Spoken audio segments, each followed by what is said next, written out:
Hey, hello everyone. How's it going? Yeah, today we're gonna do a quick one. A quick stream today. I gotta wake up early tomorrow, so it's gonna be a nice, quickly little stream that we got going on here, nice and quick. But I do want to talk about some stuff, and I want to talk about fusion techs and so a lot of stuff that you could do. A lot of people are on the Fusion Cup, and there's a lot of good techs that you could use for the Fusion Cup that I want to talk about and explore. Now, some people are wondering, like, oh, Jesse, why don't you use GMX? GMX is a great deck, by the way. But what's funny is, even though it's pure kind of fusion stuff, I see your question there, uh, they actually bring a lot. They kind of flood the field really well, and it's as much as almost a link deck as it is a fusion deck, believe it or not. So that's interesting to me. So that's why I'm not gonna play that. But in this discussion, I want to talk about, there's gonna be a lot of techs. Like, for example, this Apex Polymerization here, Super Duper Polymerization, really good tech card. And I'll tell you why. Because neither player can activate cards or effects in response to this. And what not a lot of people know is that you could use a Super Duper Polymerization like a Super Polymerization, because it does say to you pay some life points, you target an effect monster on the field, and you could special summon a monster from your extra deck with the same type and attribute. It says on the field. That means you could target the opponent's field as well. And you might be like, oh man. So there are times where you could do that. Like, for example, in this Fiendsmith deck, if I give my opponent a Light Fiend with Santa Claus, which has a Kaiju-like effect, so I Kaiju their opponent, I can now use Super Duper Polymerization to fuse with the Santa Claus that I just gave them. Really good tech there. Another good tech is Fright for Patchwork. It is kind of like a Pot of Greed in that it gives you +2 in card advantage, except it gives you specific cards. It gives you an Edge Imp monster and a Polymerization. The best card I like to add, of course, is Edge Imp Chain. Because when Edge Imp Chain goes to the graveyard, guess what? You can add a Frightfur card from your deck to your hand, which can be Frightfur Patchwork. And again, so you could kind of like recycle that. You might be like, even if you just use this and get Edge Imp Chain with, and you have like monsters in your hand, you can always go into something like a Guardian Chimera. I don't know how you say it, but some people call it Chimera, some people call it Chimera. However you want to pronounce it, but this card is a devastatingly great generic fusion monster that works great with just a normal Polymerization. Really strong, really solid. On top of that, you got Magnum the Reliever that also is a good, solid monster that can be used. By the way, this is also a Light Fiend, so if you're in using Fiendsmith, you could do that. What's really cool about this card too is you could target a Polymerization or a fusion spell in your graveyard, put that in the bottom of the deck, draw a card so it recycles your polys. And also, don't forget, there's a lot of cards that are considered Polymerization, like Super Duper Polymerization. You could run something like a Fusion Deployment. That's also considered a fusion card. By the way, Fusion Deployment's a really good tech card as well. Since we're on the topic, it does lock you into fusion summons and fusion monsters for the whole turn. That's why I'm not using it, because I do actually use some link cards here. For some reason, some link cards are allowed in the extra deck. But yeah, sure. Another cool cards are cards that shuffle themselves, like shuffle the material back into the deck. There's a lot of cards that do this. For example, Fiends and Fairies have Mutiny in the Sky. But it's not exclusive to just Fiends and Fairies. But I really like this one because if this card's in the graveyard, you can just send Fiend Fairy from the hand or the field to the graveyard, and it just keeps recycling itself, and then the monsters recycle themselves. You can recycle like 3 Fiend or Fairies if you play this card. So basically, everything's recycling themselves, and it makes an endless loop, which I really like. Speaking of endless loops, look at this. Here's a really good tech card here, Dark Karibo. If you're playing, again, a fusion summoned, fusion kind of deck here, what do we got here? This card, when a fiend, monster, or fusion you control are targeted for an attack, or so a fusion monster is targeted for attack, what happens is you quick effect, you discard this card, target that monster, now it can't be destroyed by battle or card effects, and it's protected too, by the way, which is nice. Its effects in the monster's zone cannot be negated. So if they do, like, try to imperm you, now you've got, this is acting like it's a Serarvis. So really good there. So really good protection effect, especially, again, if you do a Super Duper Polymerization into, like, a Fiendsmith Lockhammer or whatever you're fusing into, and you have this card in your hand, now you've got protection. Also, if this card is sent from the hand to the graveyard by a card effect, right, like a Polymerization is a card effect, or if you discard it, right, through a lot of different cards, right, you know, and you might be playing, like, maybe some branded stuff, too. There's so many cards that discard by card effect, right? So, let's see, for example, yeah, Brandon Red would be a card effect, but that's not discarding. What I mean is something like this. This is discard a card, and that's sending it by effect, not cost. So something like that would actually make you go positive as well, because you'd be able to also add a polymerization from your deck to your hand.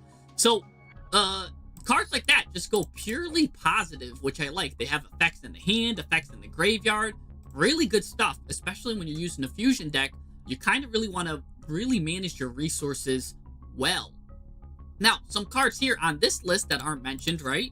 Let's look at some of the poly targets that I think really work well if you're playing. So, for example, of course, Super Polymerization, great card to always use, right? If you're using a lot of just generic fusions, right? Mud Dragon, Garura,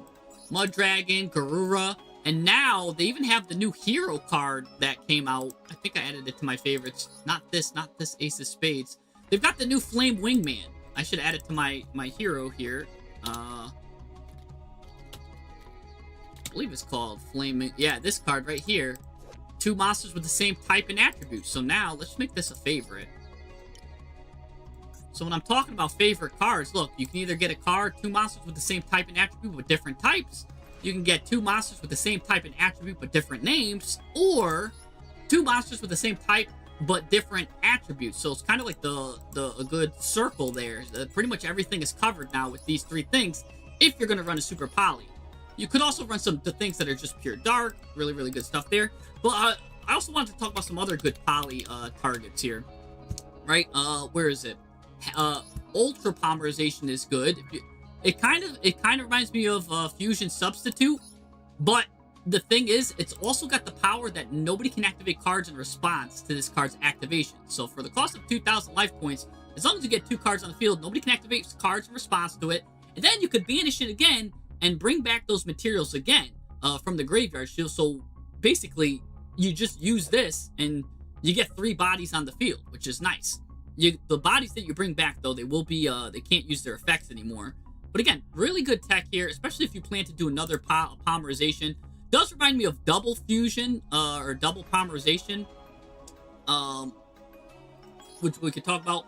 Fusion Substitute's one of my favorites too. This card's just always treated as polymerization. It's basically you got 2 cards on the field, and what this does is you got to polymerize. It's treated as polymerize. So you could always just add, if you're adding polymerization, you could choose to add Fusion Substitute. So if you're using something like that, like a Predaplant deck would be great here. That's another deck I could run, which I'm a big fan of Predaplant.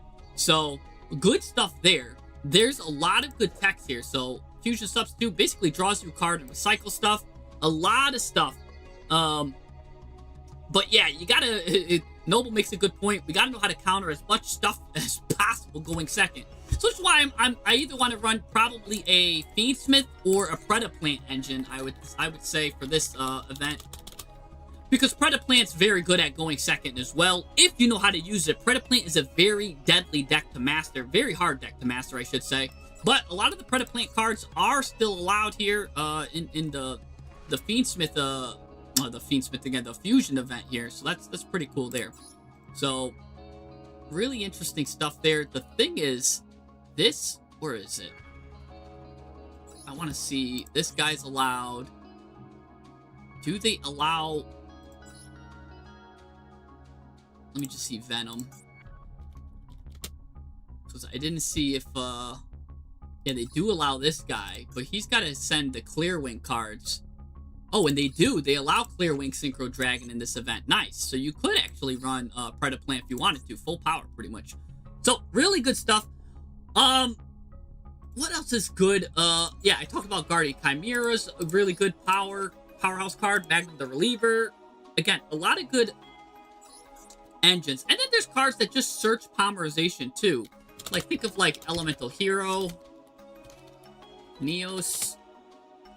Like this card right here, the Spirit of Neos. Basically, if they declare an attack, you special summon this card from your hand in defense position. Now can't be destroyed by battle. By the way, if this card's special summoned, you can add a polymerization or a spell trap that mentions hero. Like, so much advantage out of this one card.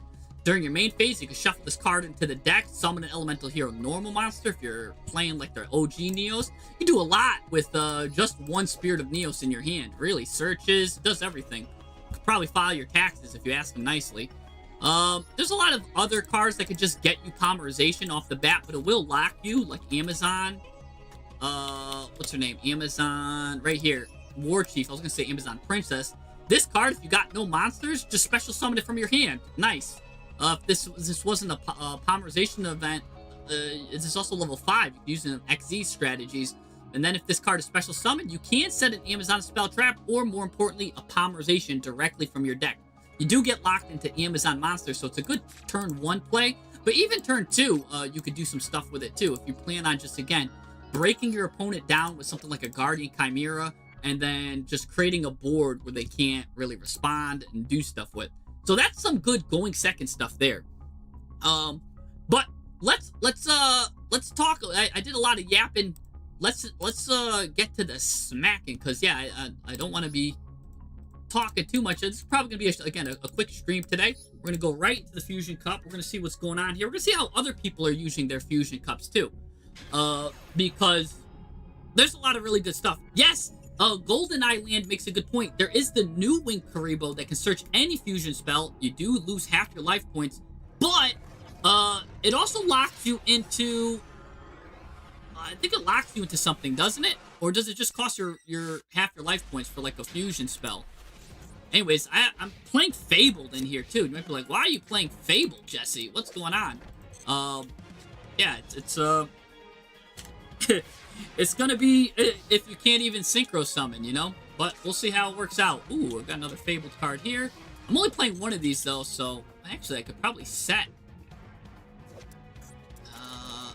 Yeah, let's see. I'll still play this because I could discard a Fabled card. So let's do this. Play this first. You might even like stop this or something, like ash it, like weirdly enough.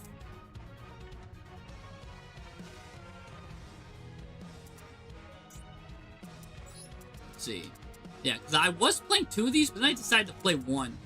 Alright, so I could discard a Fabled card, play 1, yeah. We could do some stuff. Yeah, the Karibo does hero lock you, kind of, in some weird ways.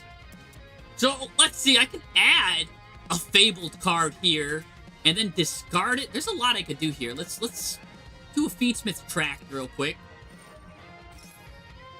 See what he does here. He's gonna ash my Feedsmith track, which is a good ash. It's a really annoying ash, actually. Alright. I can still send this card to the graveyard, draw something, or let's go ahead and use this. Let's send a card from the deck to the graveyard. So I could send 2 cards, draw, or let's get Lurie. Let's get Lurieing here, because Lurie's just kind of the OG here. Let's see if he's got Called By as one of his things. Let's target this. Let's add this guy to the hand. Let's see if he's got Called By here. You have a non-water event replay for me. Oh, here we go. Noble's getting me excited here. He is going to Called By it. Okay, well, we're going to go into a little grind game then. I guess I'll set my Droplet and my Droll here. Oh, I still gotta discard 2. Ooh, that's deadly. I mean, he doesn't have anything, so that's actually a problematic for me. Wait, do I still get to add it to my hand?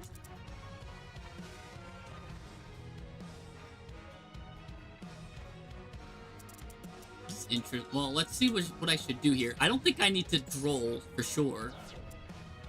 Now it's gonna be between Droplet and Track. Let's just drop. Let's drop Droplet, because he's kind of in trouble. So we're just gonna play for top deck scenarios here. He's got a 55 card deck. Looks like he's in trouble for the most part. But I'm also in a top deck scenario too. So let's see. Funny enough how I drew all that stuff. Oh, he's on Dinomorphia. Okay, that's gonna explain a bit. Let's see what he does here. Guy's gonna cook. Gonna go into Kentragina here. He's gonna go right into the dinosaur. Which I don't mind. Like,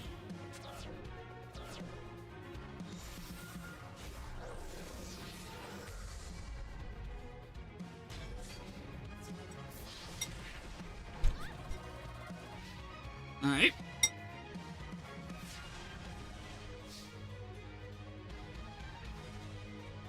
Let's see here. Now, what do I need? What do I need? Like, there's a lot of things I really need off the top. My controller got unplugged here. Fiendsmith Engraver's pretty good.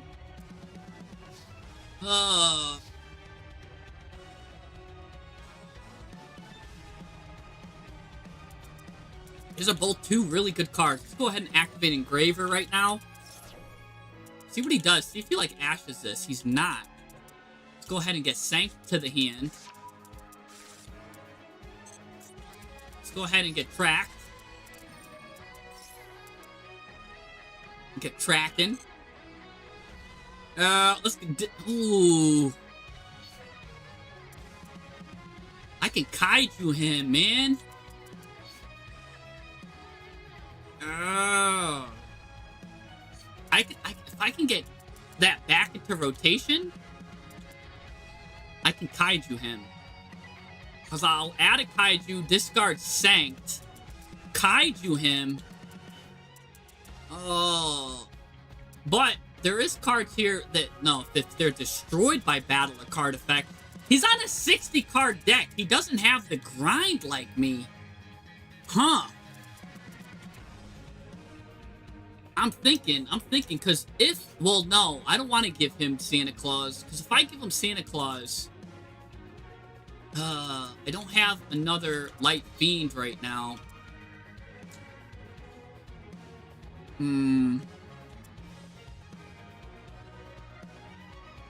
Let's just go ahead and add Blurry here. We'll figure out the end board here.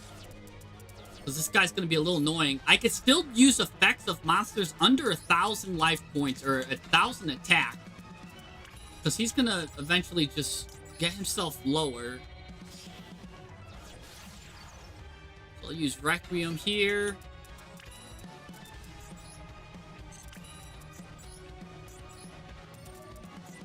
This card's got 1,200, so I will not be able to use Sequence. He's gonna impulse me anyways. Ooh.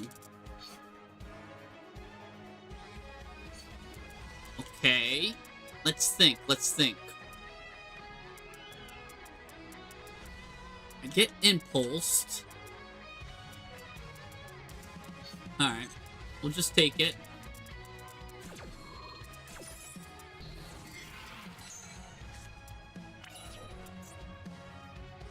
Now, he's going to lower himself life points by half, too. Especially if I could bring Engraver back, return this guy.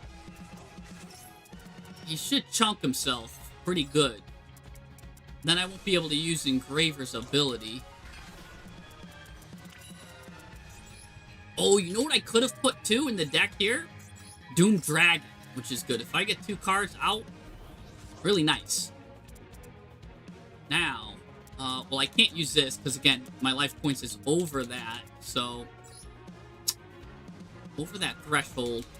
If I go into Fiendsmith Sequence, it doesn't matter, because he's going to half his life points anyways. And I won't be able to use anything. So no point in even going into Sequence, honestly. Let's just set that end. He should... Oh, he's not even chunking himself. Good. That's fine. I'm fine with you not chunking yourself. Actually, I think he's scared to chunk himself. Because this guy does 1,200 damage. So maybe he's scared to chunk himself because Fiendsmith does have Lacrima. If I find a way to get Lacrima to the grave, I think I can win here. I'm gonna go ahead and get Miscellaneous Saurus. That's full combo GMX.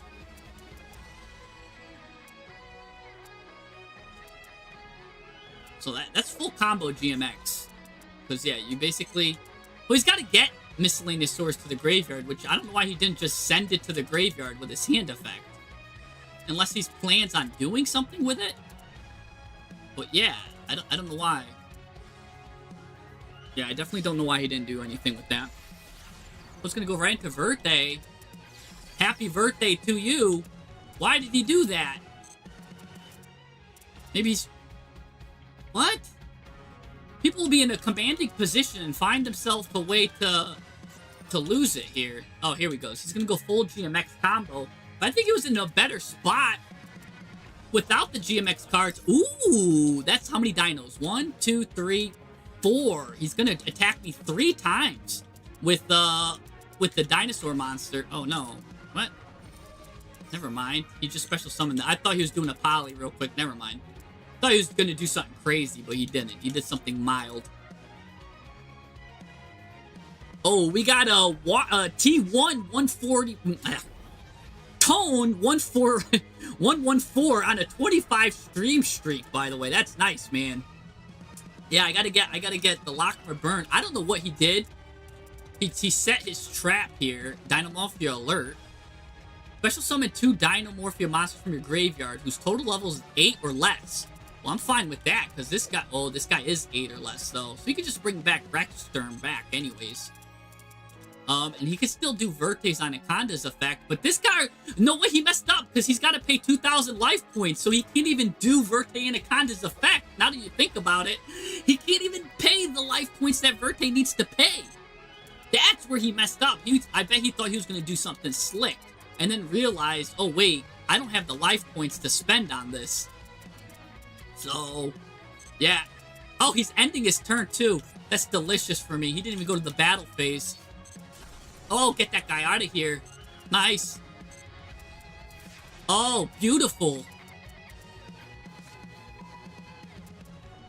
Edge and Chain. Here we go. Here we go. We were talking about how good Edge and Chain can be. Man, I'm about to just normal summon Edge and Chain. He's going to bring back the Dinomorphia guy for sure. Right? With Alert. We have to know he's bringing that back. So, if we Edge him Chain, right? Edge him Chain, that's nice. I mean, wait, can't we just attack Verte and Akonda for 1,500? No, he's gonna lower our life points with Rexsturm. Because he's gonna lower our attack with Rexsturm. Because he's got Alert here, he's gonna get locked into this. Yeah, take no effect damage. I think he got this because he's afraid of Lacrima. He's definitely afraid of Lacrima. Yeah. I don't know what. Alright, we're gonna go into sequence.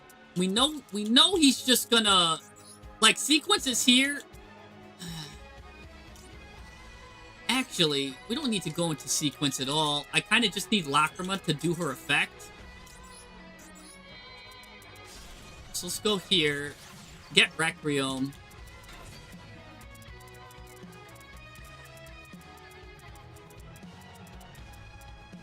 Because I know as soon as I go into sequence, he's going to bring out Dinomorphia or whatever. And I don't really care for too much for that.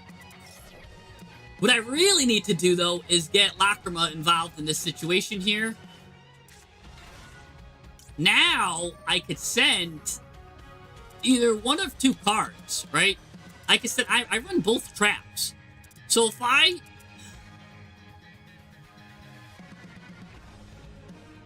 think I gotta send the trap that lets me send Rexsturm to the graveyard.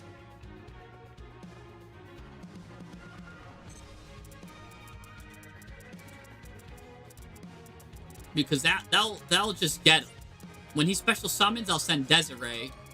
All right, he's gonna target that. See, that's where that little Link Haribo would have been nice. But I don't even mind her in the graveyard here, because again, now I could bring back a Requiem on my opponent's turn. There's a lot of stuff I could do here. I mean, I've got piercing damage to look out for. I've got... Let's just bring back Engraver real quick. I might be able to hit him with a jump scare. Right? Jump scare engraver. He's kind of holding. Now, I think I got him. If I go right into a Gum Day. Jump scare a Gum Day. By the way, this adds... Because the Gum Day gives me attack equal to the total of whatever. Let's go ahead and do this. Actually, I should have held that. Because now maybe he combos it. Oh no, he didn't combo anyways. Let's go right into attack mode here. This is gonna definitely give me a lot of the damage here. We're gonna go ahead and get Patchwork. We know that's alert. Let's go ahead and get Patchin. Now, technically, I can do Sank. I can go into Guardian Chimera, however you want to call them. Let's go ahead and get this guy involved in this situation as well.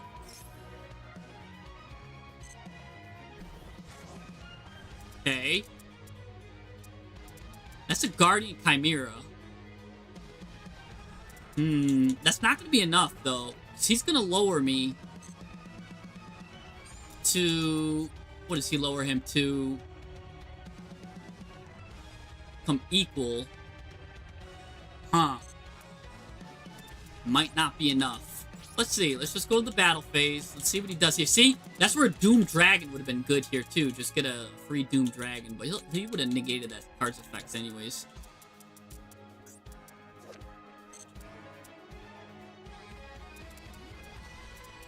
So I'm waiting just for Rex's turn to come out. Oh, he's letting that fly for some reason. Here he goes. He's going to go ahead. I'm going to allow it. I mean, he's still got Verte in attack mode, so even if he lowers this guy commandingly, this is going to... I'm just going to attack this, right? This Verte Anaconda. Let's see what that happens. Let's see what you do here. He's going to lower me to 500, but don't I get boosted still? I don't. We both go to 500. Okay. Little sad there, but we knew... We got alert out the way, though. Didn't matter then if I went into... Whoever I went into was going to get in trouble there. It's going to go end of main. Okay. Go battle. Gonna hit me. Do I accept? No, let's just get this guy involved here. The Fiendsmith Sanked. I kind of want Sanked in the graveyard. Because this has a really good effect to just come back whenever I want.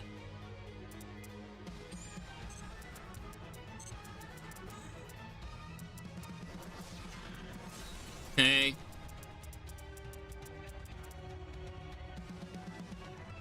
End of battle. Main phase 2. Let's go ahead and use Lacrima now. I can't even use Requiem anymore. You might as well get a Gum Day. Bring her back. Get a Gum Day out. Gum Day is just chilling. Any Fabled or Edge, or... There's a lot of monsters that get Fabled here. Okay. This card's discarded. I can add a Fabled card. I can go into Guardian Chimera, which Guardian Chimera's got 3,300 attack. But the problem is he can't be...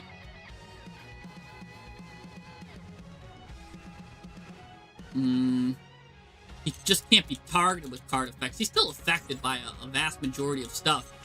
I could fuse right now with Fable 2, actually. I can go right into... Technically, I've got 2 Light Fiends. I can go into Dynamorphia Alert. Maybe that's the play. Because I could discard this card, get another Fable, but who cares? Let's just do Track right now. Go right into Lacrima.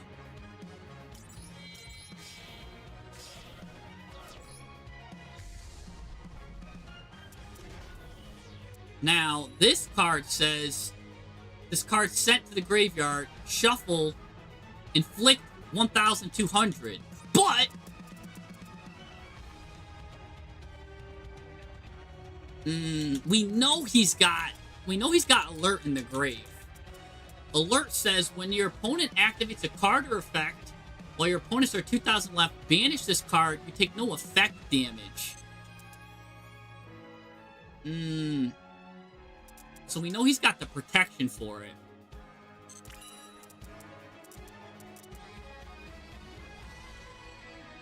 He's got the protection.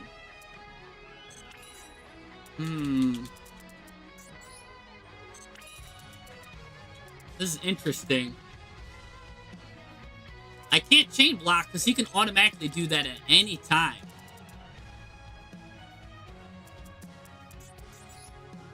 I can't chain block. But if I can get this guy back out twice, which I can, right? I just got to do it twice. I've got a second track in the graveyard. So I'll make him use it once here, right? He's going to go ahead. He's got to stop it here, right? We'll use it once here.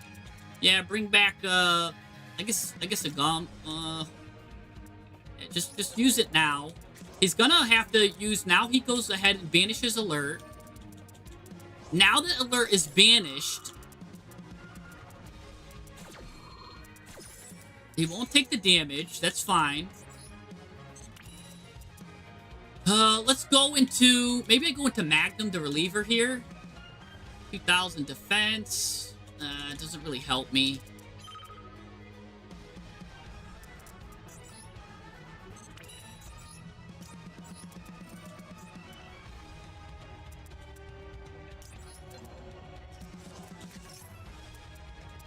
Just lower my attack.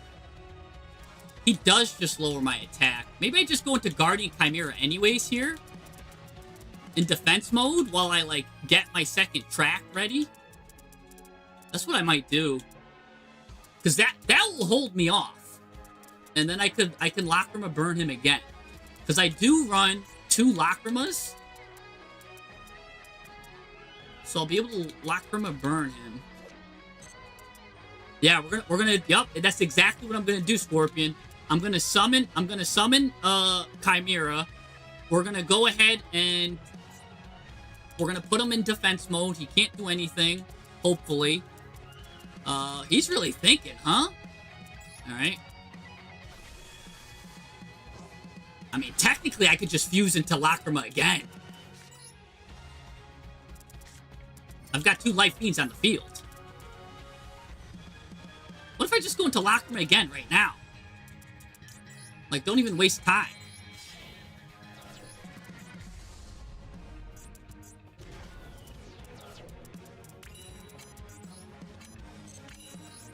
Oh, well, I'll just equip this to him.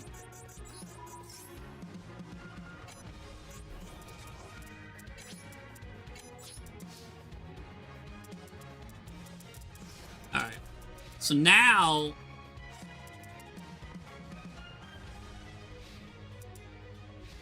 See, I could have went to Lacrima, but I kind of want to just... I kind of gotta just end this. Oh, look, he's going to the end phase right now.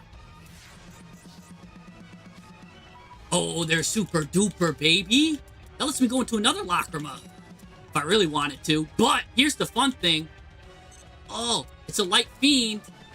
Just do Desiree. Go into, like, I don't know, Magnum the Reliever or something. He can't activate cards in response to this. I'll take a little bit of damage here. Go into... Oh, let's go into Rex. Or drop Rex, because Rex gives me a... Yeah, doesn't matter here. Maybe Duke of Demise would have been better, but here's something cool. Chain Link won this. Return Lacrima. Chain Link to this. Let's target the banished track. Get track back involved.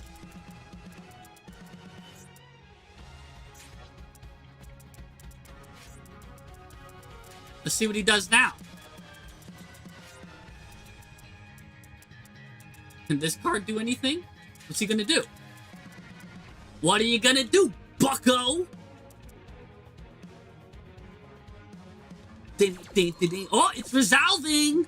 I'll take my Feedsmith's track, and I'll take a burn for 1,200. 525,600 damage. That's how much burn damage I play around you. So now this guy, see, that's what happens when you try to stun me. You know what I'm saying? You're not Stone Cold. Only Stone Cold can stun me. You know what I'm saying? If you're not Stone Cold, you can't stun me. So, it's very simple, by the way. Only Stone Cold can stun me. Nobody else. Now, I don't know what he was doing with Miscellaneous Saurus and all that stuff. He could have did a cool GMX line and probably won.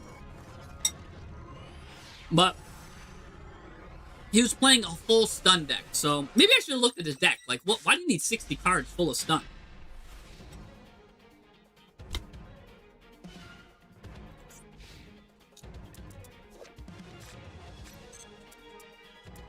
A lot of good polymerization text here. A lot of good polymerization text here.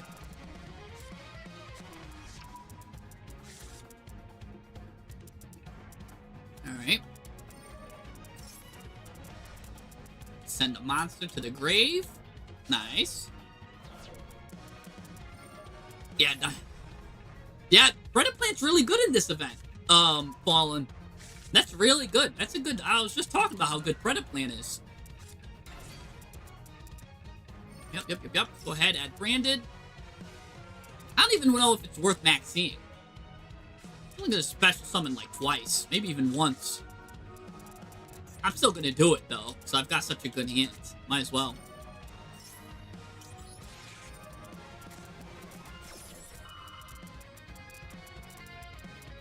Maybe he's got called by our Ash. Nope, he does not.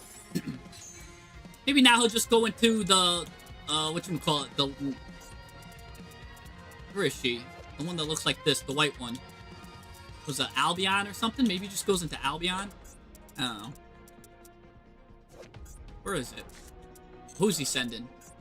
Nope. I think... Oh, yeah, Albion. Yeah, he just goes into Albion. Ends his turn. Nice. Droplet off the top, of course. Perfect timing. And I'm fine with that. Oh, never mind. He's gonna look at my hand. I'm not fine with that. Oh, my gosh. I knew I should have held it. Oh, yeah, he's gonna choose Droplet. He's gonna be like, I gotta get this Droplet out of here, man! You might think twice about doing some stuff, though, because I've got a talent myself. I don't even know if he... Maybe he chooses Dark Rebo.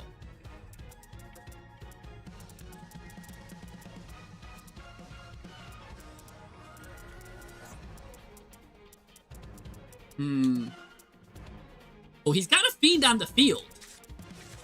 Oh, no, that's a dragon. Never mind. He gets a Fiend on the field. I actually can use super duper polymerization on him. So he gets rid of Droplet. Okay, cool.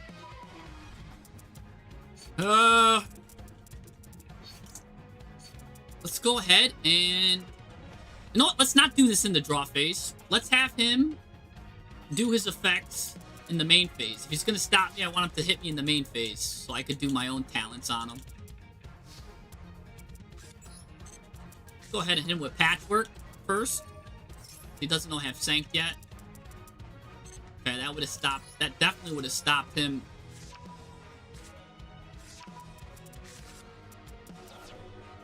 Okay, let's go ahead and do some Sanct.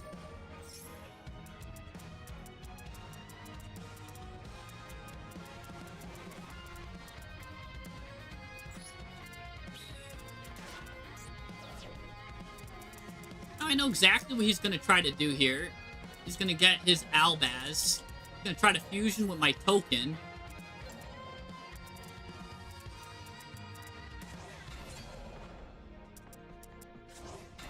I don't even mind this fairy I could use with Poly. And I can go ahead and, he might go into the... Use all three materials, actually. And go ahead into the... Dragon that devours Dogma? Not too bad. I can use talents. Draw 2 actually is not too bad either, because I didn't even normal summon yet. And I play so many Light Fiends. Like, how many Light Fiends am I playing? A lot. Yeah. I might just draw 2. Oh, never mind. Gonna go into Albion first.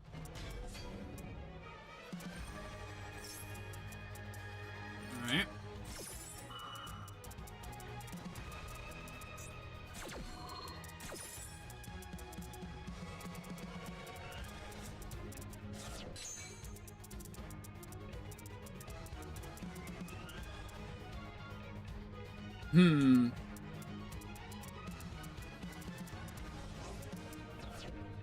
Okay. Borload Furious. He's gonna pop. Nice. Okay, he's gonna hold on to the pop. I mean, now can't I just steal this?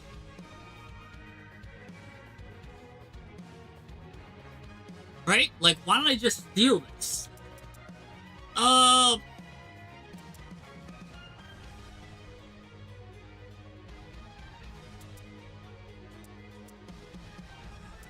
These are two Dark Fiends also. So I could, even if he stops that, I can go into Aerial Eater, which isn't too bad.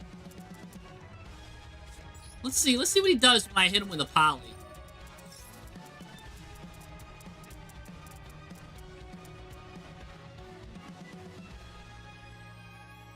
I want to see what he does when I hit him with the Poly here. By the way, both of these cards can go to the graveyard, and both of these cards pop off, too. Even if I go into an Aerial Eater. Oh, could still go into it. That'll let me send either Engraver to the grave, or I can also send Mutiny of the Sky to the grave, or basically get Mutiny of the Sky back. I think Guardian Chimera is just really good here. Let's me draw 2, pop 1. Yeah, I think I will. And he's protected, too, because of that. So, yeah, let's go ahead. Yeah, let's go ahead. Give me this. Go ahead. Give me this. This is all chain blocking. Look at that. Look at that fusion text, man. Tech support. I'm just going to go ahead and, well, funny enough, I do give him a card, too. Because I sent him to Despian Tragedy to the graveyard by card effect, which is kind of funny. Well, all he's going to do is probably add a Luber. Oh, or Quem. Yeah, that's fine, because she is a Despia card. We'll go ahead and get the Polymerization from my deck. Leave the one in the grave there, because it's protecting me. I'm going to go ahead and add this. Now we're going to go ahead and pop, draw 2 and pop 1. I'm almost thinking of popping this now, whatever this is. Because I know what that is. That's just the pop. And I could steal it with talents. But we don't even know what that is. Let's get that out of here. Oh, it's a Fallen the Virtuous. Let's go.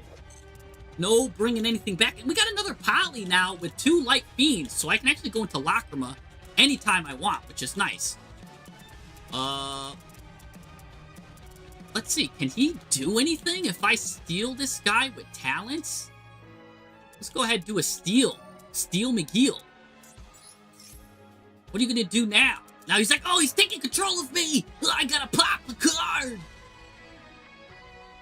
He's going to use Borload Furious, but he's going to be sadly mistaken when he realizes that this card right here can't be targeted, so he's going to have to pop Talents itself, which I'm okay with.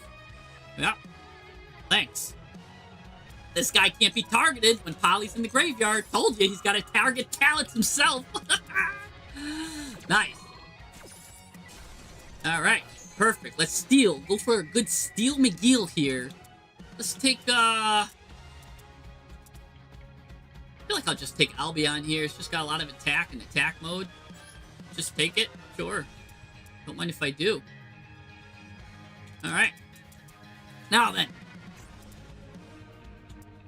Man, I could Poly again. Let's go ahead and do Lacrima first. Probably like, oh no, my goodness. I could send that to the grave. We're gonna send Kyrie here. My little secret tech. He's got something he could do. What can he activate? Sword? He can activate Sword.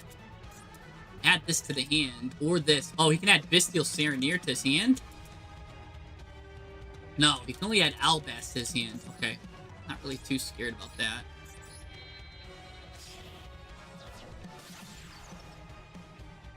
it might cook me, but it's not even gonna last. It's not even gonna be. I should finish this turn, hopefully.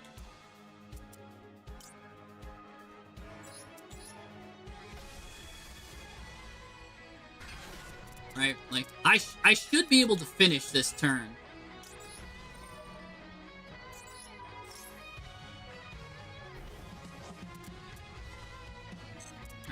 This is a cool maneuver here, by the way, which I'm about to execute. Watch this. You use Engraver, bring this to the grave, and bring Albion to the grave. Now, that card is set to go, but before it leaves, I'm going to fuse with it. That's an advanced Fiendsmith maneuver that 1% of Fiendsmith players do. Because when you play Fiendsmith as much as me, you know how to do some really extra maneuvers here. So watch this. So Lacrima's going to come out, right? Boop. That Engraver's going to send that, and I fused with it. Now I can also bring back a card there. That's a really nice little Fiendsmith maneuver too. Again, not a lot of people know about that. I don't know why, but it is. Nice little maneuver.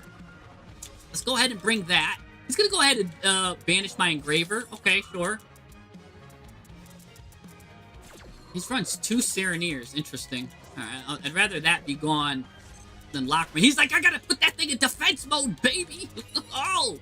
Anyways, we've still got Super Duper Poly. We've got Poly itself. We've got a lot of cool techs here that are ready, willing, and able to run. Let's see, Lacrima.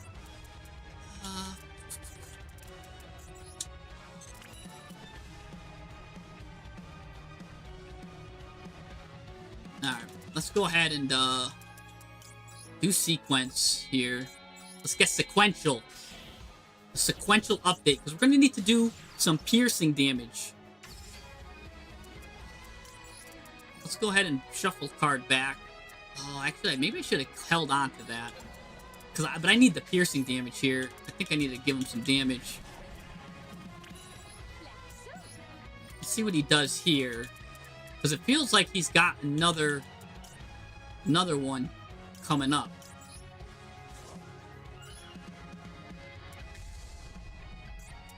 Oh no, it's just the we're gonna go ahead. I don't need Resonator can be activated from the grave, so I'm fine with this. Let's send to the graveyard. Get Engraver. We might need Engraver back again. These other fiends do some work, but I don't know. Yeah, let's get Engraver. Or I just send Desiree. No, I'll send Desiree in a second, actually.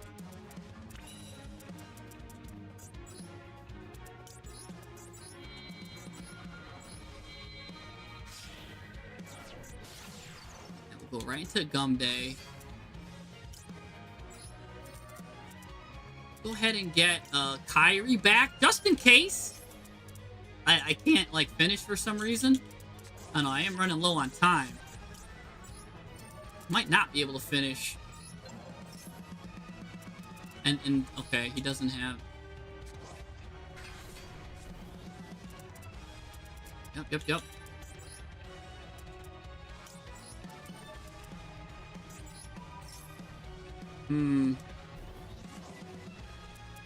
Yeah, maybe it's not enough.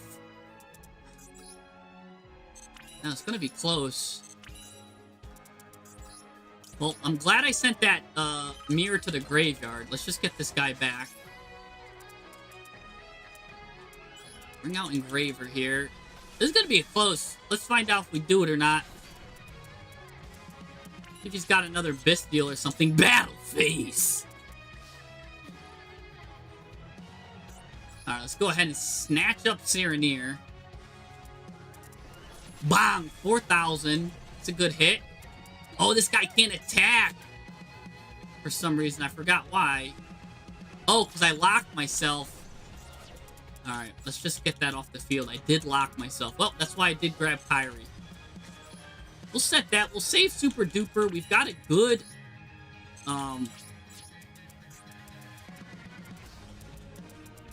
We've got a lot. He's gonna get a lot of stuff in the end phase, though. Yeah. I forgot I couldn't attack because I activated Sanct this turn. And that says only Light Fiends can attack. This is not a Light Fiend. So I should have I guess, got rid of those two. I would have had an extra monster. It's alright. He's gonna get Fallen the Virtuous to pop a sequence to... He could do a lot. But you know what? Before he pops a sequence, I'm gonna do a Kyrie. Get Kyrie in the grave, of course.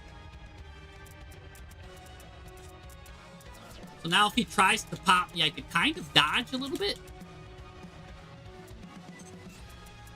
Yeah. Yeah, Brandon's got the most snooze fest end phase, I agree. I mean, he's got to get over 3,300 attack, too, which is kind of crazy.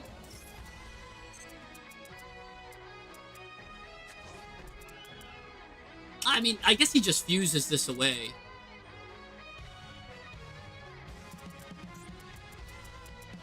He'll just fuse it away with Albion.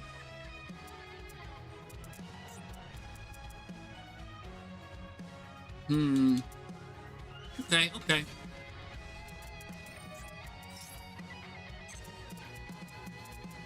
Yeah, I'm pretty sure he just fuses it away.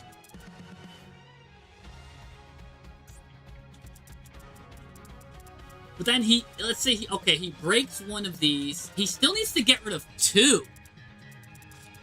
Getting rid of both is really hard.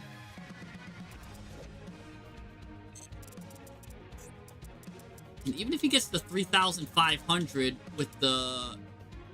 he's got a lot of work to do. I don't doubt that he can do that. He won't be able to do it though. I definitely think he could. Just saying, he's definitely got to think about the lines he's got to do. The ball's in his court, for sure.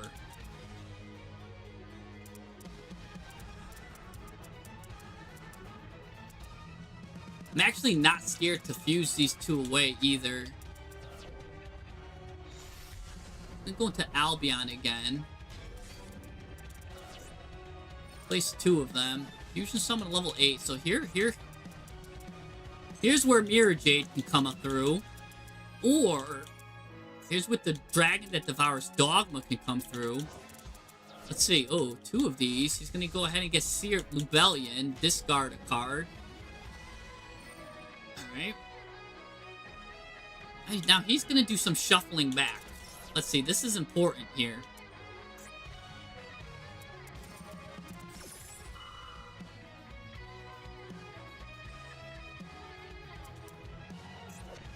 I'm going to get Mercurior's effect.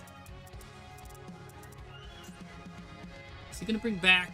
I don't know who he's going to bring back. Just maybe Albaz directly? I was getting Sanctifier. Yeah, make sure... He's doing a lot. He's doing a lot.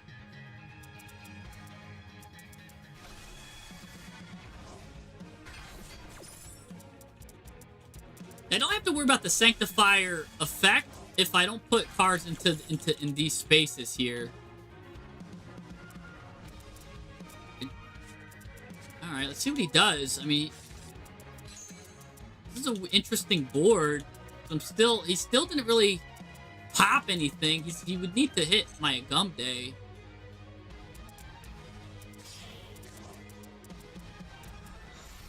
Here we go. There's Mirror Jade. And I guess he could non-target banish my Chimera. So that's something he could do. Oh, here we go. Or is he going to revive something? He's going to target a card and destroy it.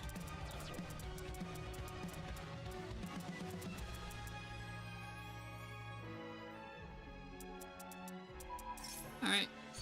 He could destroy that one. That one's just chilling. It's a Gum Day giving me the power.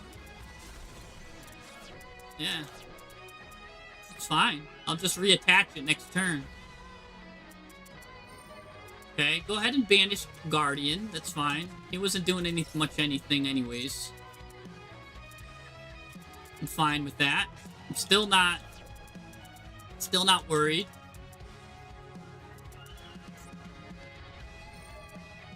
Here we go. Now he's gonna go ahead and get maybe Albaz back. No, he's gonna get Sword Soul. He's gonna get it to delay turn, so Yeah, because if he gets Sword Soul out... oh, but if there's no room to special summon him, he can't special summon him. He can't end the end phase. Because this card can special summon and end the battle phase. But it says negate that attack. Here's the thing. My guy's unaffected. And you know what else is unaffected? My ability to win under time pressure. He couldn't figure out how to out the towers. And sometimes that's all you need to do. Look at Brandon. Look. His name is Sir No, because no, sir. You're not gonna beat me under time pressure. Yeah, what are you doing? Right? He was gonna time out because he didn't know how to out the towers. Sometimes that's all you need to do is just make a big old towers on your opponent. Now, I'm gonna grab these precious duelist level up and these precious duelist legacy tickets or whatever. And yeah, we're gonna... Oh, and 100 gems, which I will dedicate to Sir No-No's tears. Oh. No.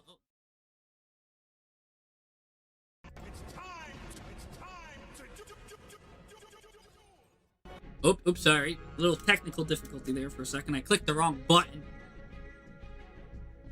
My controller's like dying. That's what this guy's got too going for him. Let me just collect my gems here.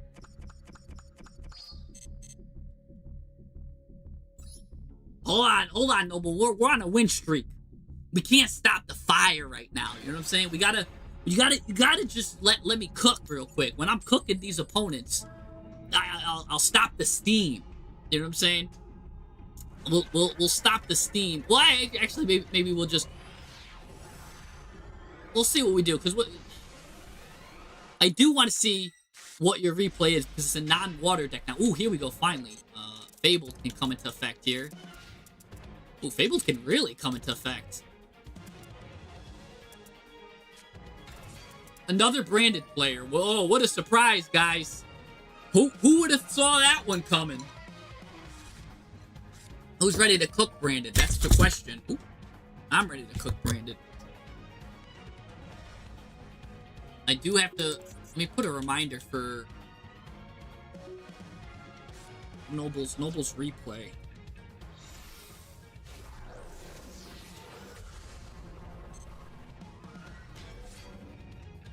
Alright.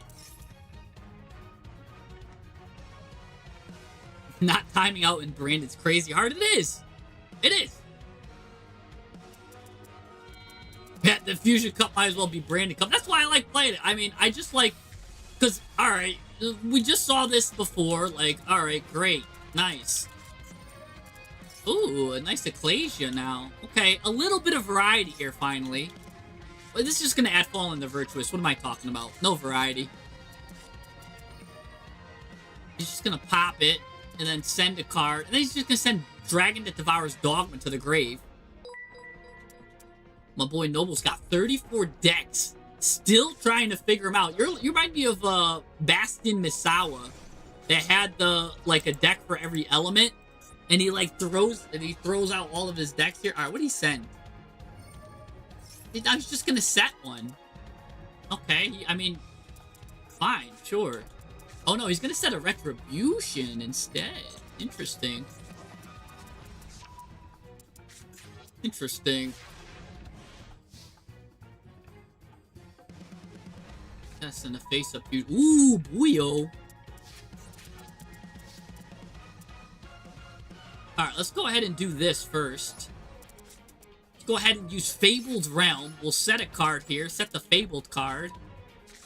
Now we'll activate this. Send the Fabled card to the graveyard. Yes, definitely.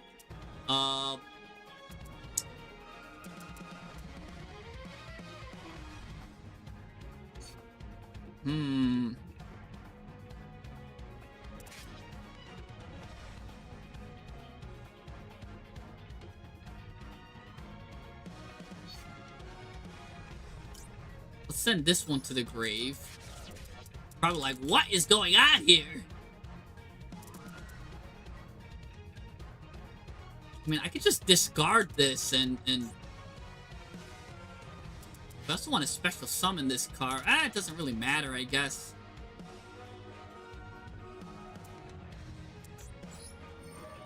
go ahead and do this. Let's discard Lurie. We all know what happens when you discard Lurie. I can special summon this guy back.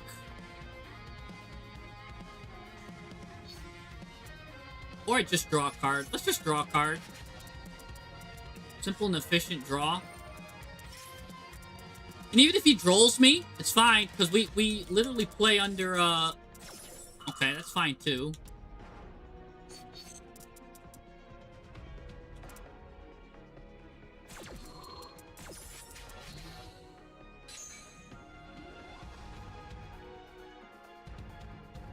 Still add a Fable to my hand here. I think I'm gonna add, yeah, I think I will add a Fable to my hand. Discard 2 cards. Yeah, we'll discard this one and this one. Add Fabled Marcosia to my hand.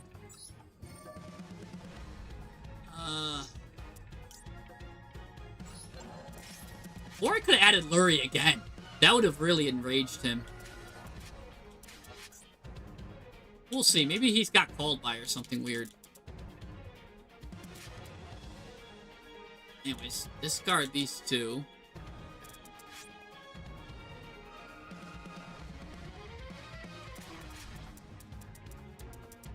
We know that's the trap or whatever.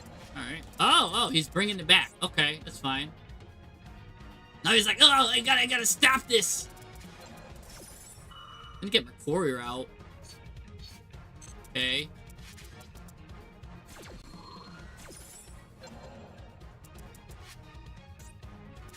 He's gonna take that. He's gonna give me Mercurier. Just fine. Let's discard this. Let's discard Lurie. Now, we can still do this. Or we do Tract. I can add Lurie again and discard it, which is kind of funny. I can also add Engraver. Discard something else.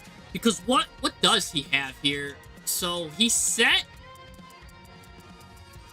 Retribution, which we know he's gonna use for this card right here, Requiem. So I need to stop Requiem. Maybe I just add Lacrima to the hand. No. Let's get Lurie out. Yeah, let's do Lurie again. Now discard Lurie again. He's gonna be like, oh my gosh, how many Luries does this guy got? Now, he might stop it here. He's trolling me. I don't care. Actually, I do, because Buio would have been great. Because now I can't add an additional card, but...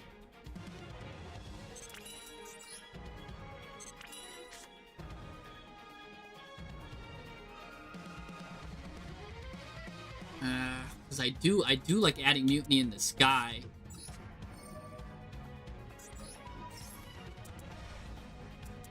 Oh, good. Yes! Use Brandon's Retribution right now. What are you doing? Yes! Send that. Oh, yes. Shuffle that back. Oh, you bad boy. Yes. Oh, yes. All right. I accept those terms and conditions all the way. Unless he's got Ash Blossom. Man, how sad would that be? He hits me with Ash right now. Oh, he doesn't have Ash. Let's go ahead. Send Paradise or Engraver here. Let's send Engraver. Because we could always send Paradise next turn. Now, let's go ahead and do a little equipment. Oh, I should have brought out Requiem and got rid of one of these cards first. I can still do that, actually. What am I doing? Let's do Engraver. I don't need 2 Luries. Watch this. Watch this little trick.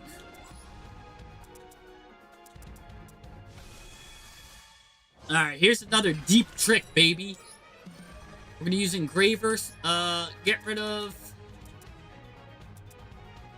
I mean, that guy's only got 0 defense. Get rid of this Ecclesia. And then we'll combine it with Kyrie here. He's like, what is this guy doing? Lets us go right into Lacrima. Funny enough, I could go into the negate if I wanted to. But we're not going to do that. We're going right into Lacrima. Into attack mode at that, too. Get that out of here. Now, Lacrima's going to go ahead and bring back Engraver. Or, actually, with more attack than Engraver is Soul Kiss. Yeah, let's try bringing back Soul Kiss here. Special summon him, sure. Okay. Let's go ahead. I do need Lacrima in the grave, though. For this next trick. I don't need Mercurier, though.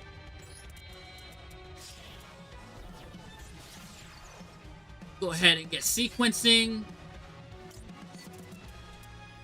Yeah, let's bring back the other Lurie. These Luries did their job.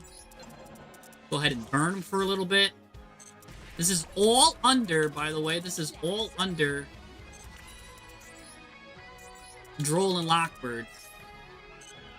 Let's go ahead and get my big Rex here.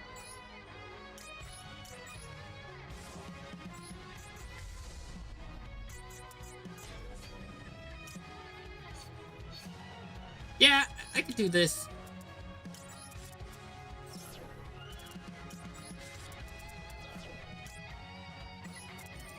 I mean, I guess I didn't really need to do that, but... yeah, because I'm just sending a 0 to the grave, which doesn't really matter. Yeah, it didn't really matter there.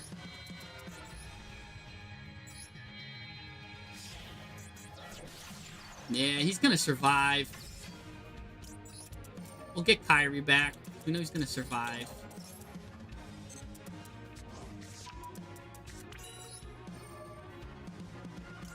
Go ahead and get this guy out.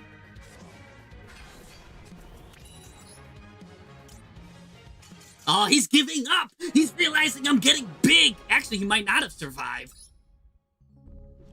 Because I could have burned him for 12 next turn anyways. Oh, he just gives up. He just watched me do an unskippable cutscenes. And he just gave up. We're on a win streak here. Once I lose the win streak, Noble, we'll go. We'll go ahead and watch a replay. We're just winning. We're winning going first. We're winning going second. We're on a win streak. Unstoppable. Nobody can stop this deck. And it's because it's advanced stuff I'm doing, man. This is crazy. Fiendsmith, I'm telling you. Really crazy. Ooh. Alright, let's, doesn't matter if I do this or not early. Go ahead and use this. I'm gonna set a card. Go ahead and set that. Let's activate it. Send a card to the graveyard here. See if he stops this, too. He might be like, what? He's gonna send a Fable from the deck to the grave? Can't let that happen. I'm interested to see what he does. Oh, he's ashing it. Oh, yeah. Go ahead and ash such a whack card. Don't really care that you ashed that. You just fell for the oldest blunder in the book, bucko. Let's go ahead and do this. Now that he's ashed that, I have no fear of going into Requiem. Eat the bait, baby. Oh, he's got something else. He's gonna combo Fualos or Maxi. Probably Fualos right here. No Fualos. Interesting. Okay. No Fualos. Go ahead and see what he does here. Maybe it's Imperm. Maybe it's just like Imperm. So now Imperm is deadly, because normally now it's stopping me from getting my Kyrie to the grave, which is stopping me from fusioning. So normally this just ends my turn and I'm just devastated. But I have super duper scooper polymerization in my hand. So we can continue the good fight. He's got a Bestial in his hand too? Like, what's he doing? Why is he taking his time with my Requiem? Yeah. Let's go ahead and do super duper scooper polymerization. let's special summon from the extra deck. Let's see. Ooh. I think a Lacrima is good here. And then go into Lacrima. Yeah. Go Lacrima. Fuse. Oh, or into Aerial Eater is probably better. Because Aerial Eater can send... Oh no, I already have Mutiny in the Sky in my hand. Never mind. Just go Lacrima into Lacrima. I was going to say, Aerial Eater can send the card that gets me Mutiny in the Sky. But I already have Mutiny in the Sky. So I don't need to do that. Let's go ahead and do this. Bring that card out. Actually, I'm going to save him his life points, so... He's got to have a Bestial of some sort. Yeah, that's what I thought. Go ahead and banish her. Okay. I can still Mutiny in the Sky here, which is kind of crazy. Because that's a fusion and that. So let's Mutiny in the Sky. That lets me go right into Rexsturm. Oh. So we go into Rex here. Bring these two cards back. It's like, what? Rex?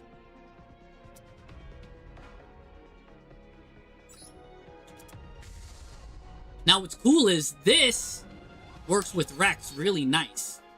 Or I discard this and I send Engraver to the grave, which is probably even better. Like then I can get a Gum Day involved. Yeah, maybe that. Because this card sends everything to the graveyard, which is interesting. Oh, okay. I mean, that works too. Go ahead. Play all your hand traps. Play your hand right now. Let me know that you've got nothing but hand traps. So let's send a card to the graveyard. Let's just send probably Engraver here. Can I get 3 cards out? Or I send Lacrima. What is Lacrima gonna do? Because if I do Engraver... That just gives me follow-up. Engraver gives me follow-up. Lacrima gives me follow-up. All of these give me follow-up.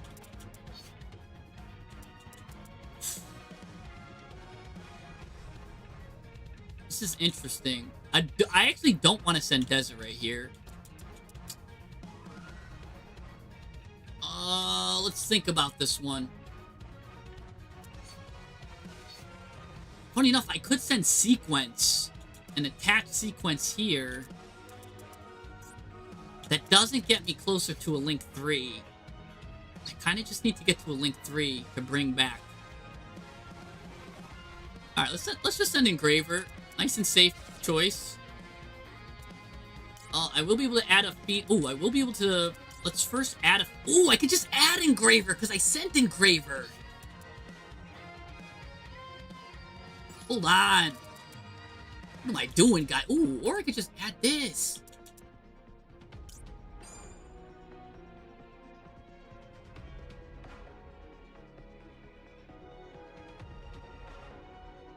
Yeah.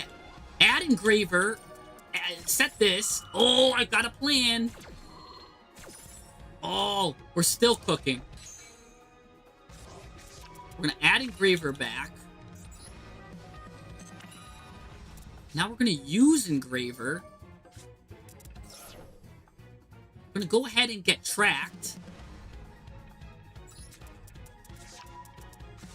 Now we're going to use Tracked. We're going to get Lurie. Oh, man. Lurie's going to discard himself. See ya. Oh, this is... I think I got something crazy here. I'm going to throw this here. Boom. Alright. Now, I could fuse again if I wanted to. But, I could do Engraver. I need one of these in the grave. Let's just go to the Link 2. Don't even care. Don't even need to use that. That's bonus at this point. Nope. Not going to use that. Let's do Engraver now. Engraver, go ahead, return Lurie. Lurie the Fury. Go up here. Oh, brother. Alright, now don't even fuse. Don't even fuse. Because that shuffles the cards back. I don't even want that. We're going to go into a Gum Day here. Oh, dude, look at this. Look at this line. Can you stop? We're going to now use a Gum Day. Bring back this guy, Unaffected Towers. Come on, baby. You've got like 50 hand traps, but you still can't stop me. Doesn't matter. I don't even care how many hand traps. Go ahead. Untargeted. On anything. What's this? No, I can stay in the grave for now. And we've got follow-up Engraver, too. Oh, man. That's how we do it. That's... And we still got, funny enough, we've got Fiendsmith Sanct here, too. That's now set as well. This guy's probably just gonna be like, what? I can't believe it.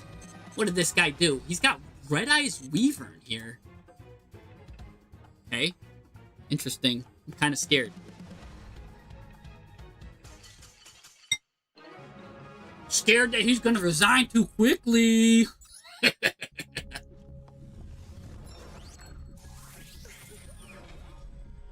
That's another win. We are on a win streak of insane magnitudes here. Let's continue. I should have named this title like, this stream ends once I lose, or something like that. Because we're just winning. We're just winning. I don't even know what that guy was playing. He was playing like Hand Trap Turbo or something. Like, he had like 50 hand traps, and I still got to go full combo. Oh, double mutiny in the sky. Don't like that. This is gonna be the one.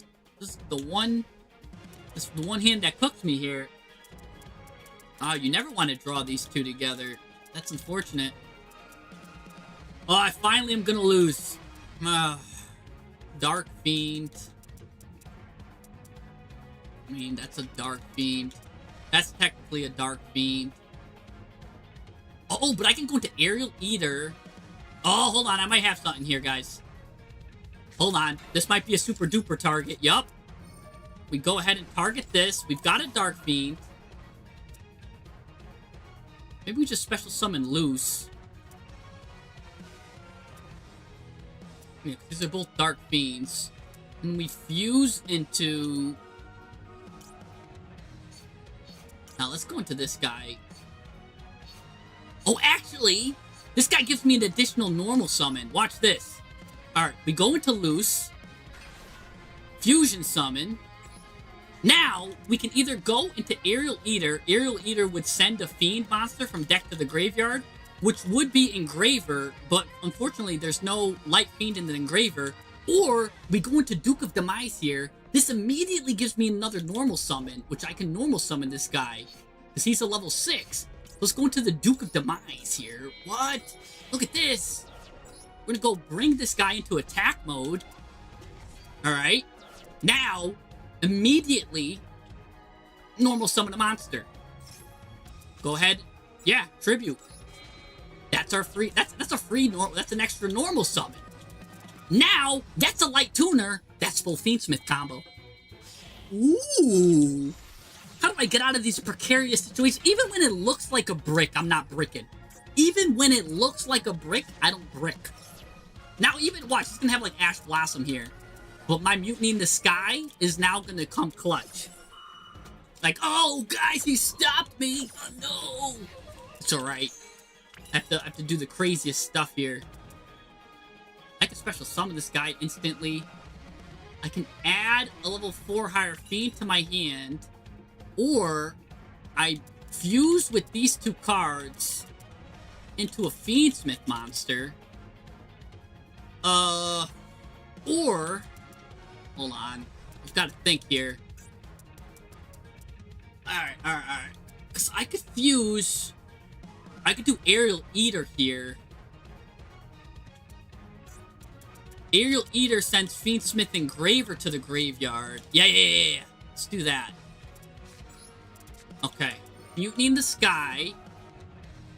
Because if I Lacrima, I've got nothing to revive when I do those two. So let's go Aerial Eater. Anyone that's not a...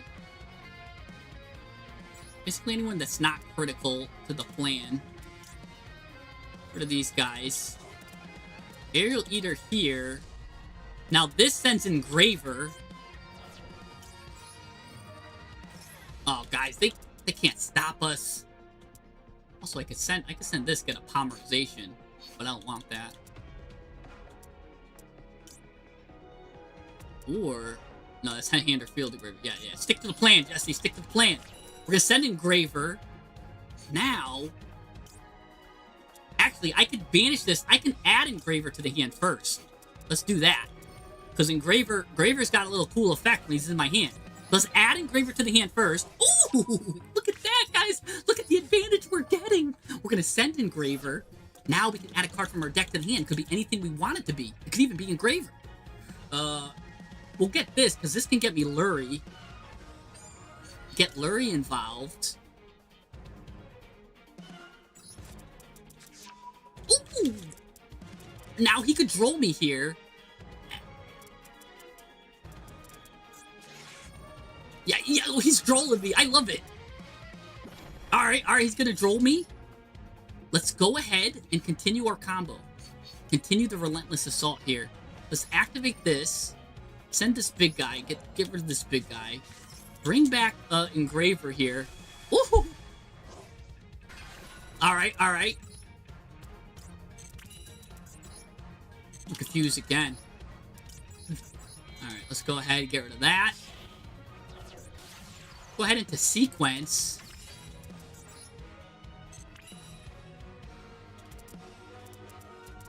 Alright,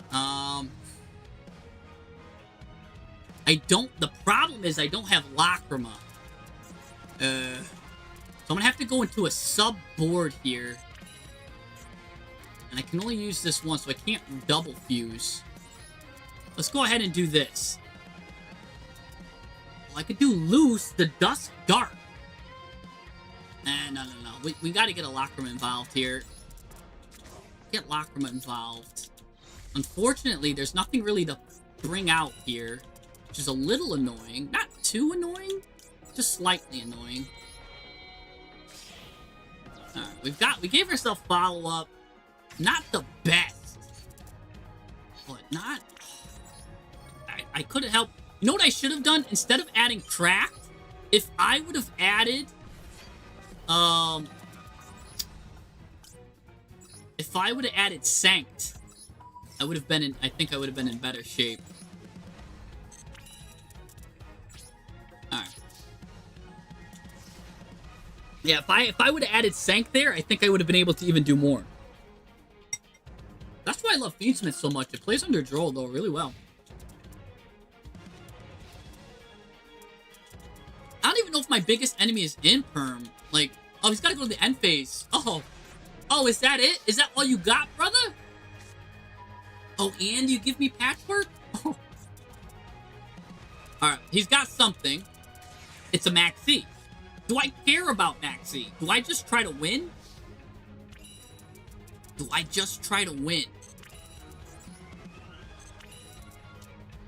could Patchwork here. I'm not scared of Droll anymore. Maybe I do Patchwork, see if he's got Ash. I mean, I know he's got nothing.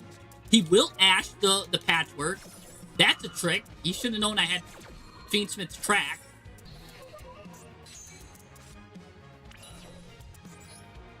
Alright. Go ahead. Fiendsmith Track. Let's go ahead and get Lacrima myself. Let's send Droll. He's like, what is going on? What are you doing? I hope he Drolls right here. He loses if he Drolls. He's got Droll in his hand. He's thinking about Drolling himself, even though he just maxed me. If he Drolls, he loses. He just loses. That's another win for the Fiendsmith Fusion deck, man. Oh, he pulled his plug too at that, guys. This guy, Yeah, I knew this guy would Ash Patchwork. I knew it. He was scared. Because you want to know why he was scared? Because Patchwork adds polymerization and it adds like it does 2 cards. There's no way he's gonna allow that. So he had to stop that. But then he's like, oh wait, I forgot about track. Because literally the fear got to him. Fear factor. And it's the fear of the unknown which gets him. Because he saw I was adding a polymerization, and that was too scary. He was too scared of just the word polymerization. That scared him. So, yeah. Oh man, this deck is cooking, guys. We're on a crazy win streak. Oh yeah. Let's go ahead and set a card here. Let's set this. This is the best Ash bait in the game. Let's go ahead and use this. Stairway to Fabled. Oh, I've got 2 cards that really want to go to the graveyard here, too. But they don't send by... He's not sending by card effect, so Dark Rebo won't pop off. But Edge of Chain will pop off, at least.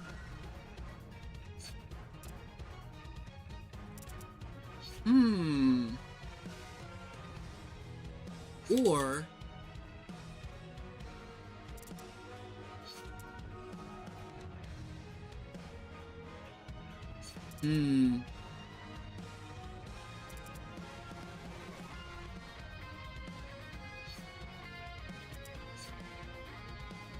Oh, let's see. This is a weird scenario here.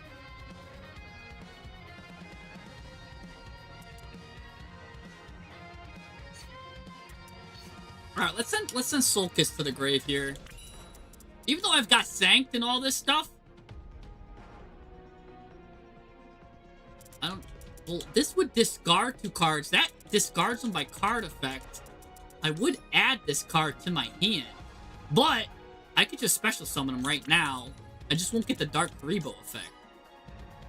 But if I add it to my hand, I could discard it, draw a card, or just special summon it. I don't know. There's a lot I could do. Let's just go ahead and get this guy. Special summon him out. Send Edge of Chain to the grave. Send these 2 to the grave. Poor Link Karibo can't activate, though.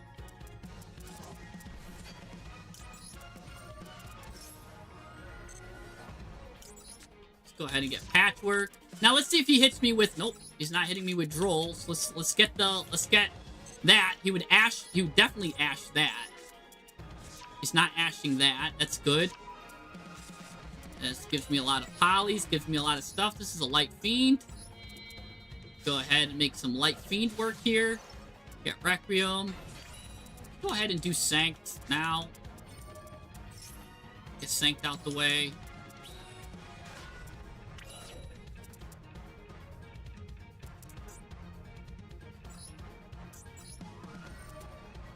See if he stops it. He's not. All right. Go ahead and send Kyrie. This is gonna be... Now I could do a different line here too because I've got so much fuel.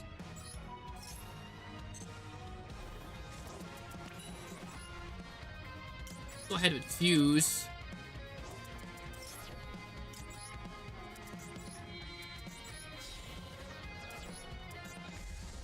Go ahead, fuse into Lacrima. Lacrima, go ahead, special summon this guy.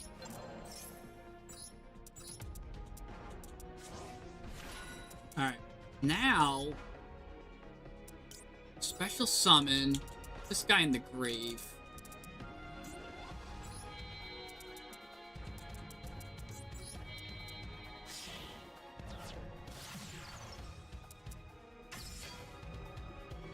Don't need to shuffle right now.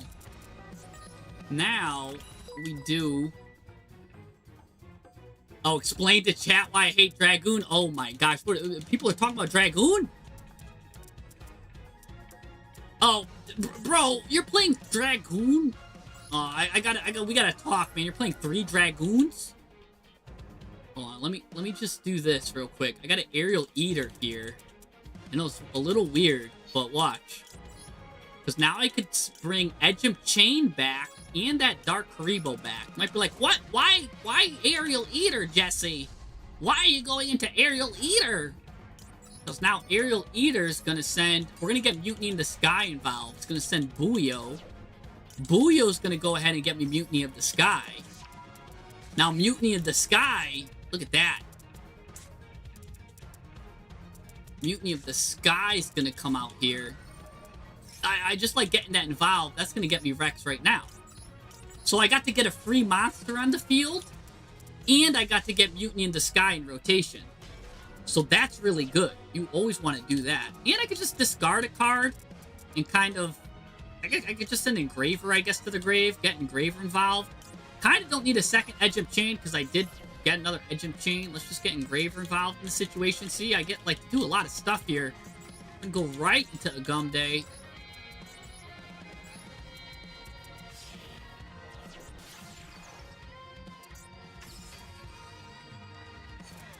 Yeah, we will. Let's go ahead and get Kyrie back. And I could have added, if I really wanted to, I could have added an Engraver back to the hand. And it gets even crazier when I added Magical Musket here, too. But unfortunately, you can't really do Musket stuff. Now here, I'm going to put Rex in. You're going to be like, why are you putting him in defense mode when you get so much attack? You'll understand that. That's another advanced play. Put Sequence here. Yeah. Now we could do Mutiny. Yeah, and I can now summon Aerial Eater too at will. Yeah, just send Aerial Eater to the grave. We won't need him for this next trick.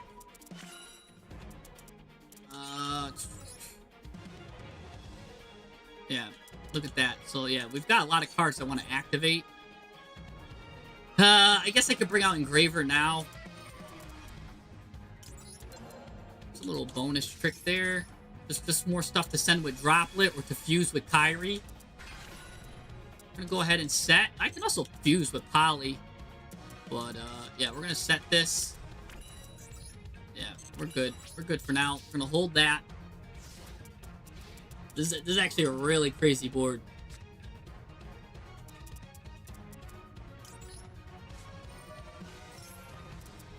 Go ahead and activate Kyrie. So, listen, Dragoon's not that good. If you're on Dragoon, I'm telling you, Timaeus is better. And like, oh, good.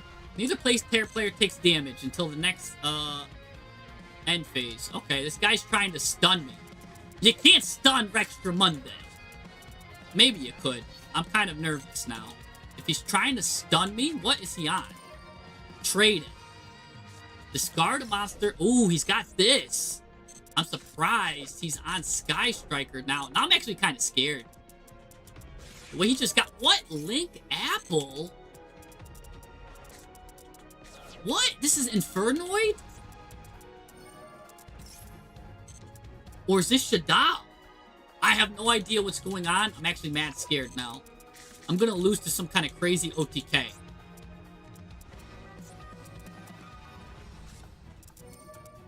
Alright. He's got to discard his entire hand. So this is telling me that this is, like, Void or something. He's going for some kind of OTK.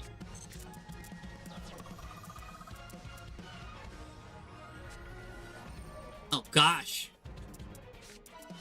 Toon, Hand Destruction, Bamboo Sword. Oh, this guy's going for Exodia on me. I'm gonna get Exodia'd.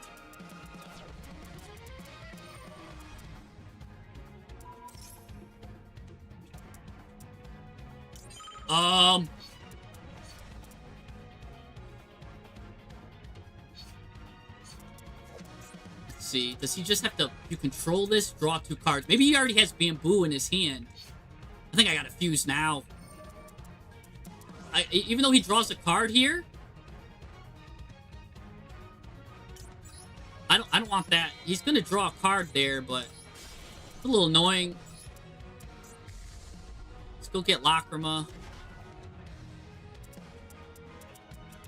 Because he's going to get a card there, another Bamboo card, but I just didn't want him to be equipped to me.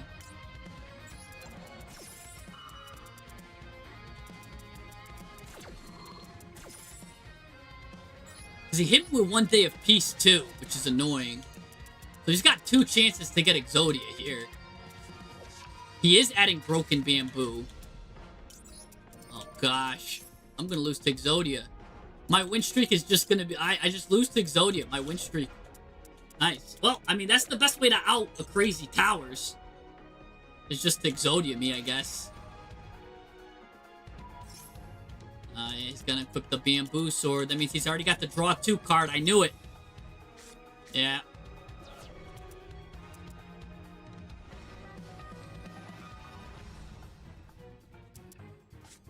And he's going to draw... Oh, I'm getting Exodia. I was trying to get rid of that.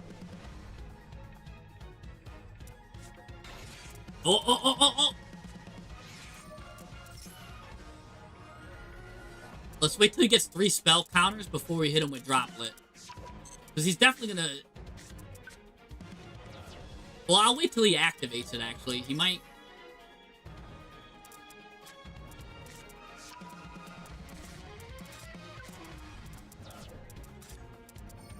Oh, gosh.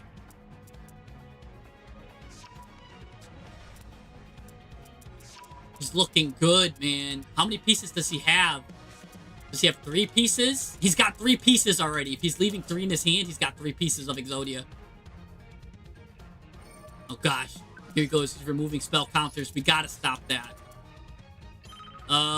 Yeah. I don't need this.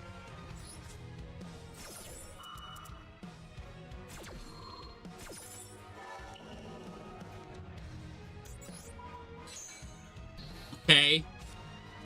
He still hit me with 1 day of peace. Alright, Toon. He's getting Looney Toony. Blue Eyes Toon Dra... Oh, yeah, of course, because... Oh, gosh.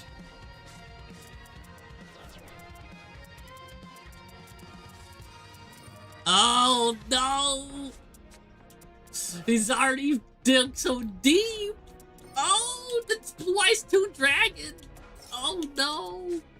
Oh, we're hit here, for sure. He's only got 13 cards left. Oh, how many of these are Exodia? I could just send Mutiny in the sky, I guess. He's got Sky Striker. Yeah, let's just send that. I don't need Sanctum. I'll hold Poly. Ooh. It's not gonna matter. Oh, gosh. No, he's got 10 cards left. No Exodia yet? Oh, gosh. Please let that piece be on the bottom. Oh, no.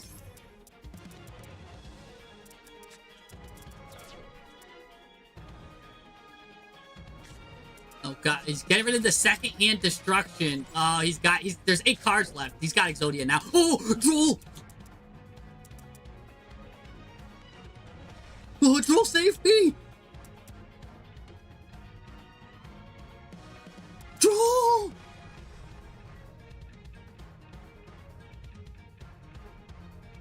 He's got to discard his whole hand at the end of this, too. No! He gets it! He's got... No, he's running low.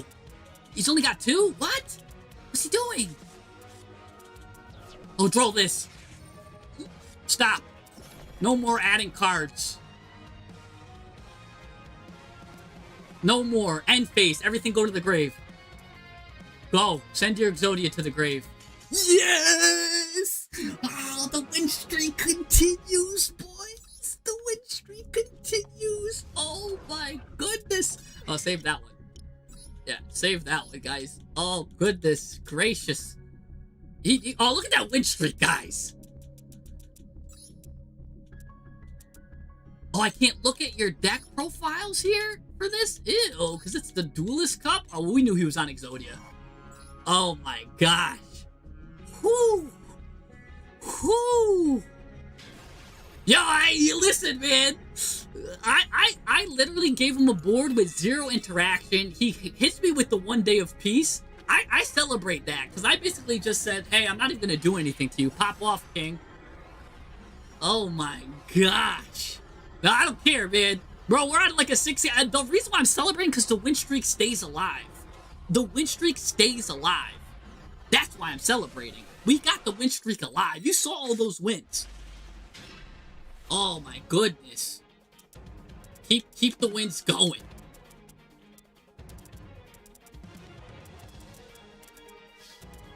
Alright. Go ahead and activate Fabled. Set a card. Don't mind if I do. Nice little Fabled engine I'm running here, huh? Oh, and I could draw a card off of this, which is nice. So I could just have Fabled discard the Fabled there as well. The card from the deck to the grave. You know what? I don't need to do anything fancy here.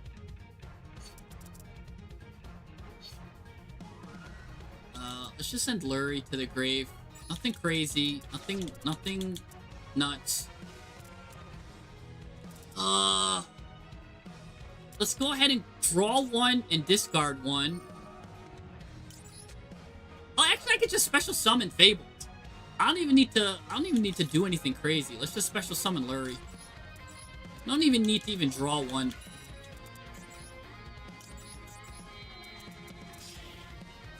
Didn't even waste a summon yet, so we're good with that. Let's see if he's got Ash. Does not have Ash. Now let's check for Imperm.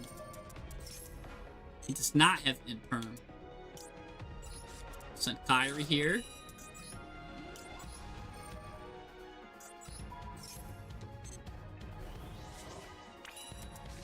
Go ahead and get Sanct involved in the situation.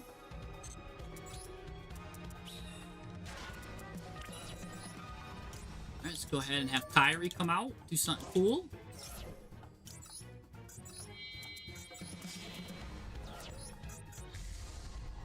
Lacrima.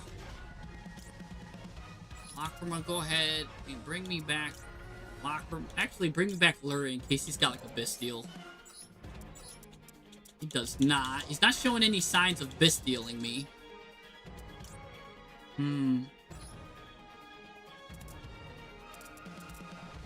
Interesting. Not showing any signs. Doing anything crazy. Hold on to that. Let's see.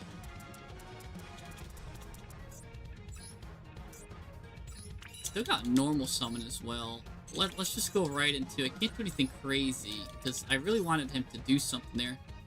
I guess I could special summon Aerial Eater by shuffling these two back. It's kind of dangerous though.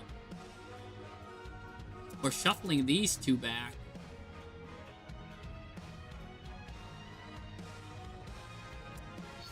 Aerial Eater then will let me get. No, we'll see if I can do a crazier play here. Because these are both Light Fiends.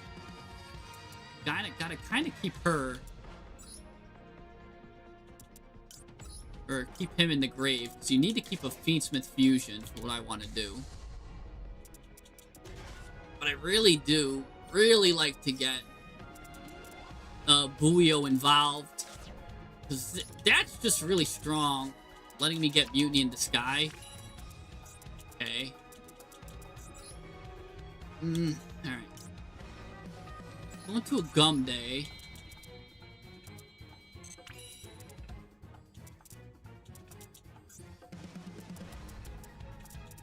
Yeah.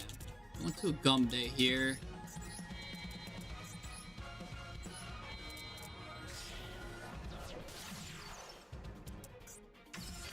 Now let's Mutiny in the Sky. For Rex. Controller died again.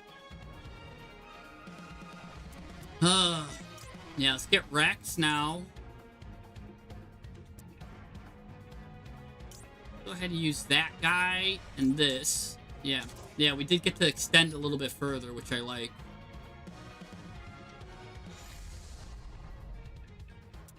We got Rex. I could send Talents to the grave here to get Engraver involved. Let's do that, because he's not doing anything. So, whatever.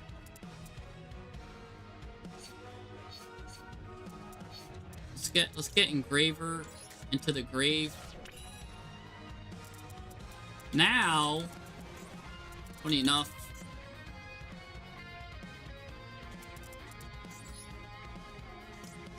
go into another sequence. I know, it's weird, huh? That's fine. There's a plan for that. Go ahead and get, I really want Kyrie, but I can also get Engraver here. But Kyrie's a little bit better. Ensures I survive some craziness. Go ahead, use a Gum Day, target that. Would have been defense. Yeah, I really like Kyrie a bit better.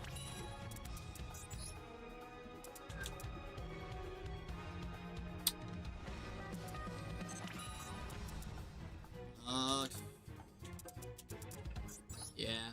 Alright. Let's go ahead and attach this.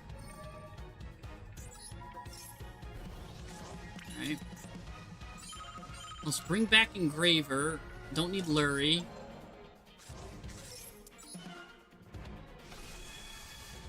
Nice. Let me go into a second of Gum Day. For an ultimate blowout experience. I don't need to use a Gum Day right now. I can hold that in case he gets rid of that somehow, but yeah. Alright. That's nice. A double of Gum Day. Double towers. Triple towers, pretty much. So even if he Kaiju's me...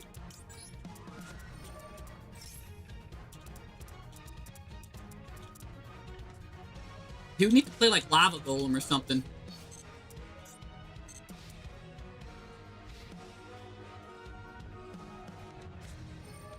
It's a hero deck, of course.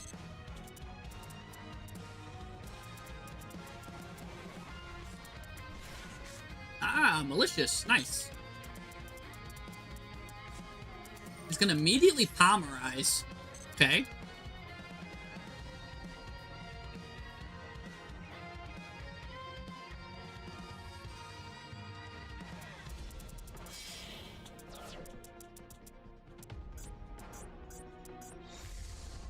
Absolute Zero.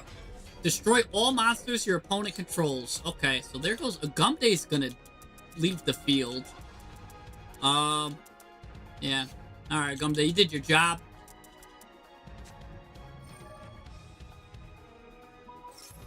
Yeah, alright. Actually, the Gum Day's not done yet.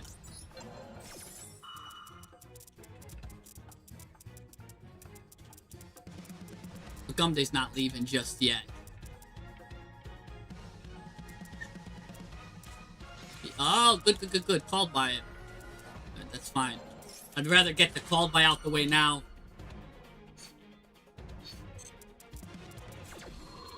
So now we know Engraver's not doing anything next turn. Okay, it's fine. Engraver or Gum Day can just chill here, I guess. No, he's just fuse. What is this guy gonna do? Oh, and this guy special summon destroys many spells and traps. Oh, he's just gonna completely... he's gonna completely hit me with the Slobber Knocker here. Let's go ahead and fuse then with this. I don't think I could stop this. That's pretty cool. Alright, let's go into this. He's gonna destroy all my spells and traps.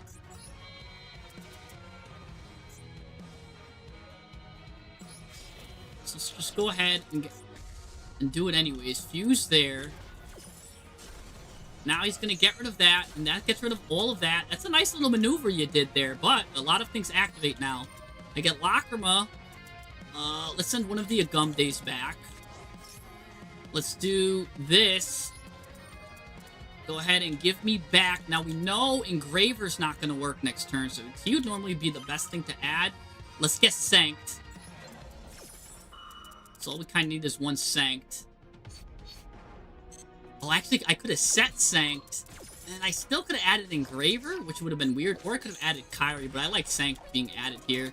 Because then he can't hit me. see what he does now.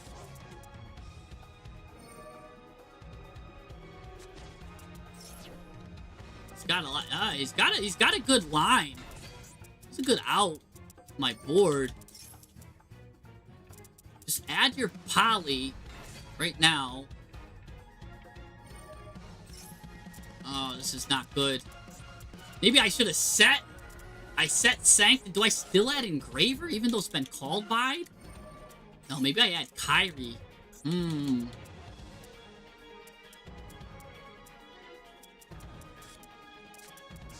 Alright, he finally activates Ejector. We could droll him here. Ejector won't be able now to add the Neospatian. Or add the Spell and Trap. You can't add, whatever it's called. Something 0 or whatever it is. Like EN Shuffle or whatever. He can't add EN Shuffle.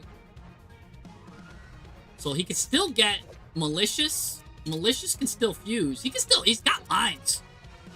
He might even be able to win. Props to him. The first person to take out my double towers.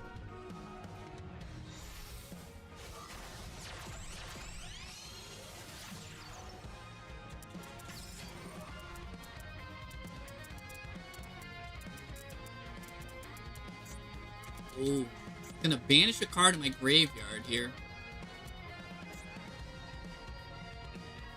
Yeah, he can still make Verte, but he really could just... He's gonna go ahead and banish my Rex, which is annoying.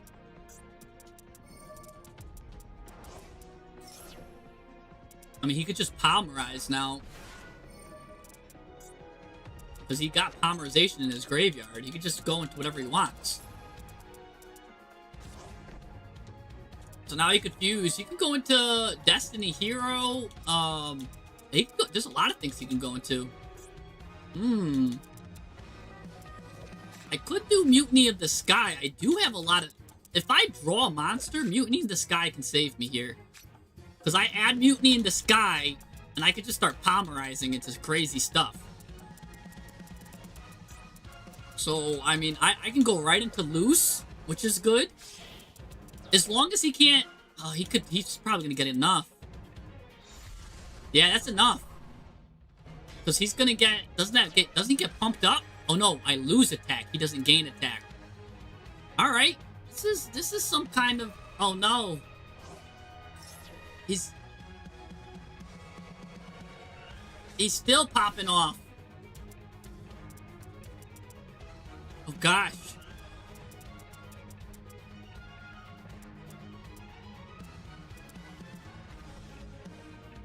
Come on, battle. Yes, battle phase. All right, if we draw a monster, we might have a chance here. We just need to draw a monster, even if it's Engraver, actually. Oh, I should have added Engraver and said it Sanct. No, he would have destroyed Sanct, actually. It's kind of good that it's in my hand here. When I'm taking half damage, I forgot, because of Fiendsmith Kyrie. I take half damage.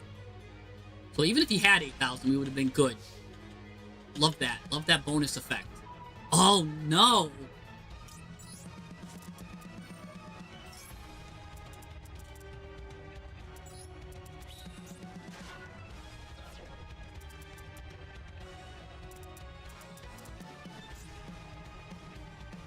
Oh, he's gonna pop it? Really? Oh, are you kidding me? I only run... Oh. How annoying is that?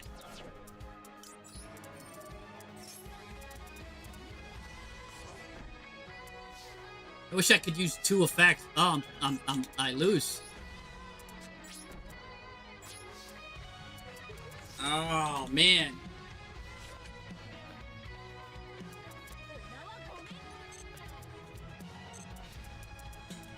It's annoying.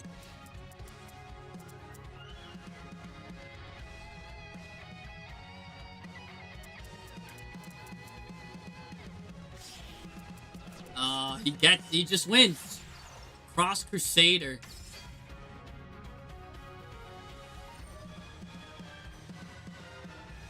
I can't believe it. Yeah, you got me. If I drew any monster, I win. I guess I should have just added, I should have added Engraver to the hand. If I would have added Engraver, I would have been able to get Mutiny in the Sky back, and I would have been able to use pretty much fuse with all of these cards, go into basically loose the Dust Dark, which, by the way, this card can't be destroyed when it's in the leftmost zone, so he wouldn't have been able to use this to destroy it. Then I could have sent him to the graveyard. I could have destroyed him. I could have sent a card to the graveyard. I would have won. I would have won here.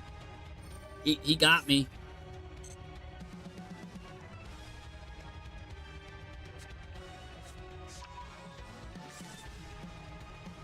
I finally lose. Finally gets me.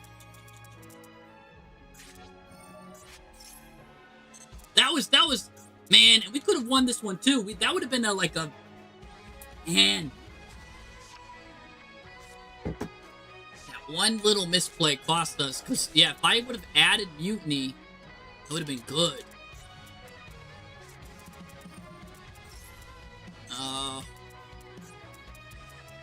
Let's see what he goes into now.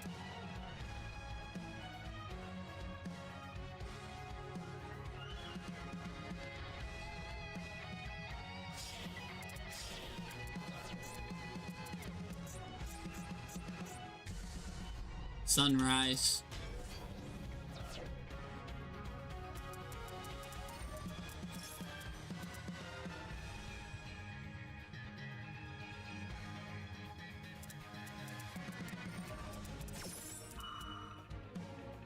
Man, this guy could just finish me off now.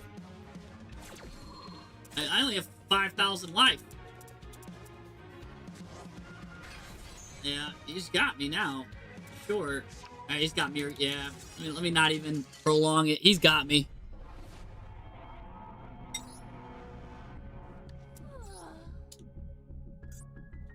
That was a good win streak, though. Man. We still have an 85% win ratio with that deck. Real quick, is Noble here? He had a replay.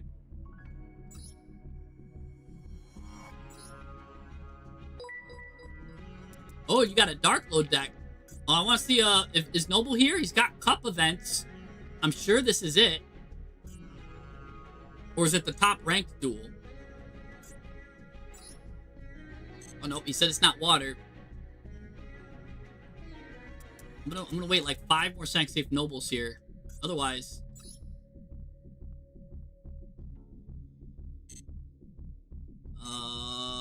Noble's not saying anything. Noble's not saying anything.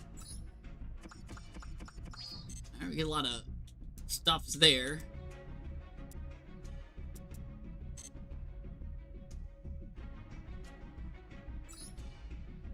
I guess Noble's, yeah, Noble. I was waiting for him to say something.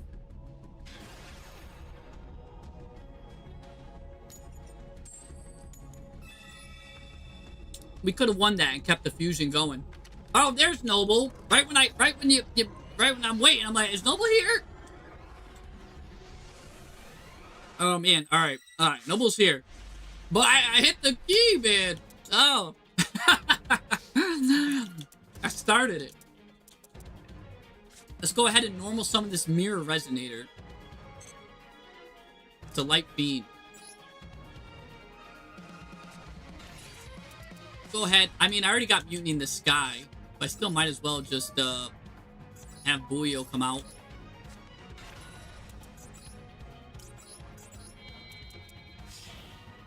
Yeah, Mutiny in the Sky could have saved us there. Oh, I'm so mad.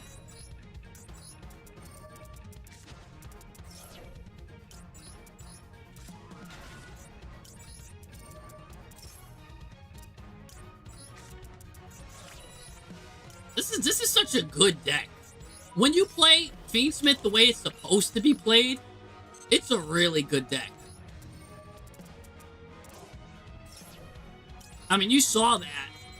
How many, like, our win streak and how many branded players we faced and all of that. It's really strong. Let's do a Mirror Resonator just in case he's got Bestial. Nope.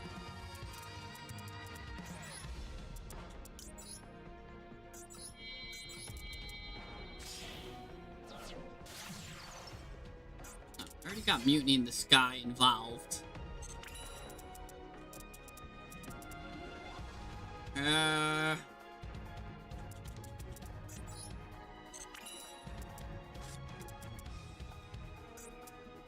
mean, I guess I could just hold it.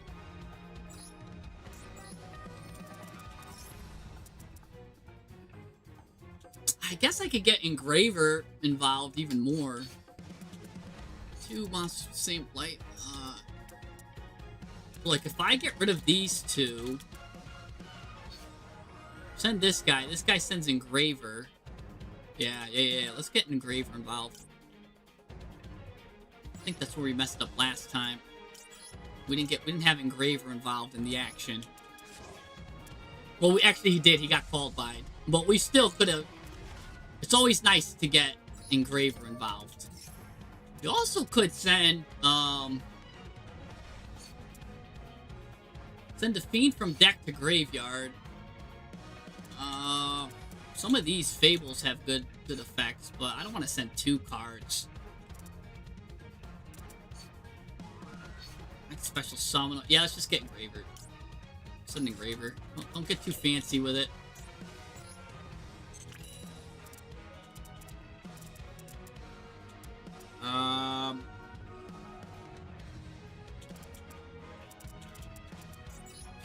Just go ahead. Need this guy in the grave.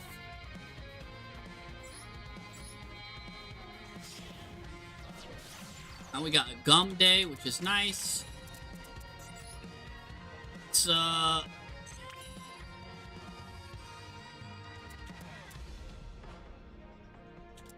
go ahead and Mutiny in the Sky now. Let's get Rex.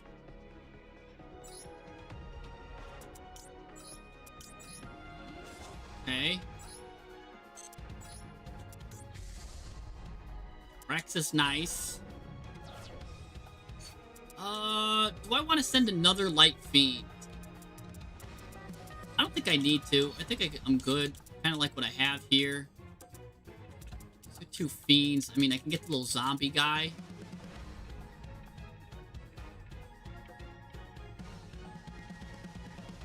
Yeah, I'm actually good with holding this. Let's go ahead and fuse now. Here's a nice little fusion. Go into the little zombie dude. Look at this combo. Watch this. So we're going to get Duke of Demise here. We're going to go ahead and get Kyrie back. Now, Duke of Demise is going to go to the graveyard. Because this is actually, even though it looks like a zombie, it's actually a fiend monster. So we're going to send this to the grave, which adds this back. Like, this is some advanced level stuff here. Now you do this, and now you get Engraver back to the hand. This is what I mean by, like, oh, we should get Engraver involved in the situation. Now we activate Engraver.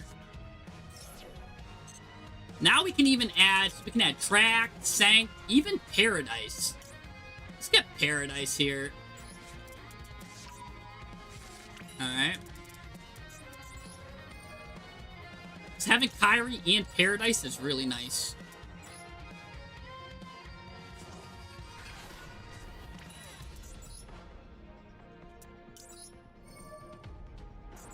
Because Paradise says, basically, I target this card, and I just board wipe my opponent.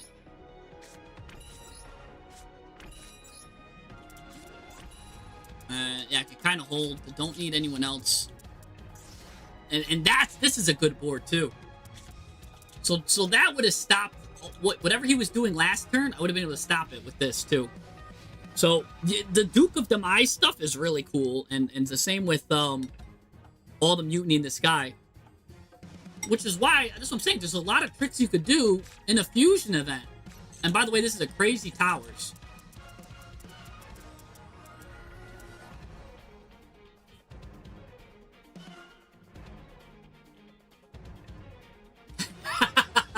Golden Eye saying I queued up with the quickness. No, I was waiting around. I was like that meme where you look around, right? I looked around, like I was waiting for him. I was like, and we discussed a little bit too. We were like, we had a discussion. Oh yeah, Noble. I'm not trying to do Noble dirty. I never do Noble dirty. Noble's a clean guy. Noble's a noble. Look at this guy. This guy's like, what? I've got branded. I'm playing a branded deck. Look at him with his Albaz there, sitting in the corner with his Albaz profile picture with his Albaz icon. Then he's gonna name himself Beginner. When he went deep into the Albaz deck, he's probably like, how can I fuse with this guy? So there's no, my Fiendsmith in Paradise is gonna really hurt him. Incredible Ecclesia! Alright, go ahead. Alright, let's actually use Kyrie right now. He's gonna be like, what? What's going on here?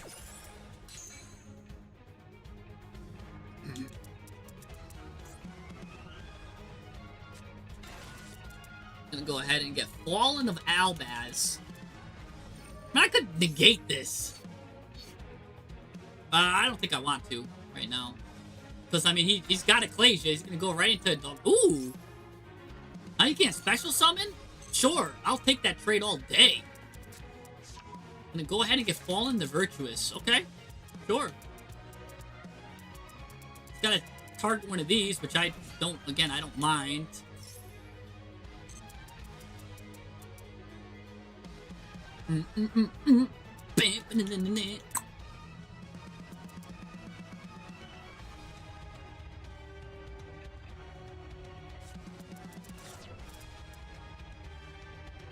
Even Quem sometimes could be a good negate. But he can't fuse right now, so I'm just fine with chilling. Go ahead, you can get rid of one of these. Sure.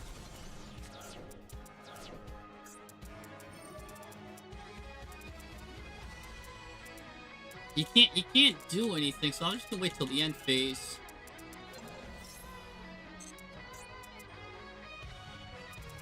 Maybe I don't even have to. No, I don't even have to use Paradise to pop.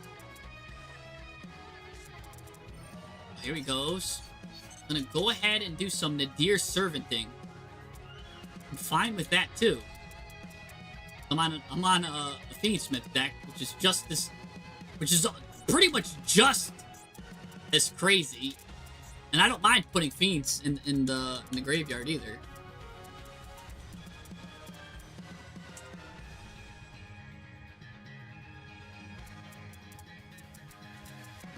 Yeah, but the 24-hour meme, that's a meme. Oh, by the way, we got a gift from Mr. Azeroth Gaming, man. He's sending me these gifts here. By the way, I do not have a Dark Lord deck right now, but Forbidden Crown would definitely be in it. He's sending some jewels. Yeah, ooh, here we go. What's this? Alright, okay, go ahead. Special summon or add to your hand something. Go ahead and get that. Yeah, maybe I don't even activate this. Yeah, maybe I kind of just keep this going here. And I just... Yeah.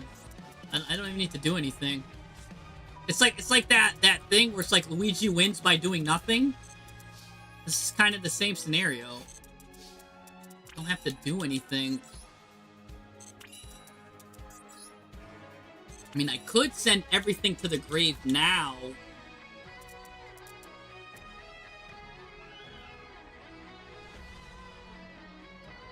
If I do that, I don't even care. I don't need to do that either.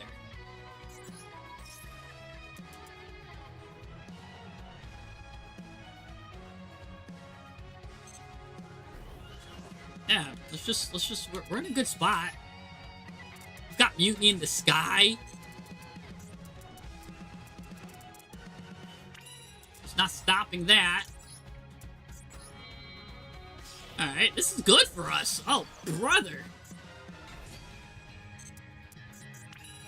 Alright, alright.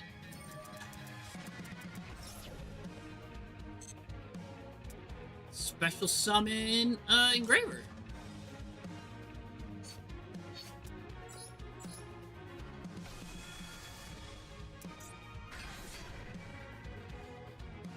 Okay.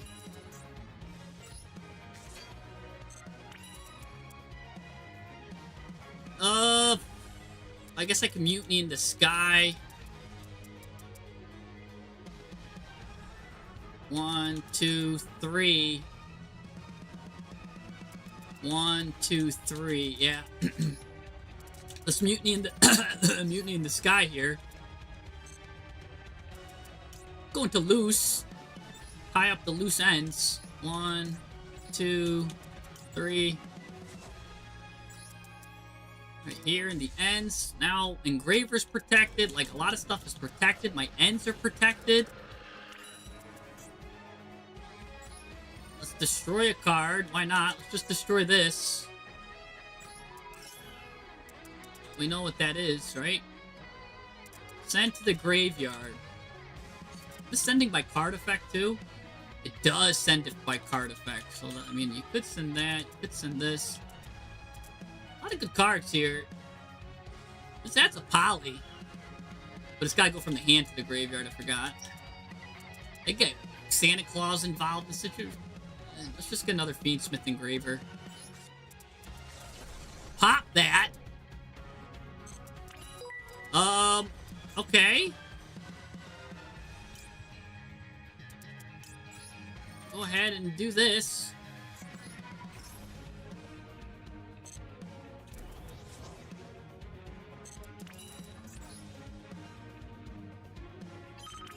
Alright, battle phase. Here goes that fusion. We all saw that fusion coming.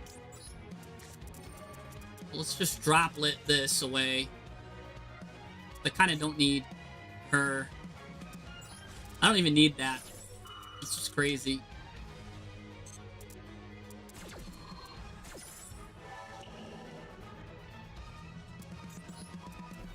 Alright.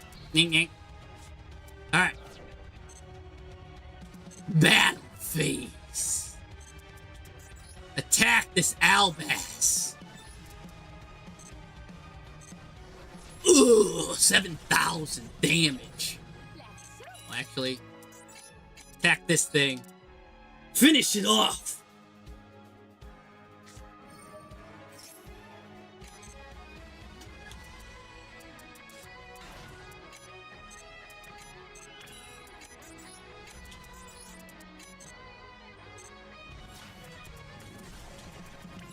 I actually am out of time. I win here.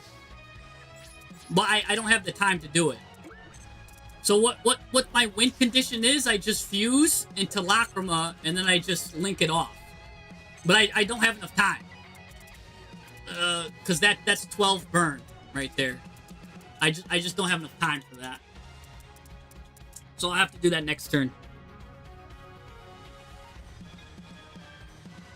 Because yeah, I don't have the time to burn them.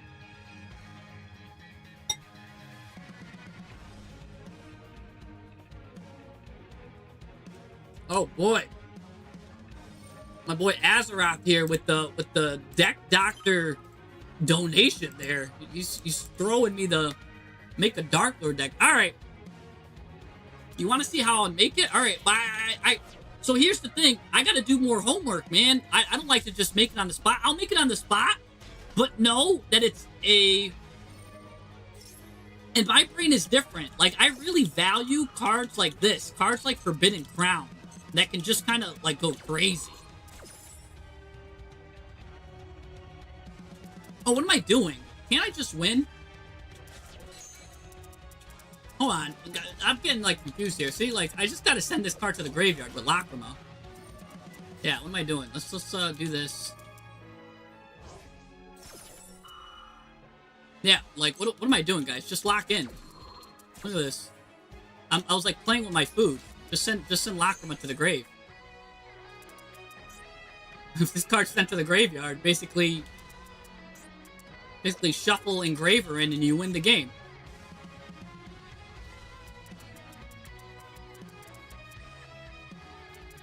So he needs either a Bestial or Called by the Grave to win here. But if he had a Bestial, he would have Bestialed me last turn for sure. Oh, he's holding. He's holding.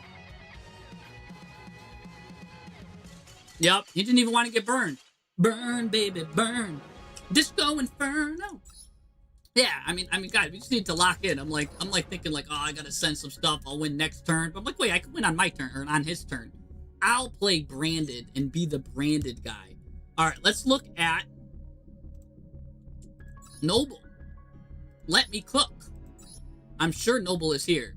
I'm gonna trust. I'm gonna go off my instinct and say that Noble's here because I know Noble is here. So I'm gonna start the replay so you guys can't be like, oh, Jesse said Noble's not here.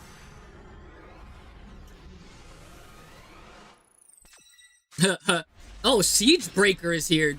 What's going on, Siegebreaker? All right, let's see. So he's gonna get Maxian.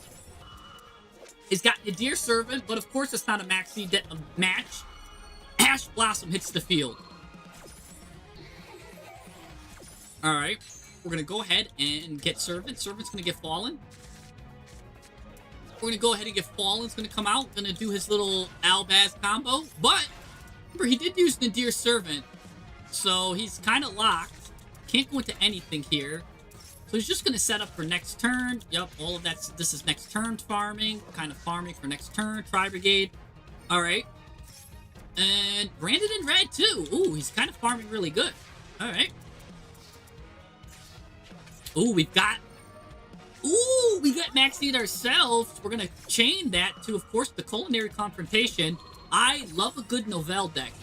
Alright, so now we're going to go ahead. This is going to let us add a level 1 ritual card or a ritual recipe, which will add the recipe book here, the Novell Ritual Recipe Book. Make sure everything goes into attack mode. Now we're going to add Walla card, show 2 cards. We're going to get that, and it gets you the ritual recipe spell too. So it's kind of like a pre-preparation of rites, which is nice for Novell. So now this card comes out here. Now, here's something interesting he can do with Barilla Base, right? Oh, wait, no. Oh, okay, I guess it doesn't matter. He's going to put this card here in the grave, or in the extra monster zone. He's going to get the meat recipe here. Now, this is cool here. This card's going to do some excavation. This card's going to go here.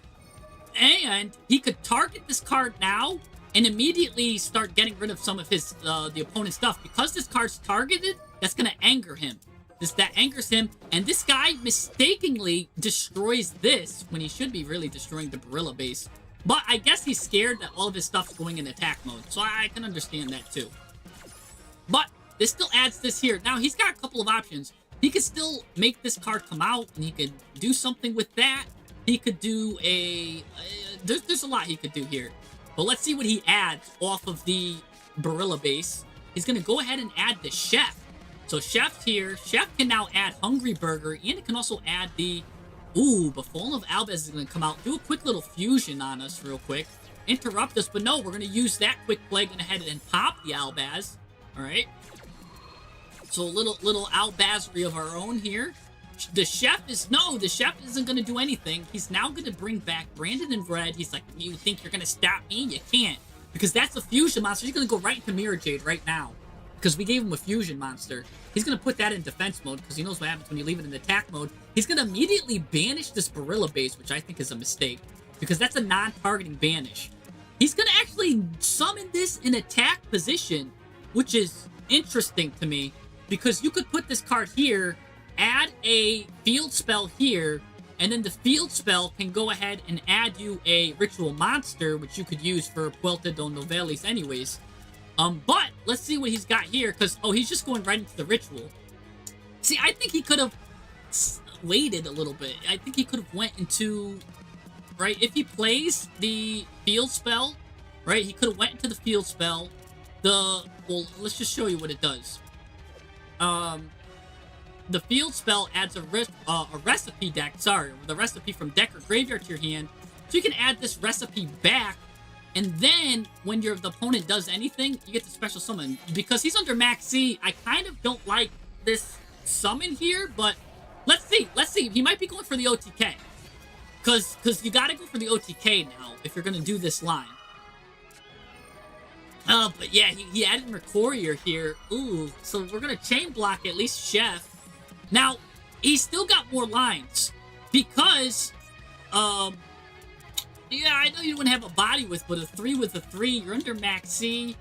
You do get to, so he still has this Culinary Confrontation line, where he could target Novels in one of these cards, so he's still got a secret effect here.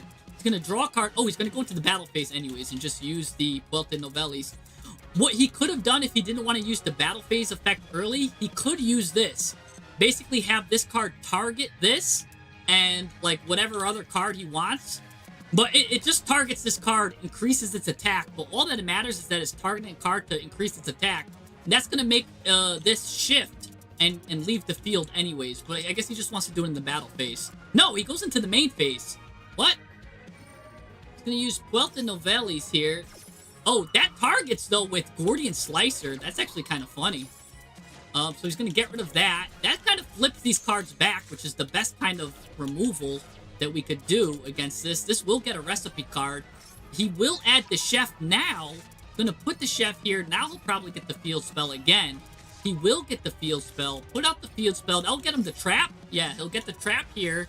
Trap goes down. Bystials come out. Going to get rid of the Albion to prevent anything here. So he's got a hard negate. But this also can now quick effect and get rid of pretty much anything that he wants. He's going to flip those back in, draw a card. Ooh, Ultimate Slayer. So, alright, Branded Opening's now going to go ahead and get a Luber here. I'm surprised he didn't do anything with the Culinary Confrontation. Because this also says during your main phase, you could have, like, did a little bit more. And really, I don't know if you played the level 4 or not. Going into the level 4 against Branded is really good because you get to shuffle 3 cards back into the deck. So sometimes that's really nice to do. So, I don't know. But Azeroth just sending the jewels, by the way. Just sending more diamonds. Guys sending so much jewels. Anyways, now this is kind of deadly. It's going to target this. We're going to immediately activate the quick play. That's an attack position. And we're going to hold on to the Chef's Special Recipe here. That's a nice thing there. And oh, he gives up. Wow, we got it there. Okay, that's really good. I don't know if you're playing level 4 or not. Maybe not. I wish I could see what you're playing with this. But look, Novell is such a good thing, and you're playing Let Me Cook. You can never go wrong with a Novell deck. All right, Azeroth wanted to see. Yeah, you're not trying to do all that. Yeah, exactly. I can see what you're talking about. All right. So if we are going to make a Dark Lord deck, right? It's basically the new cards that are carrying us plus the Link, right? Like this old school Link is really good. Probably gonna want 2 of those. Now, your finishers are, of course, these guys right here. This is the new card that they got. Probably want to run 2 of these. Maybe even 1 or 2 of these. Again, I haven't played Dark Lord. You can see everything is unchecked, unfeathered. But the main thing, the main advantage of playing Dark Lord is you get to play the forbidden cards. Right? And here's the big, like, you get to play 3 of these and probably even 2 of these. Maybe 2 or 3 of these that you want to play. Really good stuff.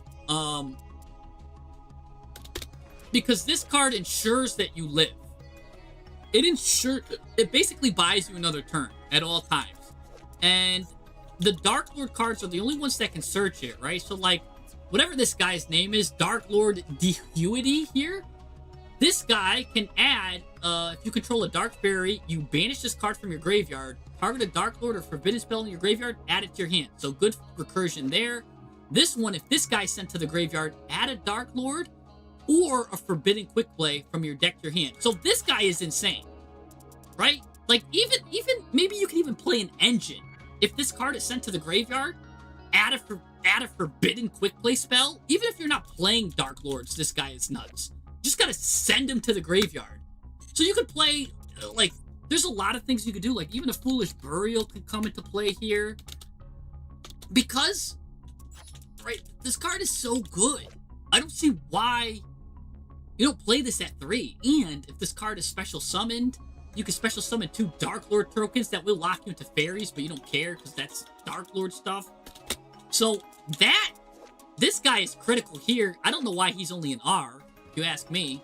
The fact that he's able to add these powerhouse cards for free is insane to me. But let's continue looking at here. Oh, nice, Richard. Saving his gems. Managed to getting Dark Lord. Alright. So, yeah, it's pretty good. So, again, this already is a sick core. Now we just have to find more ways to send this to the grave, right? Alright, how else are we going to send this to the grave? Alright, we've got Dark Lord stuff. We know Dark Lord Ixchel is probably one of the greatest cards, too, in Dark Lord.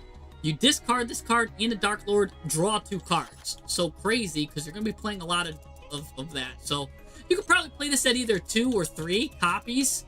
The problem is, you kind of got to wait on this card. Because you discard this card and a Dark Lord, you can go -2 and get Ash. Right? So this was before, because right now Ash is really weak. But before Ash was weak, they had cards like this, where you'd go -2 and get Ash and have nothing to show for it. So this is a card that Ash is kind of strong against. They don't make cards like this anymore. Now usually Ash is weak against a lot of cards. So this card is showing its age, which is the only reason why you might possibly play it at 2. But you could play it at 3 if you find ways to bait it, right? And do stuff. But maybe play this at 2. Because we'll have ways to search, we'll have ways to do stuff.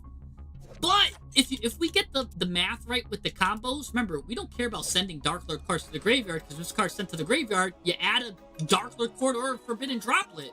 So, I mean, in some ways, you could send this to the graveyard, add a Droplet. Even if he negates it, you still add the Droplet. Like, it's kind of crazy. So, that's pretty good. So, this is either a 2 of or a 3 of.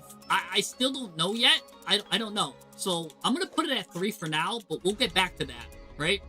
Well, everybody's going like it's at 3, it's at 3. But you know what? I'm explaining some reasons why you could play it at 2 is because it's not as strong. I mean, it's still a strong card going into Dark. So, we'll leave it at 3 for now, right? Because it's so strong. But just know it's got a kind of weakness against Ash if it's like your only play. But let's keep going. Because also we have a Droll and Lockbird weakness too. We're like adding. We gotta make sure we get some kind of anti-Droll lines too.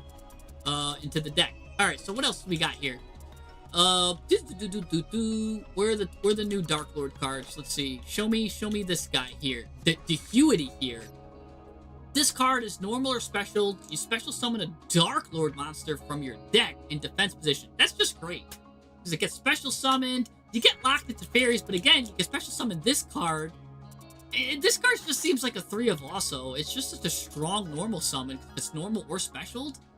And if you control a Dark Fairy, you could banish this, target a Dark Lord, or in your graveyard. It does 2 effects. So it's just, again, it's really good against Ash. Because even if they Ash the first card, it's got a good second effect. So look at this. Like already, this is a really good core. Now, where the deck starts getting weaker is when you start adding the older Dark Lord cards. You can see how these 2 plus these cards right here are all new. All new, plus these 2 guys are new. 2 level 6 or higher Dark Fairy monsters, right? So you can see, oh, and look at that. These are higher, like, Dark Fairies. So yeah, we probably want to definitely use this. So we're going to want to play some kind of fusion stuff. Let's look at the new fusion card that they came with, right? We didn't get to talk about this. The Dark Lord Dance. This is going to be a 2 of, a 1 of, or a 3 of. Let's look at it. Fusion summon one of these by banishing the monsters from your hand, field, or graveyard as material. The monster special summon gains 1,000 attack. If you special summon a Dark Lord fusion this way, you can also use a Dark Lord monster your opponent controls as material. Okay. The fact that it's fusion summoning from even banishing the graveyard means this is really powerful. This might even be a 2 of. I can even see it being a 3 of in some weird builds if you're playing the math right. But, like, people that play this at 1, I think are being really risky. Because you don't even mind seeing this. If we do the math right, we could just hard have it in our hand and make it work. So I think this is a good example of a good 2 of. Especially because a lot of the Dark Lord stuff will be able to shuffle spell cards back and be able to do, like, the effect again. So having 2 of them in rotation is kind of nice. So let's play it at 2, right? Because it is a good effect. Maybe you don't need to see it at 3 because you don't want to see 2 of them in the hand. You can only activate 1 dance per turn. But then again, you can only activate 1, which means if they hard negate it with something like a Baron to floor, you can activate another one. So again, this might be a 2 of, a 1 of, or a 3 of. But if I was to guess, I would play this at 2 for the reasons said above. Alright, we've got Herald. Nice. Got 2 of those. I don't know if we play Herald of... I don't know if we play this. It's funny that it's related to Dark Lord. I mean, it is a fairy link, and you get locked into fairies. You might play that at 1, just to... I mean, it's... just to... You might need to send cards to the graveyard or something weird. I don't know. And then have a Omni Negate for a spell trap. That might be fine. I mean, that looks good, then. So these are all fairies. It makes me wonder, too. This is a fairy. Do we even want to play... Oh, let's continue looking at some of the core stuff here. So... Going back to some of the core... I also want to see, do we want to play... She's not a Dark Lord. She's just a Condemned Witch. She's a fairy. No, we probably don't play her. Alright, let's go back to some Dark Lords. During your main effect, quick effect, activate this, tribute summon a fairy, okay. This card's sent to the graveyard. Alright, that's interesting. Not... Again, these are I'm gonna have to read. You discard this card and a Dark Lord, target a Dark Lord in your graveyard, add it to your hand. It is a level 6 or higher Dark Lord, probably play that at 2. Just for math reasons, and because it's got a kind of versatile effect. It is a little weak against Ash, but that's fine. And then it's got the quick effect where you get to also target the Dark Lord in your graveyard, apply that. So that's not bad. That's probably I'll keep that at 2 of. Don't want to see 2 of them in my hand though. That's fine as a 2 of. Who's nasty? What's he doing here? What's he gonna be up to? Discard 2 other Dark Lord cards. Special summon this card from your hand. That could be good. Because what we've got, pretty much everything is Dark Lord now. The map says we're going to want 21 other Dark Lord cards for this to be valuable.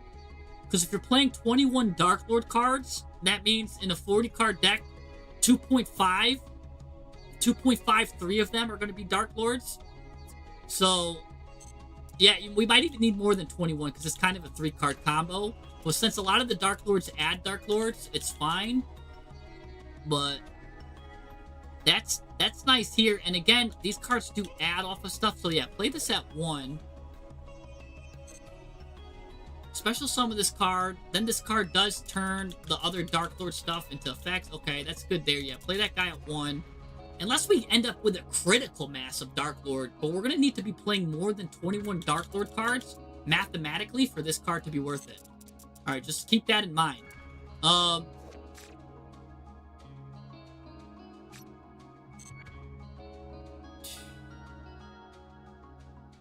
Dark Lord Zerato. If you control 4 more dark monsters in your graveyard, tribute summon by... Okay. Send a dark monster from your hand to the graveyard. Destroy all monsters your opponent controls. That's interesting. Once per turn, if this effect was activated, destroy this card. So I would say this is an interesting effect to play it at 1 of. But the fact of the matter is, we have a card that we could go on our opponent's turn that just destroys all cards our opponent controls. I don't think we need to jump through hoops to destroy all of the monsters our opponent controls when we got a card that can literally destroy everything our opponent controls. So for that reason, I'm not liking this guy. Let's keep looking at the other ones. Once per turn, you send a fairy monster from your deck to the graveyard. Okay, that's disgusting because, right? We love foolish burying our fairies. Okay, continue. Oh, this card cannot be special summoned from the deck or graveyard, though. This card is destroyed. Oh. He's got a strong effect, but getting him out looks to be annoying. We'll think about that guy. This guy's a think-abouter. You gotta think about him. Well, think about it. Let's look at this. With this card, special summon from the graveyard, target a fairy, special summon that. So just extension. It's not hard once per turn, it looks like. This looks really good. Like, this kind of looks like it kind of does almost what this wants to do. I think this is a 2 of also. Right? You don't want to clog yourself with it as a 3 of, but having this in your hand actually when you're doing stuff afterwards, especially because a lot of these guys, and I know some of the spells are like Monster Reborn. You're probably going to want to run this at 3, by the way. Summon a Dark Lord in the graveyard in defense position, yeah. Because a lot of these in the graveyard are disgusting and they're high levels and they get to copy effects. So you really want to get these guys in the graveyard and then revive them. So yeah, you really want to play probably Contact at 3 here. And the fact that Droplet can send these to the graveyard is really good too. So yeah, play that at 3. Let's be looking at some more guard. What's Nurgle? Who's he? Your fairy monster attacks the defense position, piercing damage. Is this a lot of damage? 4,000. Okay, something to think about. Copy and effect. You can only special summon a Nurgle once per turn. This is also one you kind of got to think about. Like, this guy is good if your opponent's, like, on... Oh, what's he on? Maybe he's on, like, Crooked Cook. Now you have an out for Crooked Cook here. This is an out to, like, weird powers monsters that can't be destroyed by battle or something in defense mode. This could be a one of, only because there are certain situations I could see this card's piercing damage coming into effect. But maybe not. That's another one you got to think about. All right, let's continue looking at the other ones. Because, look, if you fuse, again, remember, this card said if you fuse with the monster gains 1,000 attack, by the way. So, this card realistically can have 5,000 attack. The fact that we've got a 5,000 attack guy now that can pierce is pretty strong. That's really strong. We're going to have to run Morningstar, by the way. Where's Morningstar? Probably play Morningstar at 2. You got to get her involved. And you kind of want to find her. This tribute summoned. Special summon a Dark Lord. Interesting. From your deck. Up to the number of effect monsters your opponent controls. Oh, that's really good. And what's cool is you could combine that with like Crown or something so they can't stop it. And then he only is affected by his own effects. Well, so unaffected by card effects except its own, really. Oh, wait. Wait, hold on. If you crown this Morningstar, will that negate it or still allow it to work? I don't know that interaction. If does anyone know? Because this will affect my decision on Morningstar, how much I like it. If you tribute summon Morningstar, and now you're gonna get a lot of cards, you're gonna special summon kind of like a junk speeder, but your opponent tries to negate you. So in response, you use Forbidden Crown on Morningstar. Will she still work, or does that negate her effects, or you have to basically Forbidden Crown the like Baron to floor instead? What's like the move there? Can you crown yourself, or do you have to crown the Baron to floor?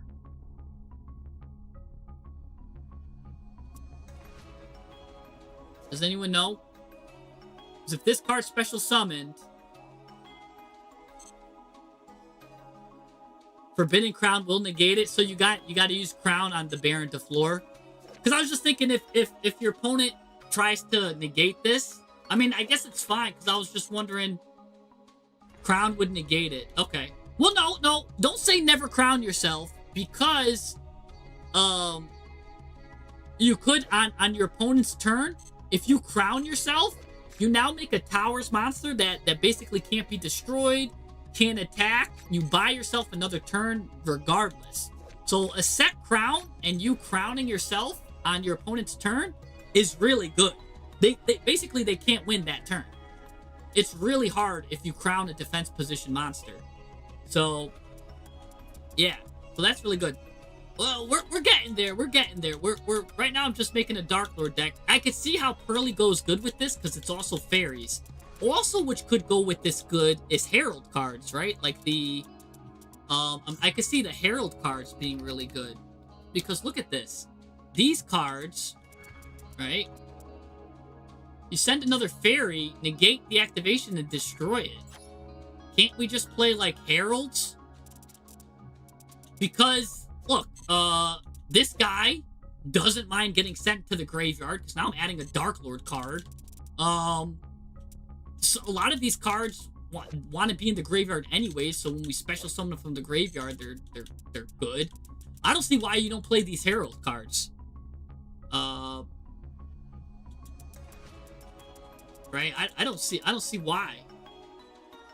Yeah, Noble. If you Lancia after it did its after it kind of used up everything it could do, that's actually really good. If you crown your Lancia after it summons twice, it kind of really did everything. I mean, but if your Lancia summoned twice, you're in a commanding position anyways. So, but yeah, crowning your own Lancia, Ice Barrier Lancia is really good after it did everything you kind of wanted it to do. But yeah, I think these Heralds are nice, right? I mean, am I crazy here to think that... I know they're not Dark Fairies, but in the same effect, they're kind of really good hand trap fairies that can send these Dark Lords to the graveyard.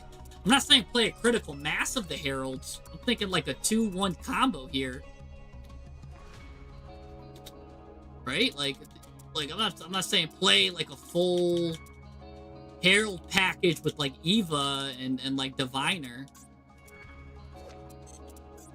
Because a lot of people will play like Eva, but Eva was not even good here because Eva's only good for the light fairies. So I don't even think you play that. But maybe just like a small hand trap fairy package. That might be fine. Like this might be good.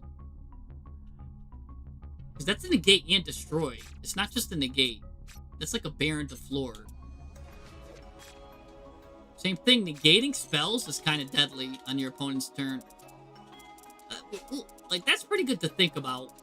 Especially when you're like reviving stuff, you could just banish the cards that go to the graveyard. I don't see any reason why not to play these. Alright, let's keep looking at the Dark Lord stuff. I didn't look at... Who is this guy? Ukbak? He's normal or special. Send a Dark Lord card from your deck to the graveyard. This is disgusting as well. What? Do you play this at 3 or 2? What? I can see this being a 3 of. Send one Dark Lord card from your deck to your graveyard. So you could send...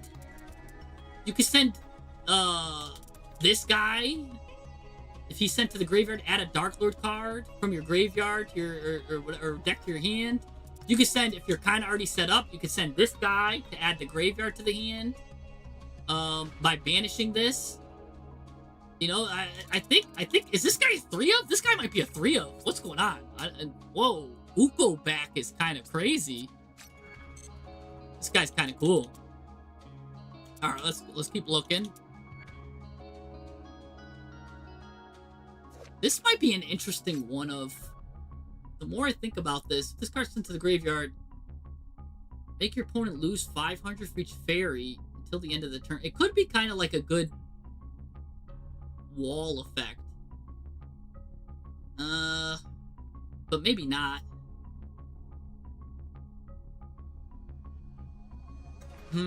Maybe not.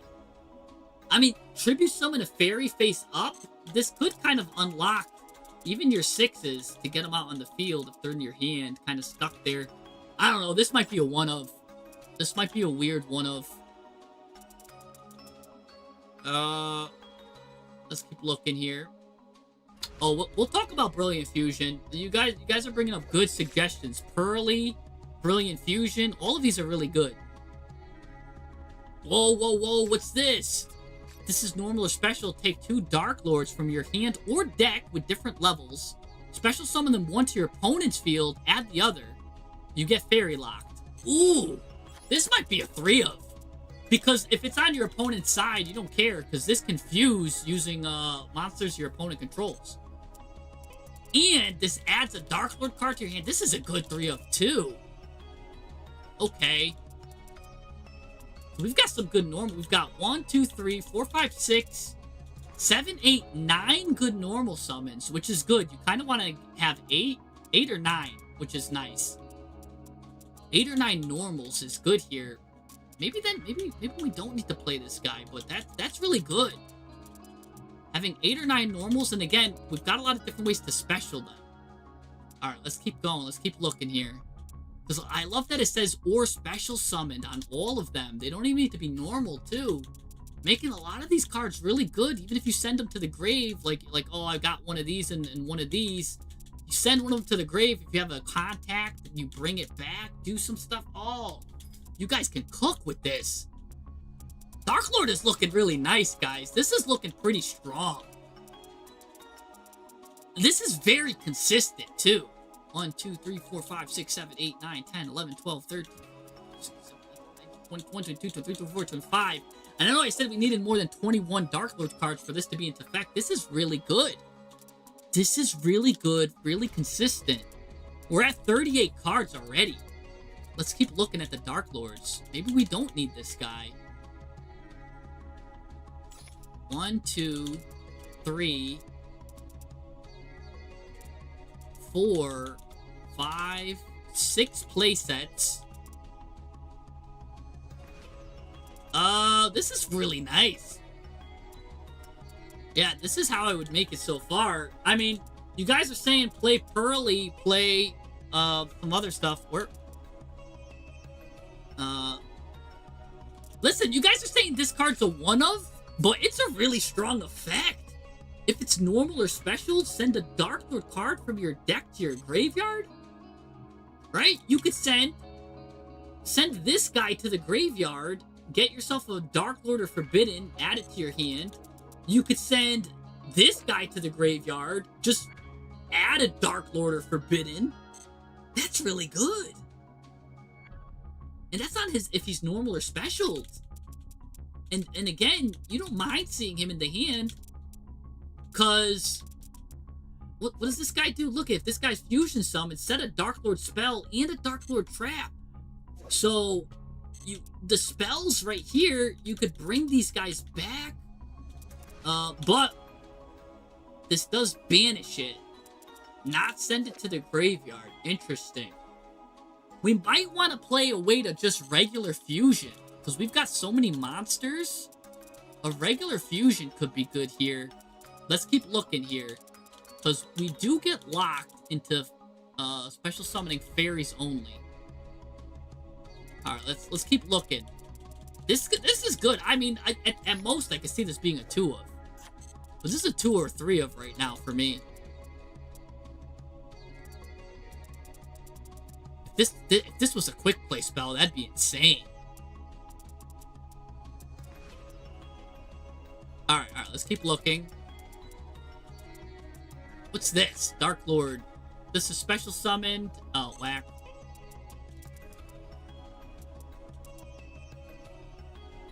Yeah, we don't need that guy then. What's this? The Dark Lord would be controlled. You can discard this card instead. Alright, that's cool artwork, I'll say that. Definitely cool there.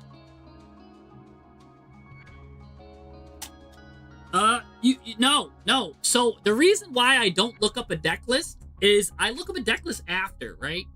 The reason why I don't is because I like to compare and contrast afterwards. And then I want to see how close I get to maybe someone that's been playing it for a while or something like that. Then I could like understand stuff and see things. I like to see, right? You don't whatever you do, like when you're deck building, if you look up a deck first, that's only gonna hurt you because then you get what's called, then you fall into a trap, right? You fall into a trap where your deck just looks exactly like that person's, and you don't know why that person's doing something. Right here, I get to individually like rational and see why I'm playing a card at a certain quantity. So when I then look after when I make my deck and see what my opponents are playing, or what other Dark Lord players are playing, I can see if I left out an important card. You know what I'm saying? Like, oh shoot, I was playing, of course, like maybe an obvious card, like, oh, I was on Snake Eye and I forgot to put in Bonfire. Like, how ridiculous of me, you know? Like, of course, right? Like, so there's some things that are gonna immediately pop out, but never start with looking at a deck list, because you're not gonna learn the deck that way. You're actually, it's going to be, and if you jump in with someone's deck list and then play it, you're gonna, like, something horribly is gonna go wrong. You won't know why something's in there. For example, if I was to show you my Fiendsmith deck list, I bet you 99% of the players would use this card wrong. 99.9. And if it's just a random guy. This card has so many uses, and a person just copying my deck list for Fiendsmith will not use this correctly because they didn't analyze the deck and see all the crazy things that you could do with it, like what I was doing with it. So, and it's funny too, because the majority of Fiendsmith players don't play that in the thing because they're using Fiendsmith engine, and they're just playing it wrong, in my opinion. It's just wrong. And that's only due to time played, like, right? Like, you kind of gotta really look at why you're playing something. So that's why I will never look at a deck list before I build it, right? I will cold build the deck list first. Even if I don't know what any of the cards do, I'm gonna cold build it, read the cards one by one until I get what's going on and I get a semblance of a strategy. Right here, what I got right here, what I've read, what I've done, and what I know, because like, my brain's really powerful in some things, right? I'm good at math. I'm good at, like, I can retain. I'm very good at, like, Simon, the game, like, doot, doot, doot, doot, doot, doot, doot, right? Like, so I can retain. When I read a card once, it sticks in my head for a while. So I'm able to retain, like, oh, that's the cool combo with this and that, right? So it's good to read the cards. Now, and that's why I won't copy a deck until I get my own list. Then, once I have my own list, will I then maybe peek at another person's deck list to see if I missed something obvious, right? And again, there's a lot of suggestions getting thrown in here. People are saying, oh, Brilliant Fusion, that sounds like a great tech. Pearly, that's a light, those are light, fairies, so that might be a good tech, right? There's some really good techs getting thrown at me here, and there was some other stuff here too. So don't worry, that, like, I'm definitely thinking, but a lot of stuff's going through my brain at once that I can't show, but yeah, let's get to it. But this is why I don't look at a deck list first, and I will, and I when I build, I'll cold build, and I always recommend, as long as you're not a beginner. If you're a beginner and at the game, then you have to kind of copy someone's list, because the list you're gonna make, if you're a beginner, is gonna be likely wrong. You can't evaluate cards, how strong they are. You don't have that evaluation yet, where you can tell if a card is strong or not by reading it at its first glance, because there's a lot of hidden effects and secret effects that you might not pick up. So if you're a beginner at the game, then yes, copy a deck list immediately.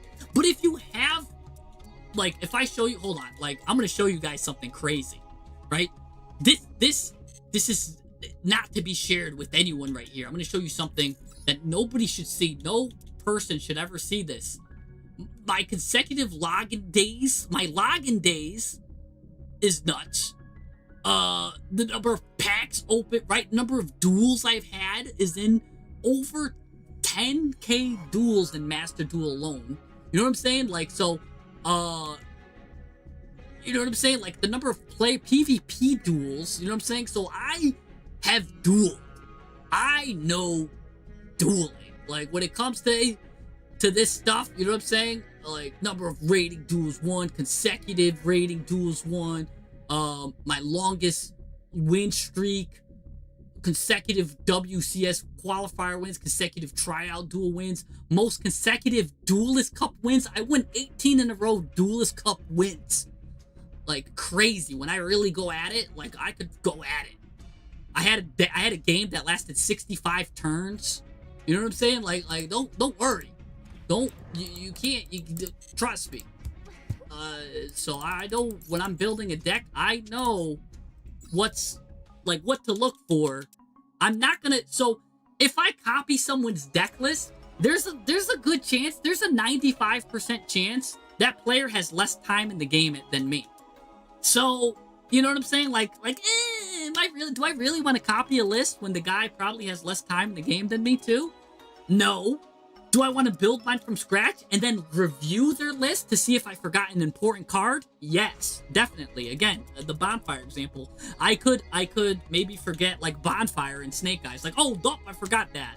You know what I'm saying? So again, always make your own decks unless you're a beginner at the game. Now, because I just want to, let's continue.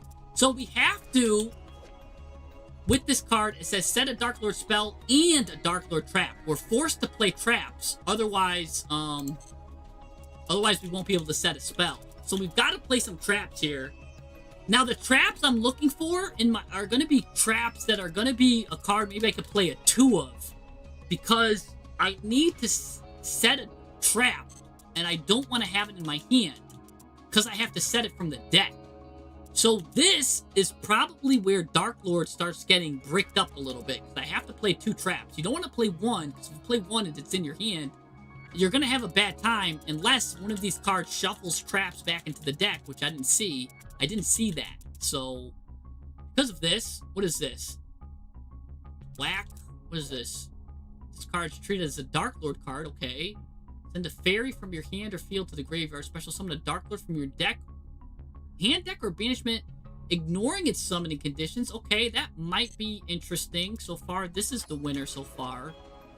Send a Dark Lord monster from your hand or face-up field to the graveyard. Destroy a card on the field. This also could be good because I remember all of these cards do copycat spell and traps in the graveyard. So, destroy, and they copy just the effects, right? Yeah, the effects. So you don't even have to send the Dark Lords anymore. You just destroy a card on the field. So that could be good there. Same thing here. Don't need to do that, but being able to special summon a Dark Lord from the deck is really good. So far, I've got 2 kind of decent traps.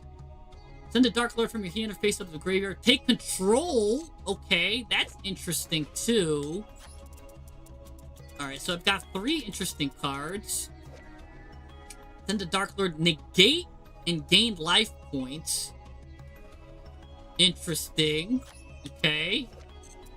And then what's this? Send a Dark Lord, fusion summon, using monsters from your hand or field.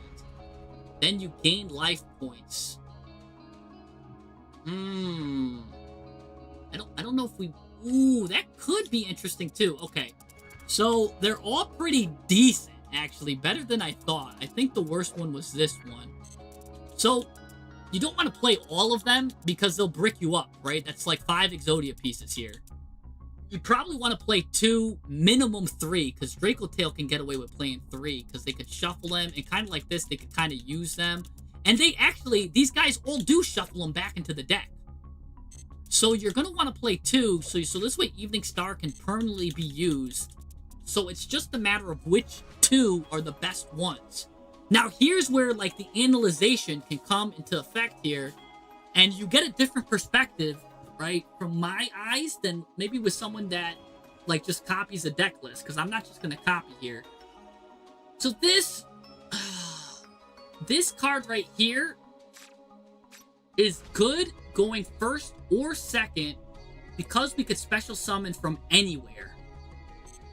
How is this card good going first? Because if I discard this card, right, this is considered a Dark Lord card, right, we could discard it with like Ixchel. We can get this card into the graveyard, then copy its effects. That's a good turn 1 card.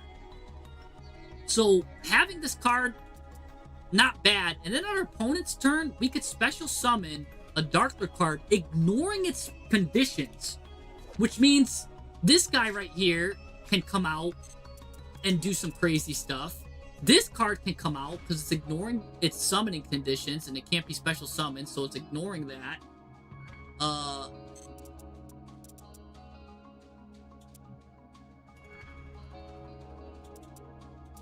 What else? What else? Hand deck or banishment. Yeah, this card is looking really good. I don't see why. So I think this card makes the cut for one of them. Because this card's good going first and even going second, breaking boards, I could see this card like bringing out again, because all of these cards are like, if it's normal special summon, like do everything, right? Add droplet to your hand, add crown to your hand, like and do stuff. A lot of these cards got double effects. You might want to special summon them. They've got 2 effects. Really strong. I think that's really good, right? You could bring this guy back, get a Dark Lord back, or man, there's some really good ones.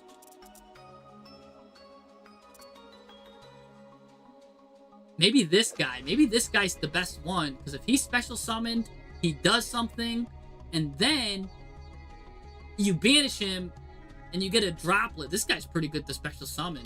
So I just see there's a lot of good cards to special summon here. This guy's not bad to special summon too. Get the copying effect. He does discard 2 other Dark Lords, so that's pretty good to have. So yeah, probably Fallen makes the cut. This destroys a card on the field. Non-targeting destruction. I like that. Non-targeting destruction. That's pretty good. What is this? Take control of a face-up monster your opponent controls until the end phase. You know what? It's cute, but I'm cutting that. Because I don't want to, like, what if my opponent's on a stun deck or a trap deck or something weird? I'd rather, like, I don't care what my opponents are playing whack decks. I don't want to take control of their whack monsters. Yeah. So let's continue. We're locked into, like, fairies anyways. And then yeah, I don't care. I don't want their whack monsters. That guy gets cut. Negate the effects of an effect monster on the field. Gain life points equal to its attack. That's kind of cool because we do lose a little bit of life points in some scenarios.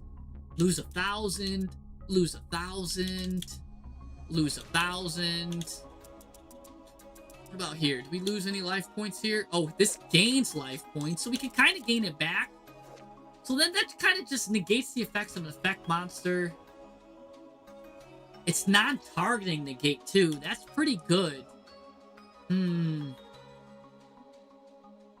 The fact that these are non-targeting is what makes both of these really good. We're gonna hold that one too. Let's see what this is. A fusion summon using monsters from your hand or field. So I might say no to this only because this guy can quick effect target the Dark Lord Dance, and that's the same thing. Right? That's the same thing as this. So, oh, this is also the quick effect. Oh, so there's a lot of them with quick effects actually too. So yeah, I think a lot of them being able to quick effect do this. I think we don't need this one. So we're gonna cut this one. Oh yeah, no, don't worry. I'm not even done looking at all of the Dark Lords, right? Don't worry. I'm not even looking at the spells yet. I'm just trying to figure out. Right now, I'm focusing on the trap, right? I'm focusing on the trap because that's gonna be the part that's gonna break us up the most. The spells we're gonna look at afterwards. I just got ahead of myself when I added this guy. So it's between these 3, and cutting them to 2 is gonna be interesting. If I make this bigger than a 40-card deck, then yeah. So anyways, let's look at the Dark Lord spells now.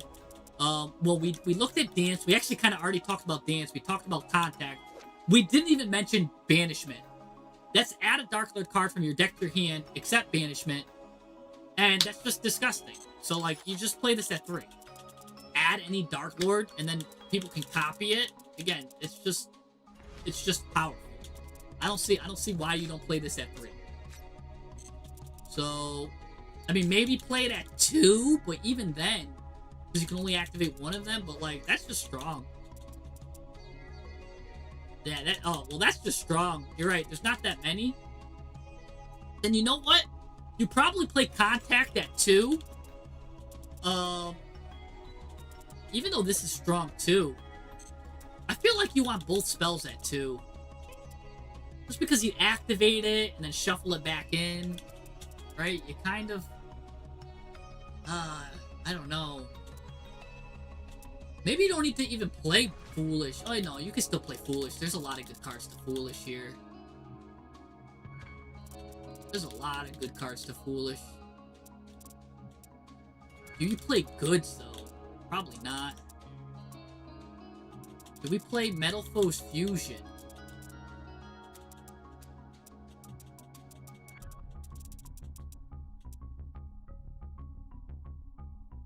I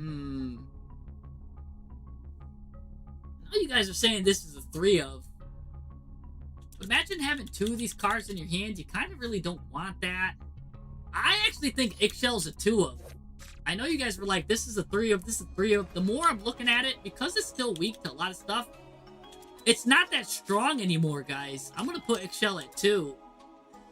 I'm going to put this card at 2. I'm going to put this card at 2.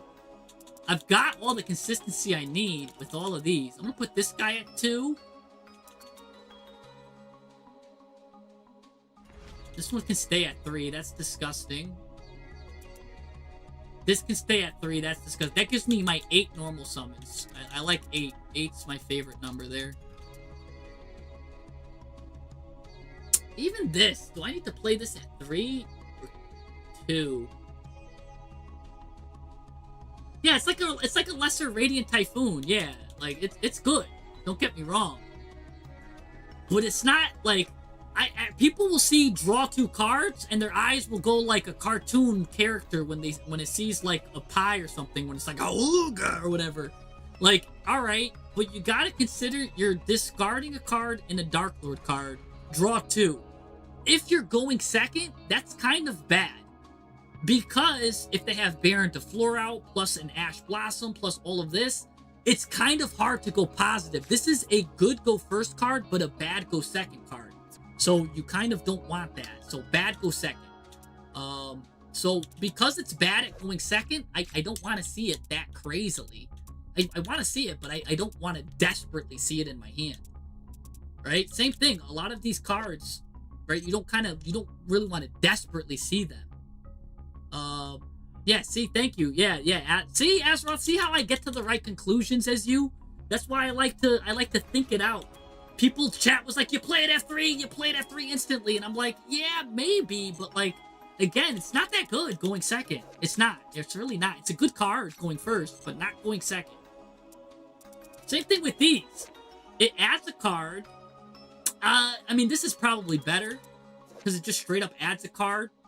Plays better under. I don't know if this is a 2 of or a 3 of. This is a little bit better. I could play this at 3. Probably Banishment you play at 3. Yeah. It's a strong 2. It's a strong 2 and a mid 3. But I don't think that. This is a weak 3 of and a strong 2 of. This is a bit stronger at 3 here. And same thing with this. I could see this being played at like 1, 2, or 3. I like it at 2. Because I do like to be able to... If you do run those cards that discard something, then there's certain ways I like to see this in my hand. But never do I want to see 2 of these in my hand. And really, I don't want to see 2 of these ever in my hand. But it's so good, you don't mind it. Because it's a searcher. It's kind of like Bonfire, I guess, for Dark Lords. So, and the fact that you could use it twice and shuffle it in, that's pretty good. Yeah, play this at 3. Alright, this looks good. But, when it comes down to these, I almost think we might be okay with playing this here at 3.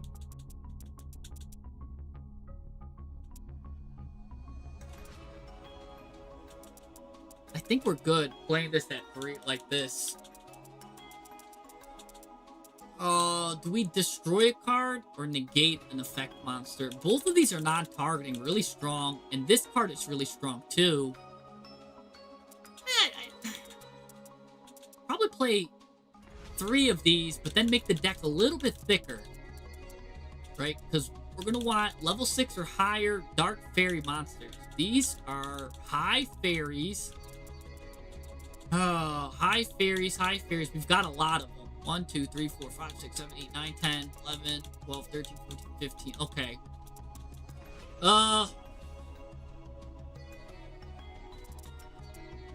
Contact you have at 1. Interesting.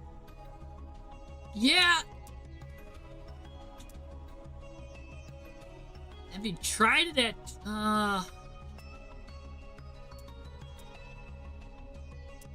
I'll see. We need more ways to get, yeah, because there's a lot of stuff, a lot of ways. I could see contact being run at 1 too, actually. Like, it'd be a very weak 3 of, a decent 2 of. It'd definitely be a strong 1 of. No matter what we're playing in at least 1. Let's see. Okay, let's keep looking here. Did I even read this card? Why is this card looking new? Doesn't matter. It doesn't look that good. Alright. So, this is kind of like a good core here. But, now, we need some more ways to fuse. Do we play loose at all here? Like, do we play Mutiny? This lets you fusion summon a fairy fusion by shuffling your guys back. Means you could shuffle these cards back. I feel like Mutiny in the Sky and Buoyo is really good here. Even though Buoyo's a fiend, like, there's so many ways to just send her to the graveyard. You could send her with Foolish. You could send her with Ixchel. You could send her with Droplet.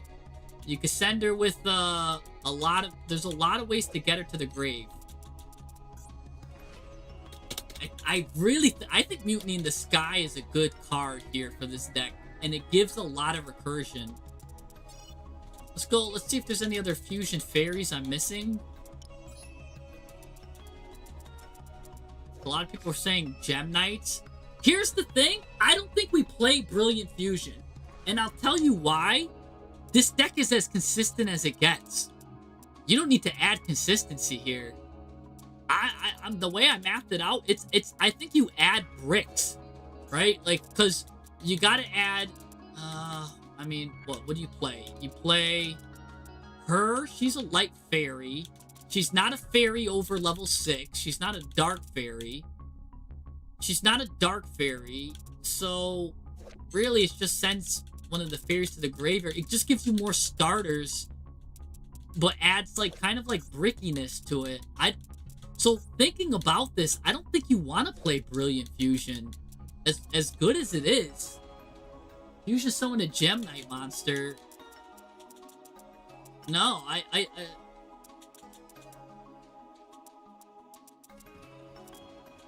where is it? Like, isn't one of these a fairy? Where's the one that sends the fairy? One of these sends a fairy.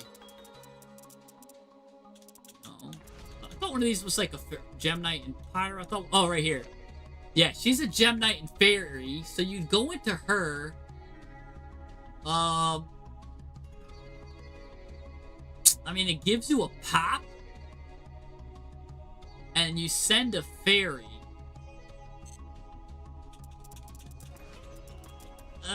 Like, you'd have to play some weird line. Like, if you played it, it would be like you play 3 of these. It's a continuous spell, so it's probably gonna get negated. But, like, there he is. You play her, send, I don't know, you send probably this guy, and of course you send, what's her face to the grave. Probably send her and this. And I don't like it. I don't like it. Yeah, I don't like it, guys. Because she's not a Dark Lord. She's not a Dark Fairy. It's adding bricks. No. Take it out. I'd rather see these cards core in my hand. I'd rather see these core. I don't want to see myself get bricked up like that. I want to see, I want the, right? Like, she wants to send a Dark Lord card. She doesn't want to send a fairy. She wants to send Dark Lord. This card wants to discard 2 other Dark Lords, right? Like, so I have that combined. Like I said, the math was 21 Dark Lords. 1, 2, 3, 4, 5, 6, 7, 8, 9, 10, 11, 12, 13, 14, 15, 16, 17, 18, 19, 20, 21. I'm at that threshold right there for the math to work with this guy. By adding more stuff, we kind of brick ourselves more. It kind of where it becomes where if that Brilliant Fusion doesn't resolve, then we hurt ourselves. Right? I want to see the quantity of Dark Lord stuff. It's yeah, then you gotta add Hollow Core and you're getting more bricks in your hand. Like, Hollow Core is good. Like, that's in a perfect world. You guys are thinking, we're all like thinking a go first mentality. Go first, go first. Like, yeah, if we have Brilliant Fusion going first, that's great. But you gotta think, what if your opponent has 3 negates on the board with an Ash Blossom in their hand? You don't want to be seeing Hollow Core in your hand, right? A going second mentality is always what we should have. We should always be looking from the perspective of going second, right? Here's what we're gonna do. Because granted, if I add the Brilliant Fusion stuff, yes, I'm raising my end board. I'm raising my floor, my ceiling, but I'm vastly lowering the floor. By keeping it tight, sure, I'm lowering my ceiling, but I'm raising my floor. And that part right there, where you lower your floor but lower the ceiling, that's consistency. That's what you want. That's what professional players look for. They don't want this.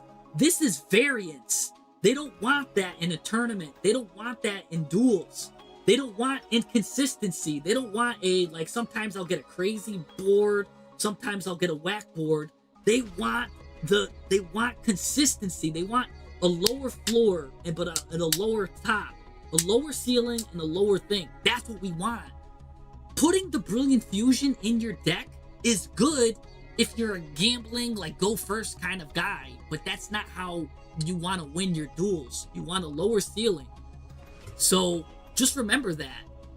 So that's real. That's real, as real as it gets right there. Let's see. That said, is there any other dark fairies maybe that we can go into that can do something here? Dark Lords, Light Fairies, Shadow Fusion's interesting. Let's just see if any of these are dark. Are any of these dark? Just the Dark Lords, Astroloud, Coverture, which would have been funny, and Alvain. Interesting. Alvain is interesting here. If we play Alvain as a tuner, because you could play Instant Fusion then. What about this guy? Visas Starfrost, 15 attack, 21 defense. I doubt any of these guys have that. That'd be really funny if one of them did. Yeah, Alvain's used for heavy poly. Yeah, I could see it. See, like, I'm thinking of, like, weird stuff now. So, oh, someone else mentioned, alright, let's look at the Dark Fairy list, and let's look at, just fairies in general real quick. Let's see if we're missing any good fairy techs. Oh, you know what? Before we get to the fairy techs, let me look at Blessing here. Vingulf's Blessing. It sends Light Fairy. Okay, we don't care. Alright, we don't care. Light Fairy. Oh. Alright. Let's look at our fairy text then, because I was thinking Vingulf's Blessing for a second. Let's go ahead and just look at the fairy text. Not seeing anything crazy. Free normal summon, nothing crazy there. Send a fairy monster from your deck to the graveyard. So we could send on normal summon, you could send Nurgle, and then if it's tributed, or not Nurgle, you send Dehuity or something like that. Either Dehuity or Guglot. Increase its level, so now he becomes an 8. If it's tributed, special summon a level 2 or lower fairy. This is level 3, so no, not really needed. That's a cool thought though. No material's funny. Kurikara is interesting. It's good at board breaking. It's a fairy monster, but not a dark fairy. User for condemned. It does tribute, so I'm gonna require it by banning. Okay. Okay.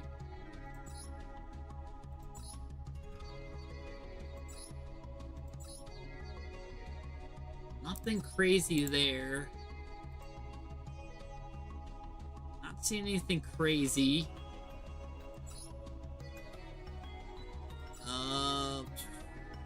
Of course, we got Morningstar already. And no good. I'm not seeing any crazy text here. What decks use Solemn Trap? The Man with the Mark. Man with the Mark, definitely. Odeon decks. What's this? No, not that one. Nope. Trickstar. Nope.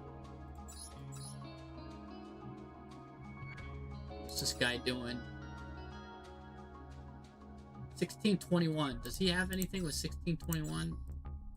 I wonder if any of that. Nah, we don't even need to think about that.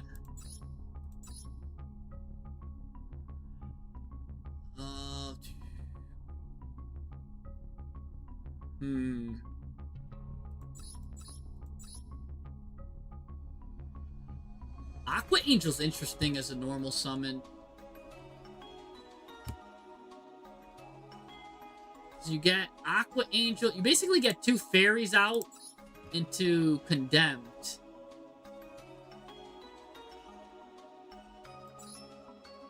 Because you get 2 fairies into Condemned. Let me see something. If you do Trickstar, right? And you play, let's just say you play this one. Oh, no. It can't be this one. It's gotta be, this one, right? Say you play this. Normal summon Aqua Angel. Special into Coachella. Special summon Aqua Angel from your grave. Go into Condemned. Now you get to look at your opponent's hand.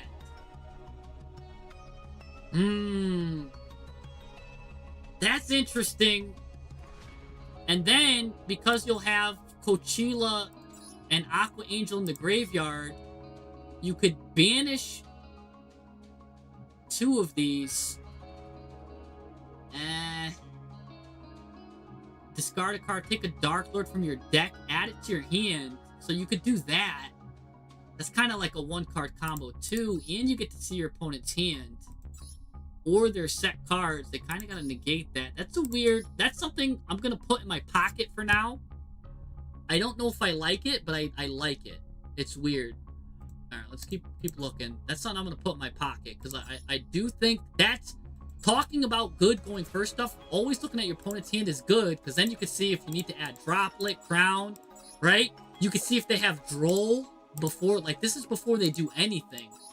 So you could look at their hand, and then if they have Droll, you could decide what you're going to add.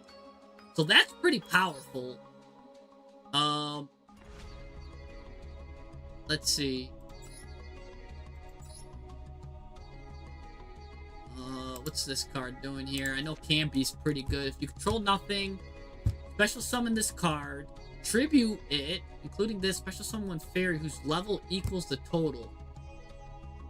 Nah, you don't need this card.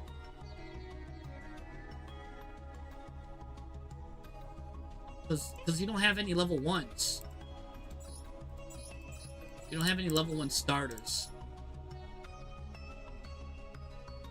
I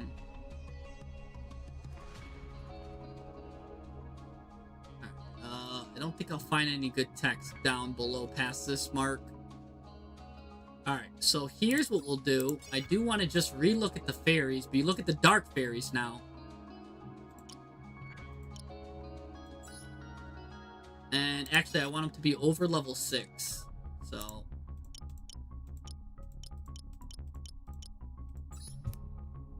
Alright. So, let's look at this. Hyperion.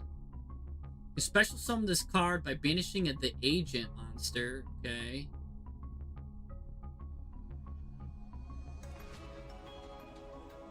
Alright, not that crazy. This looks like sick artwork.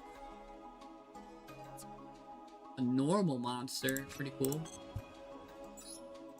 Oh, Despia's a dark fairy. Nice.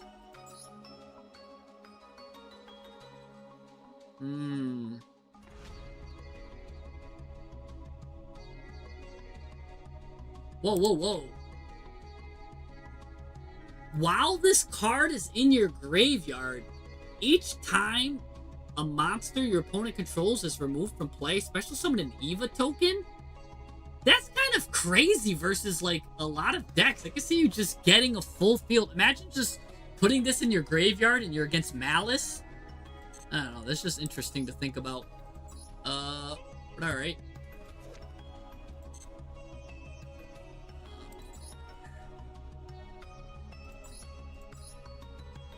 Alright, I don't see anything else.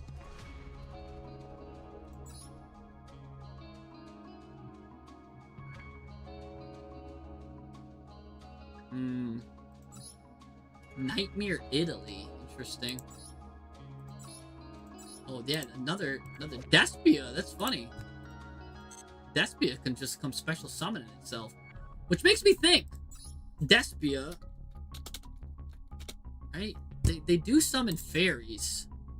If a face-up non-fusion fairy you control leaves the field, target a level 8 or higher fusion in your graveyard, special summon it. So all of your cards are face-up non-fusion fairy monsters. Well, every single one of these Dark Lord cards. What? You could fuse a level 8 or higher fusion monster using monsters from your hand or field. Wait.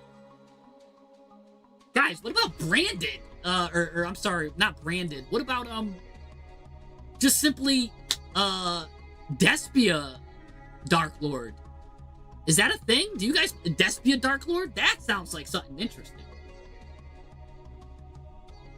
Because I already see here, these Despia guys are also dark fairies with high levels. It'll let you play 3 branded openings, discard a card. All of these cards love to be in the graveyard anyways. Hold on. What if you play this at 3? Play a Luber?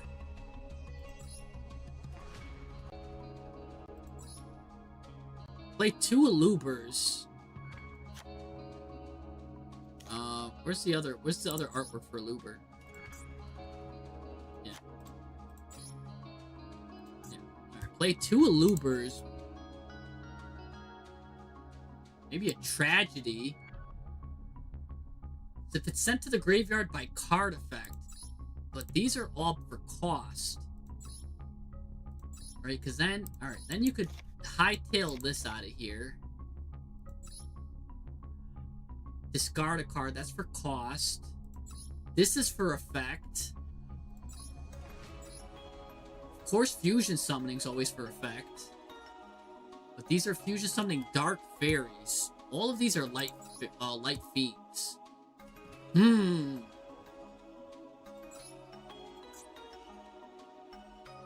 It's like,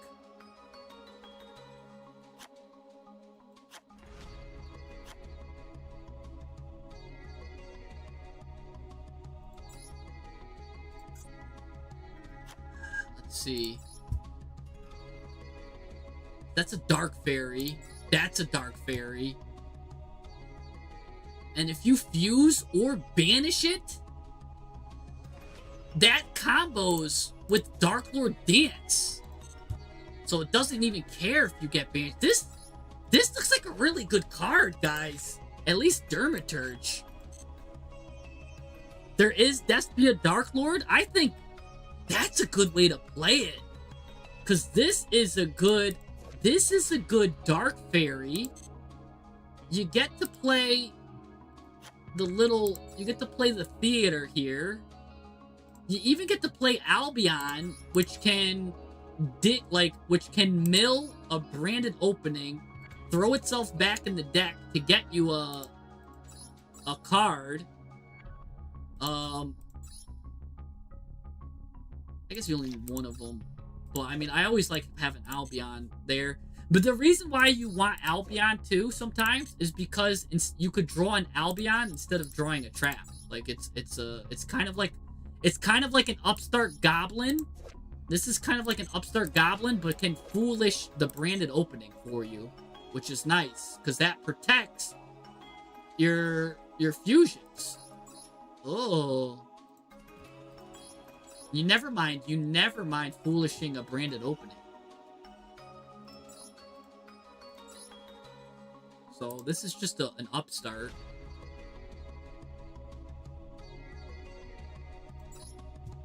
Would you ever want Despian Tragedy here?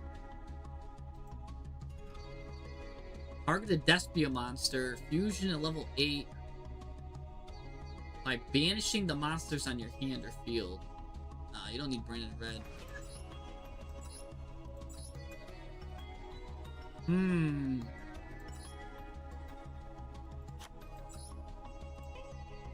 Kind of lets you play some of these. I mean, we're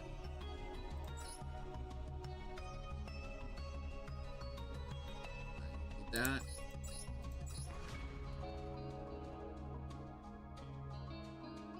You won't need that either. Even though sometimes that could be good. Because I mean, you could use comedy to kind of discard stuff and whatever, or to dodge with this, but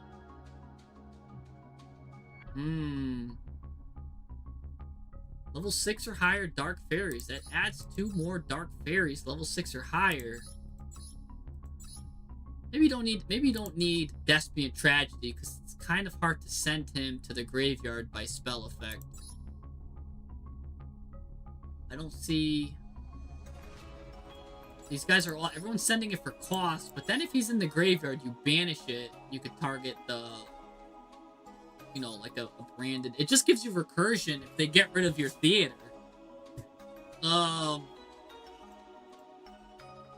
Maybe you don't need it. Maybe you just play 2 Alubers.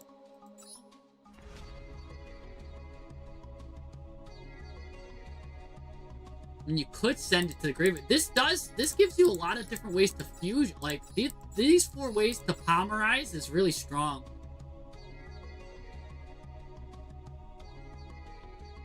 I think that's really strong. This card is really strong. If a face-up non-fusion leaves the field, just target level 8, special summon it.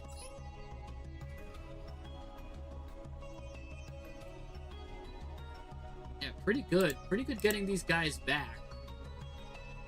And then he gets this quick effect spell back too. That you could use. It goes away.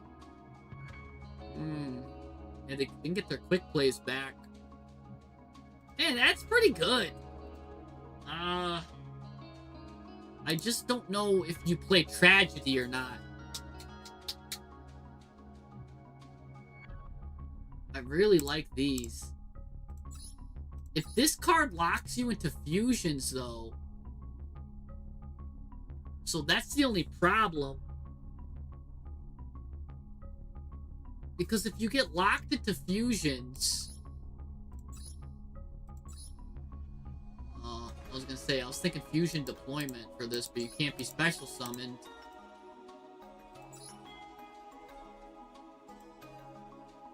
Oh, never mind. Doesn't matter anyways.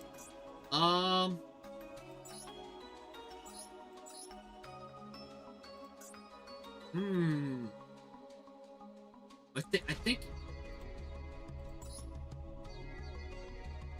technically. Oh no, that's also sending for cost. Maybe you don't play tragedy. Yeah.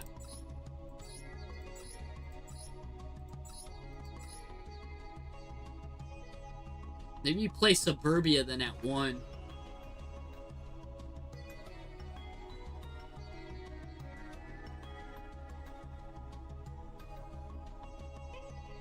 Yeah, maybe Suburbia at 1. Uh, play a 50 card deck? But then I definitely want to only play 2 traps. You won't need to play 3 at all.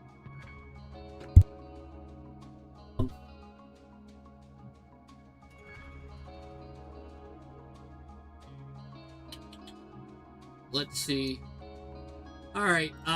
Let's just choose one of these. Negate. Do we want the monster negate or the destroy? Because that's just the monster negate. I mean, you get the life points, but these cards will gain you the life points back. Oh, so this one is hard. You got to choose 2 of the 3, and you've got 3 really good contenders here. Because you gain life points equal to its attack, they might already, like...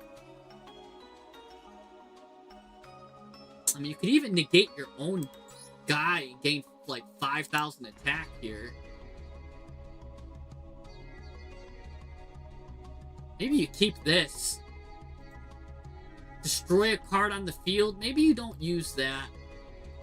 Because technically, this can just destroy all cards anyway, so you already have a destroy mixed in there. Right? And then...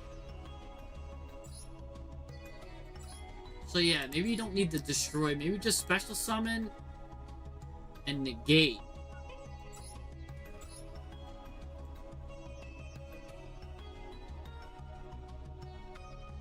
If we special summon, though... Yeah, no, this card also negates, though. So that kind of overlaps with this. Ah. Which makes me think that you want the destroy.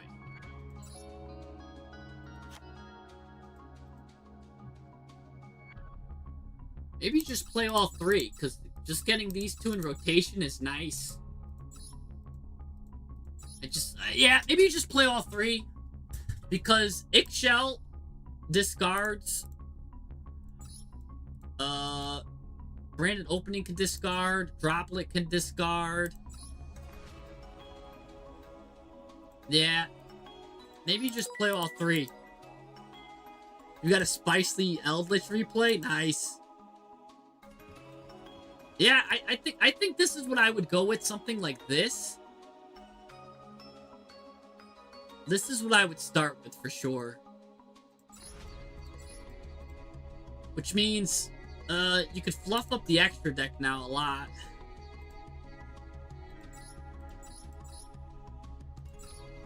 So, what else do you want to put in the extra deck, really?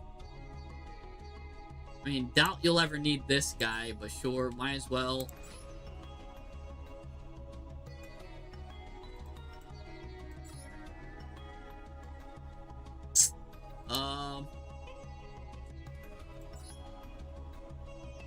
Fiend or Fairy. He's a beast. I guess you play loose. Just to shuffle some stuff back in the deck. Maybe you play Duke.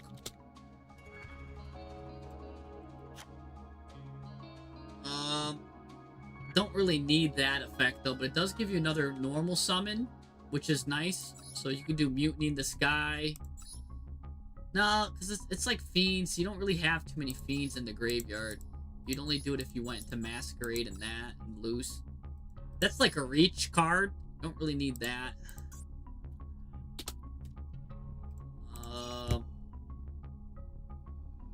Especially because a lot of these you'll get locked. Let's just see if there's any more fairy fusions. Might be good to play generically.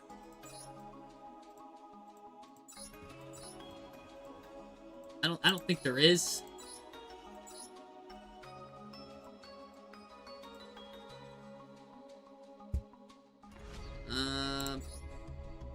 Yeah, no, nothing too crazy here. I guess then you just play weird stuff like Verte. Verte doesn't even do anything for us, though. We're not even playing this doesn't even have polymerization, and neither of these are fusions, so you don't even need to play Verte. I guess if you're playing like a super poly package, you've got a lot of extra deck room here.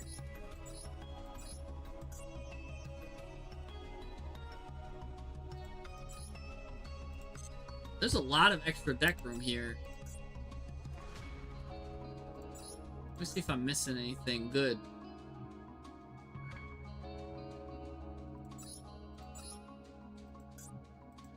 Like what do you play? Cross Sheep?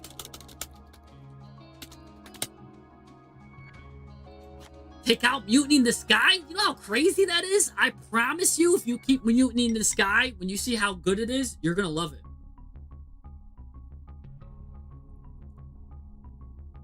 Why would we take out Mutiny in the Sky? Lets you fusion a fairy monster by shuffling them from the graveyard into the deck. And there's a lot of good things that you might want to recycle. And any two of these can get you Evening Star, Dark Lord. I think it's really good. I'm telling you, Mutiny in the Sky is really good. This is how I would build it. Yeah, Cross Sheep. What are you guys talking about? Rahamu? Oh, sure. It's just generic. Normal summon level 5 without tributing. Normal summon level 5 or higher dark. Yeah. That's a good card. Definitely. The good see that Black Wings knows what's up. That's a great card. So yeah, the extra deck can be filled with wild cards like that. I guess you put it in an SP just in case, whatever. Put the one with the skateboard.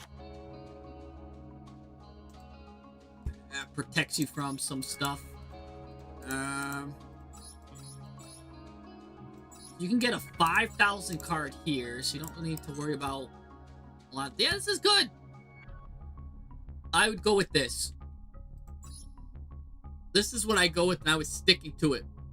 Yeah, Dark Lords like to work from the graveyard, true. But I'm telling you, this card, getting into rotation, is really good. It gives you, it's unlimited. Because don't forget, if this card's in the graveyard, you can send a fairy monster from your hand or face up to the graveyard, add this card to the hand. So it does get you your Dark Lords into the graveyard too. So it could put them into the graveyard. So if you need to reborn it, it will. So I'm telling you, it's really good. That card to let you bounce things back and forth, really strong.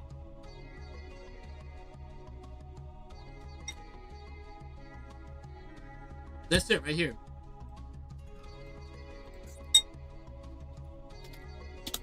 I'll ladder this. How many URs do I need? 1, 2, 3, 4, 5, 6.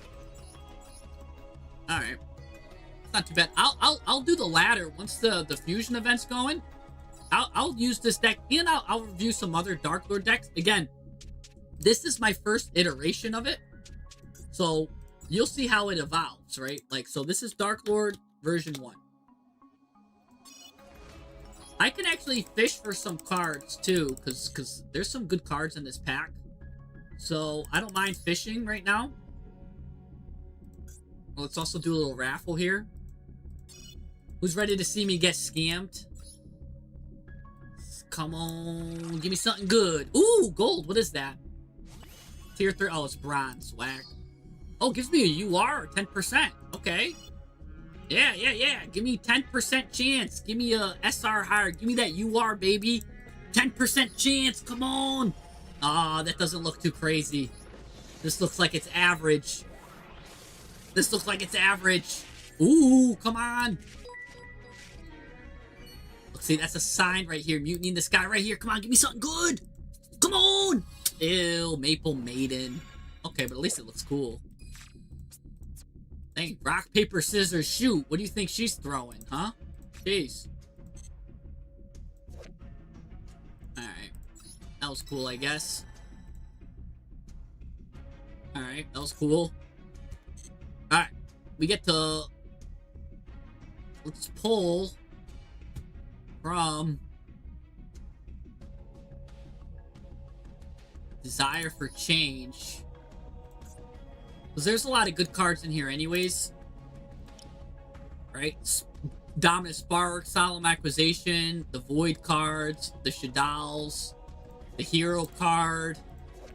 This. I mean, I pretty much got all the GMXs I need. But Crown is really good. Yeah, so I'll do a couple pulls here. Whack. Ooh, we got it though. Oh, we hit. We hit. We hit. We got our Dark Lord Evening Star already joining the fray. We needed one of those. We hit Shining Flare Wingman, the alt art too. Ooh, we've got the full art. Shining Hero, which is also a really good super poly target, which also could shuffle 5 cards, draw 2 cards. Really good stuff here. Yeah. Ooh. Plus, we've got another researcher here, okay? And then we've got Forbidden Crown. Nice. Perfect. That was really what I needed. All right. I mean, I could just pull one more just to pull it. All right. Yeah, here we go. Bang, skip, because I don't have the patience. All right, another overframe. Nice. As if I needed another one. But sure, I'll take 2. Why not? Right, he's got a cool, probably, doesn't he have a cool entrance effect? Yeah, let me see his entrance. Yeah, boom, okay. It's a good super poly target. Alright, we'll hold. Never pull on your last 1,000, because that's how they get you. So you gotta have that good, discipline. Alright, we're doing good. So, actually, could you even play the Dark Lords in the Fusion Cup? Let me see something. Because I don't even think you could do my deck. Oh, you could play Condemned. Okay, interesting. But, yeah, we'll just... We're on a nice, little win streak here. For those that didn't... Oh, I should have showed you guys the crazy win streak that we did. We'll end this soon, because, I gotta wake up early. But yeah, no, I got some good pulls, I gotta admit. And then I guess there was a lot of horned dinosaurs. I can never be mad with an overframe and all those URs. Can't be mad. So, really, there's nothing to be mad at there.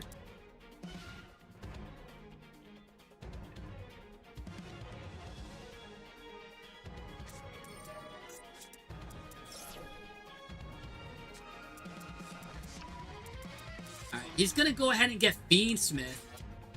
Ew. I mean, you never want to droll Fiendsmith. But I mean, I guess I'm still gonna droll it anyways, because he could be playing something with it. What is this? He's coming a light fiend. Okay. I mean, that's fine. That's a weird normal summon, for sure.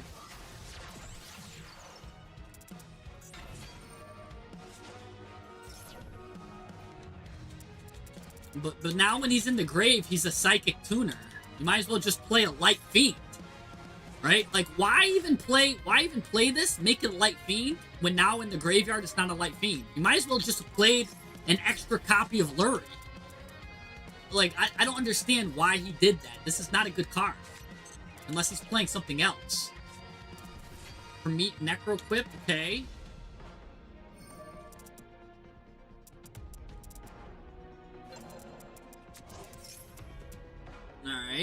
See, he goes the Necroquip way. That's how I know he's not playing some of the, like, the deep package I play.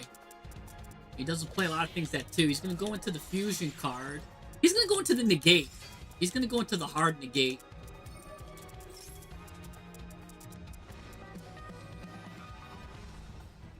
Yeah, he's gonna go real hard negate.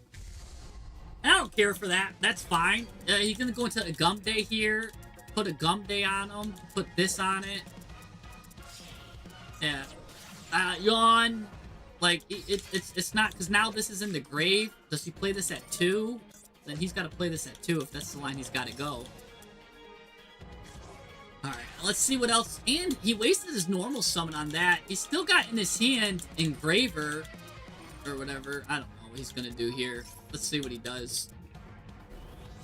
5,600. Pretty nice. Nicely done. With the Forbidden Droplet. And an Imperm. Okay. That's what I'm guessing it is, at least. Nice. That's a good start here. Start this off here. Immediately use this so you can't read it. He's like, wait, what is this card doing? What are you doing, sir? Yep.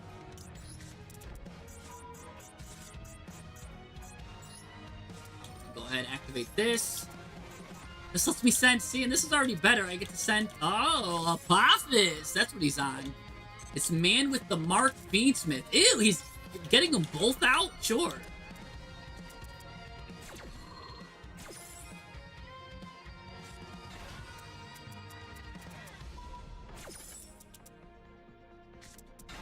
Yeah. Oh, he's stopping both of my cards, guys. Alright, that's interesting. Does this negate the effects or the activation? It negates the effects. Okay. What's better? Let's get Engraver out. No, but then he knows I'm on Fiendsmith. Let's just activate Patchwork. Hopefully, let's see if he does Desiree or not. I don't want to... He doesn't know I'm trying to... I mean, this is a draw, too. It's kind of going to scare him a little bit.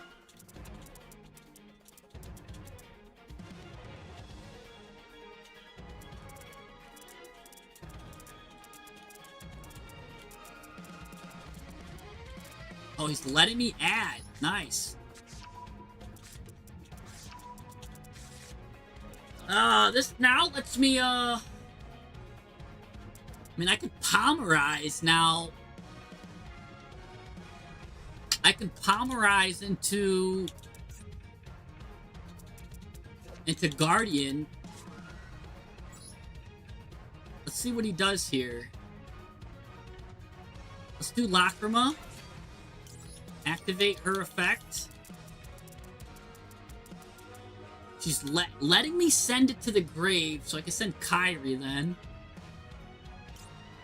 See, this is how you really play Fiendsmith, bucko. Alright, let's Palmerize.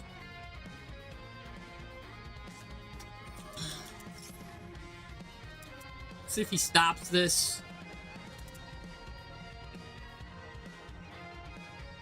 I mean, he might let it go through because he thinks he could stop something.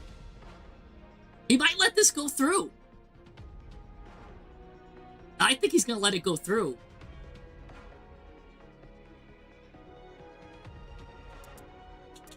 Because he's like, I'll just negate whatever comes out. Yep. But I go into Guardian Chimera, and he can't stop that. So that's a draw 2, pop 1.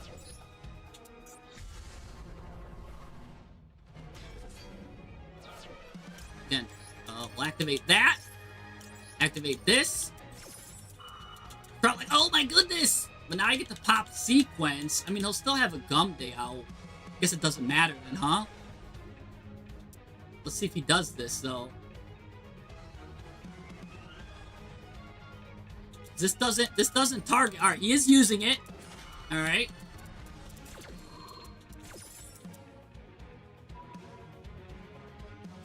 Alright, so that's fine. We go ahead and add a Patchwork.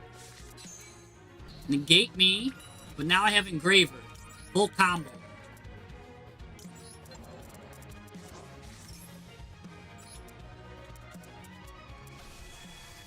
You gotta be careful not to send Desiree to the graveyard too early, though.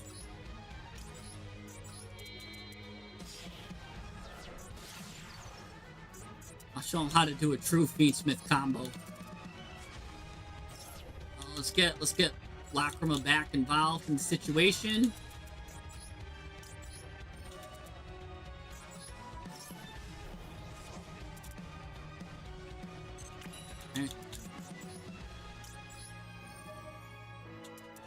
Wow, you use Kyrie. See, I'm showing you something new, buddy. This is how you really use Fiendsmith.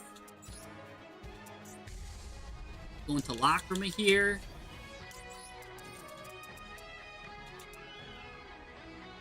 Target this thing, why not?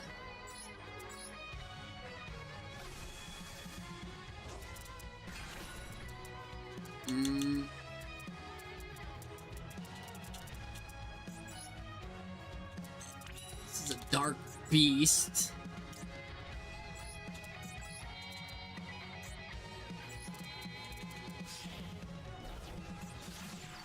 Alright. No, don't shuffle. Go ahead and fuse, but what do we fuse into? I don't think we go into Rex yet. Because the problem is, we go into Aerial first. We basically flow Engraver and Requiem to get... Engraver and Requiem can really get me a lot back into the situation. Yeah.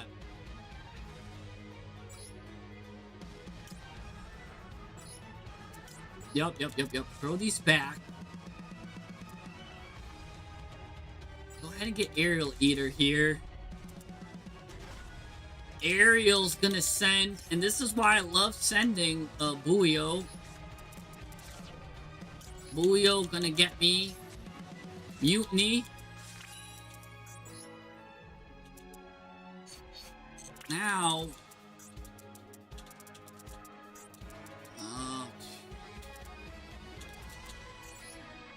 let's go into a Gum Day.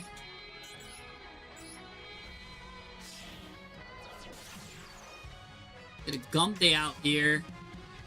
Hold.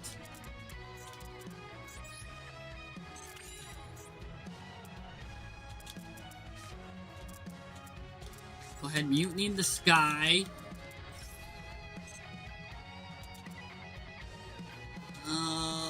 Yeah, let's get Rex now.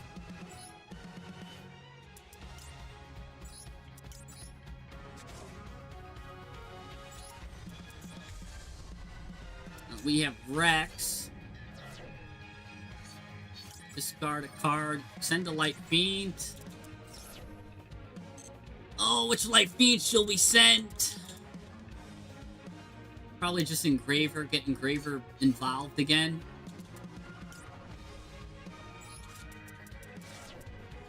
Now that Engraver's re-involved,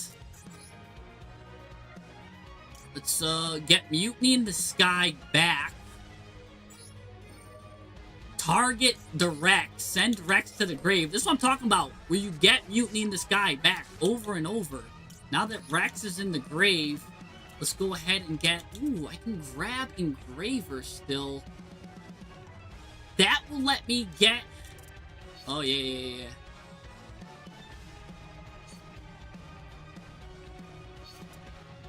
We'll get Engraver here. Grab Engraver back. Engraver will give us Tract. Tract will get us Santa Claus. Oh, guys, look at this, man. Come on. Like, this is too good.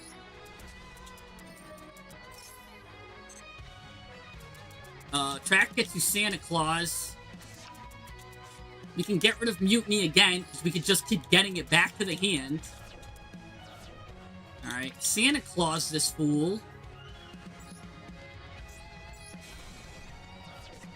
Merry Christmas. Now he targets one of my cards to get rid of it.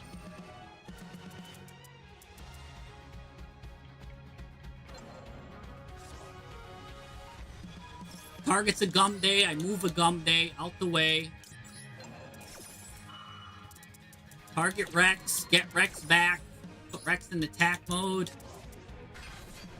Gum Day. See, Gum Day's now there. Oh, I'm just playing this guy like a fiddle, man. Alright. Alright, battle phase. Yeah, no Christmas presents for you. Wait, hold on. Actually, let's attack with this first.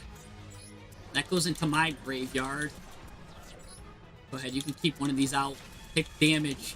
Now, if I was my extra deck, if I had, and I should play it, a Doom Dragon. The Doom Dragon actually is really good to play.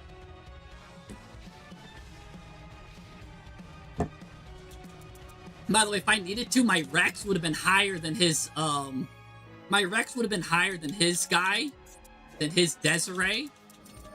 Yeah, I don't care what he does now. And by the way, this Guardian Chimera can't be targeted either, thanks to Polly. So I'm really showing him how to really cook with Fiendsmith. I'm showing him how to play it properly.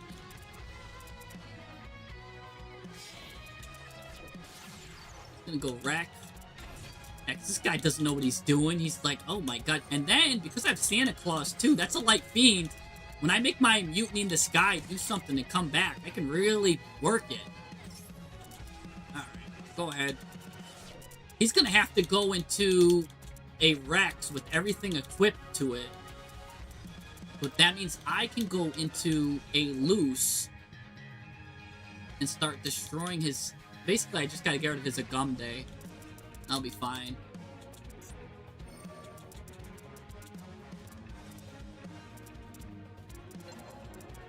Oh, he's shuffling that guy back. Interesting. He's like, I only know one line, and this is it.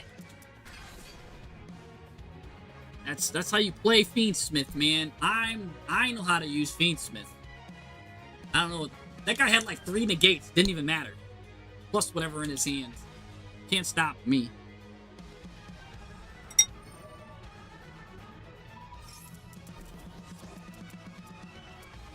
I hope he uses this. Now he can't target any of my cards. He's got to target one of his cards. This card's unaffected and he can't target this guy. He's got to target his own card! Because I've got Polly in the grave. So he can't target me. He had to send his own guy to the graveyard.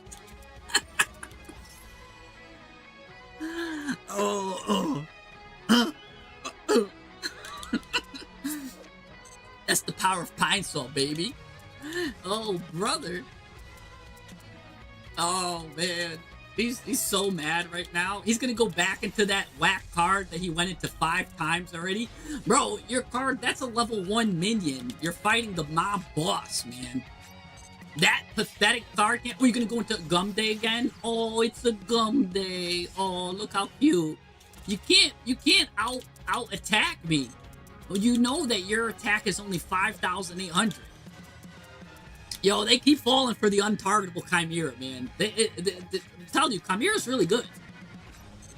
He's like, I negated him before, though. Why couldn't I do it again? By the way, even if he does manage to get all this to the grave, I have Lacrima just to cook. Oh, here we go. What's he doing now? He's got to target a card on the field, send it to the graveyard. So he's going to probably hit a Gum Day here. Which, again, I don't mind. If he hits a Gum Day and hits over it, I have Lacrima in the grave to bring a Gum Day right back. So, like, oh my gosh, he's going to get me, boys. Oh, look at this. Look at this. I'm just going to let him cook. I'm going to let him hit my Rex. Rex is going to give me Kyrie back. Technically, Rex can get, I can get Santa Claus back, right?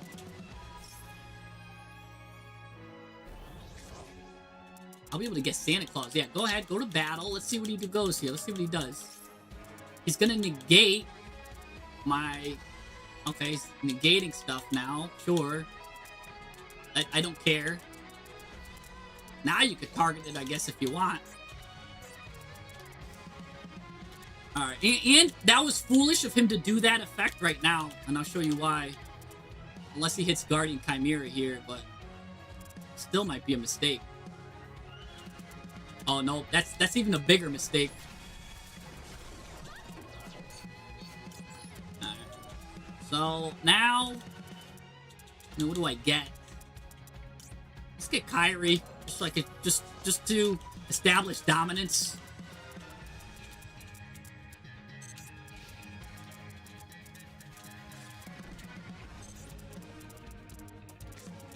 Nice. Alright. Go ahead and get Lachrima back. Let's go ahead and get a Gum Day.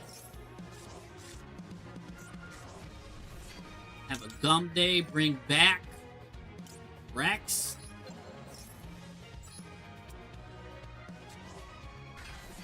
Look at that. He's right back again. And you can't target him now. I guess technically you could. Oh, super duper! I can't target him though. Man, if I can get rid of his sequence, I could super duper him.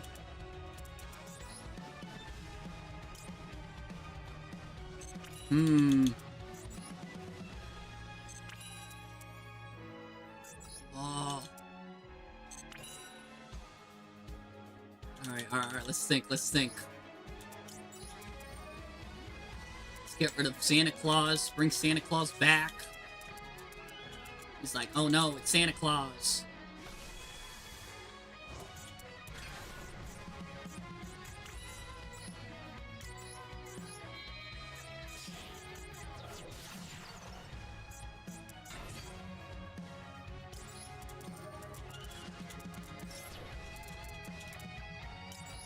Alright, I got the line.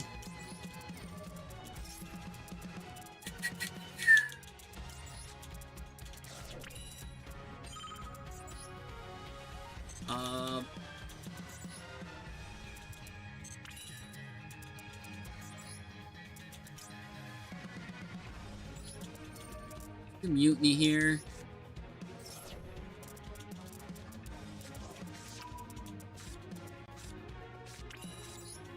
I'm just low on time. Oh gosh.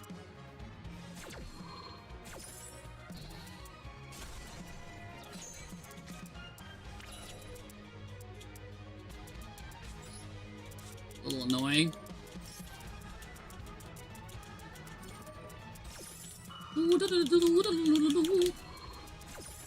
Alright, he's gonna choose a Gum Day here.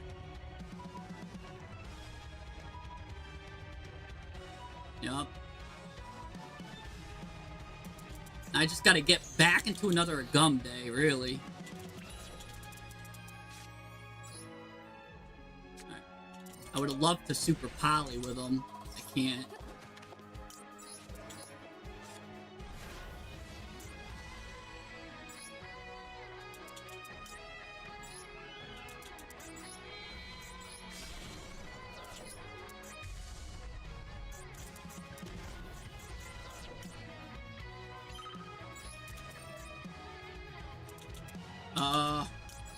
Oh, no, I didn't mean to target that one! No! What am I doing? Wait, what is going on? I'm lost. I'm lost in the sauce. I don't know what I'm doing real quick. Oh, because that went to the grave. Okay. I messed up. I was supposed to special summon a card. Oh, that was a mistake. I was supposed to special summon. Now I gotta use track to freaking get Lurie. I guess discard that card. I guess I could have set Kyrie.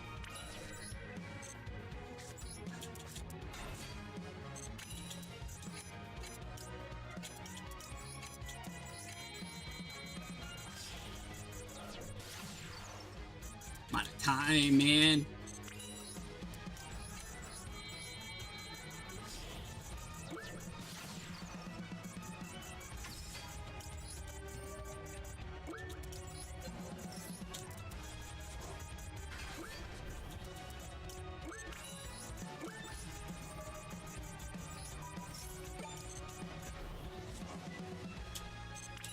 No, and oh, I wanted my time, man.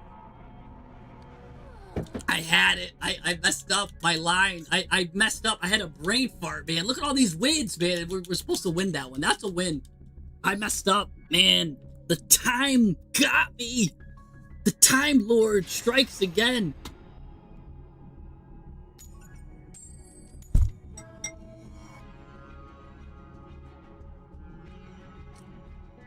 I messed up. I meant to. You're supposed to pick a card to revive. I would have had it if I didn't just misclick. I literally misclicked. Because there was two of the same effect. I thought one was just the other one. It was just because I had both of these cards' effects activating at once. I had its graveyard and its special summon, and I got the order wrong. Nah. I'm gonna get hit with Wallows here.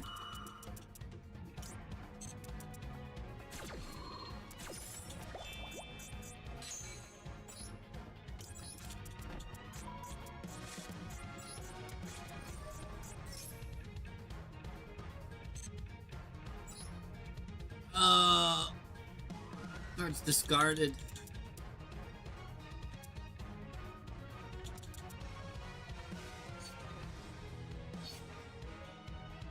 Let's just do Lurie here for now. Let's draw a card.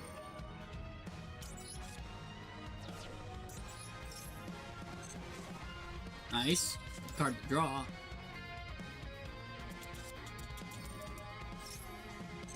Go ahead and get Lacrima. Both of these are good. Let's send Edge of Chain. Edge of Chain. Get me, Patchwork. Patchwork. Get me Edge Imp back with the Poly.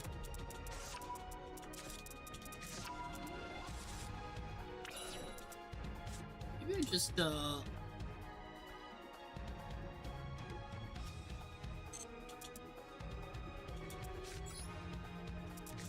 Lacrima, send...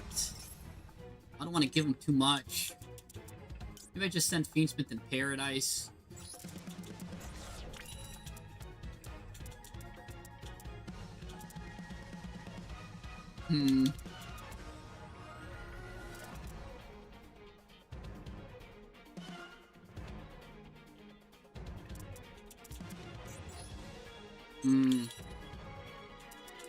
I could special summon that. That's Holly into... Really? Nah, just set. Let's give him one card. Let's give him one card, because this card at least can do a lot.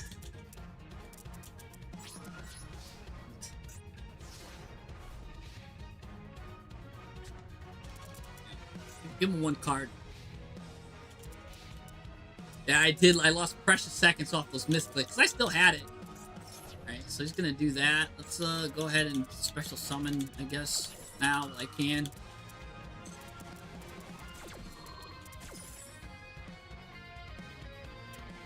Go ahead and get Lacrima again. I'm gonna shuffle one if I really need it to. Or it just gets impermed, but I'm fine with that also. I mean, I've got Paradise already chilling. Send Kyrie. Technically, I could fuse.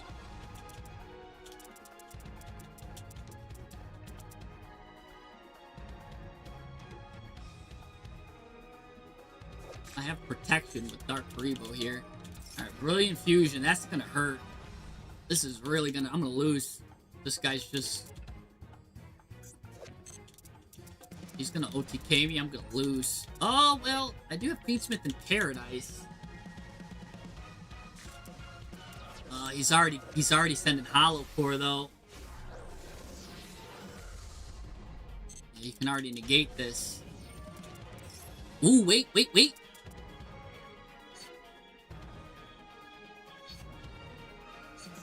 Hold on. Hold.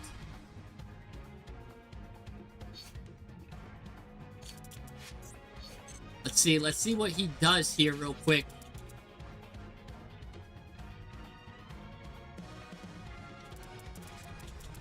Oh, he's getting rid of Droplet. Now I'm in trouble.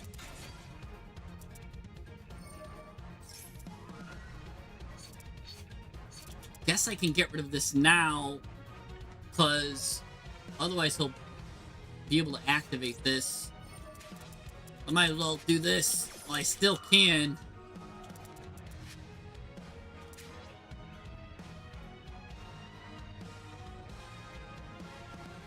Yeah, he's gonna activate that.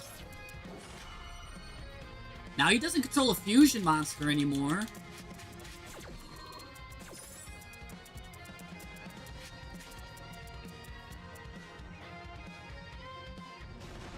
Alright, so he gets Ruby. Now he does control a fusion.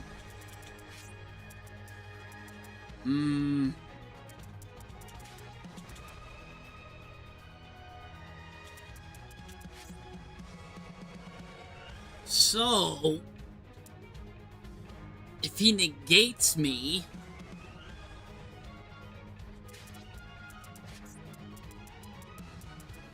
I just...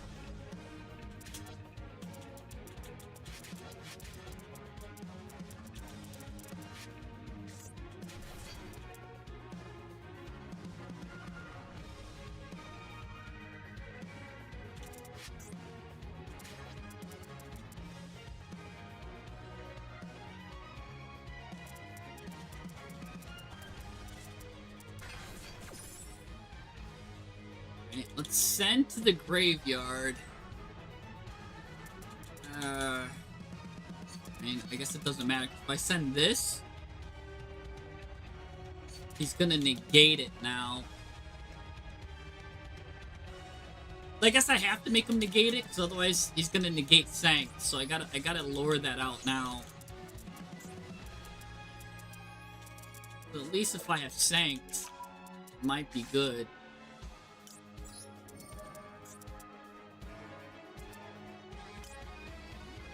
Turn this guy. Who do I send?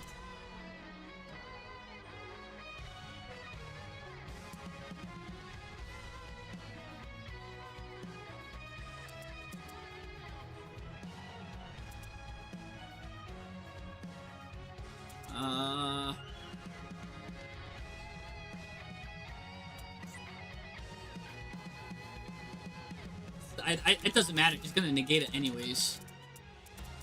I don't know why I'm thinking about it so much. Oh, he let it go through.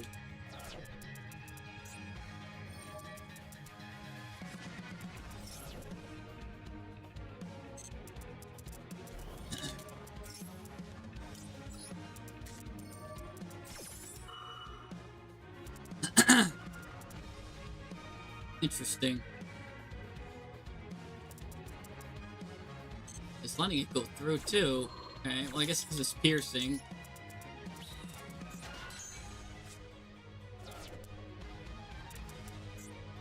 He's still got a normal, yeah. Oh, I'm in trouble. I'm getting cooked here.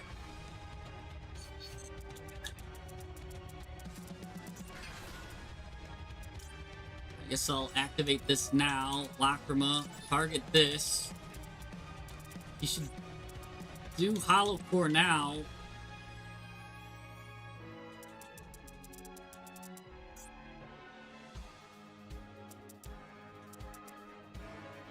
Oh, he's letting that fly.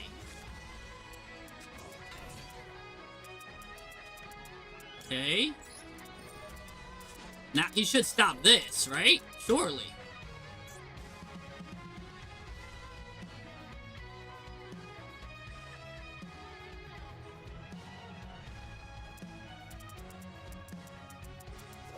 Does this guy attack every card once or something? Or the other guy? Like, why is he letting these go through?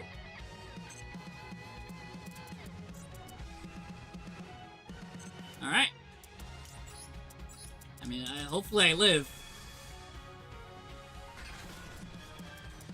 I guess he wanted to get a draw off the Fualos.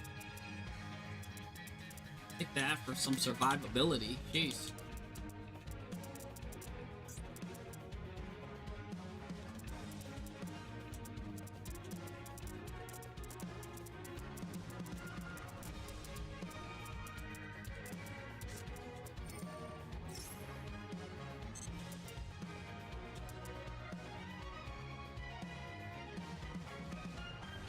He's got Shadal Fusion.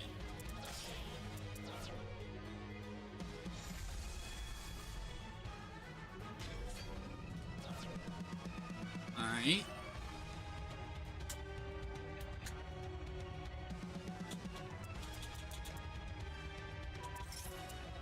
Okay.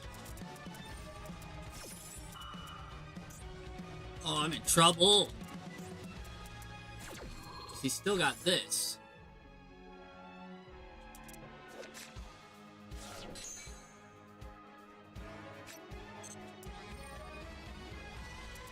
Alright, that I don't care about.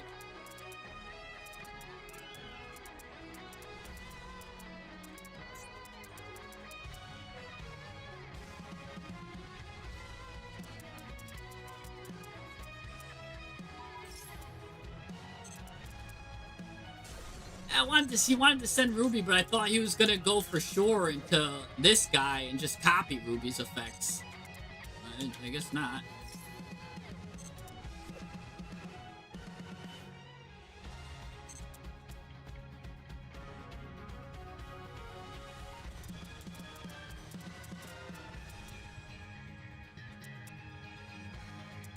This is gonna hit me for 4,000. He's gonna go into Master Diamond anyways here. See, I was afraid he'd make that Ruby. Because that's a double... I guess he just copies the double attacker. I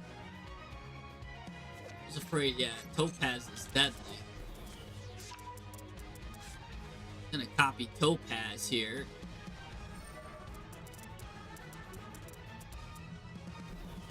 Yeah, she gets a double attack. There's no way I'm surviving this.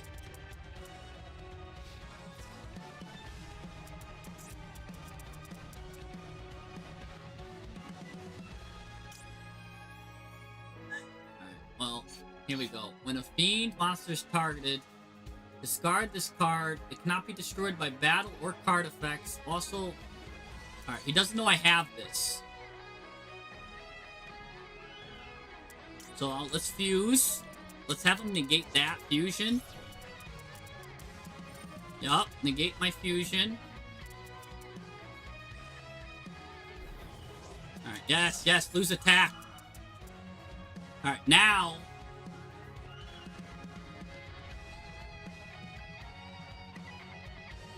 Can't be destroyed by battle or card effects. So let's just do this, because this will protect me infinitely at least. Alright, hopefully I survive now, because all he does is 4,000 piercing. I think I got him. Oh, he does 5,000 piercing now, oh my gosh. Whoa! He's probably like, what is this?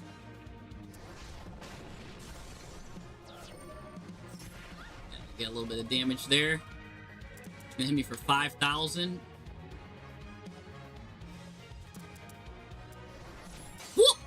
Nope. And I told you. Oh, yes, destroy me. Yes.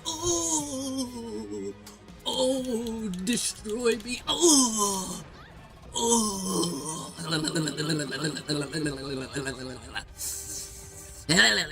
Who? Shred? I did not lose yet, Shred. I did not lose, Mr. Shred. You gotta believe in the heart of the cards, bucko. Anyways, you gotta believe in the heart, the cards. Now, what does he have? He's got a set card. He's got another one of these, though. Gotta worry about. I mean, I could just bring it back, I guess, right?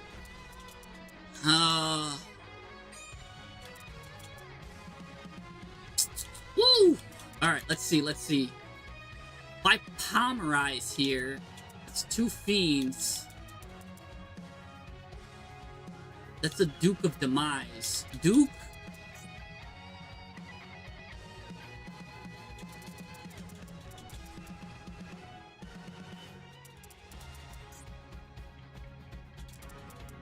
Gosh.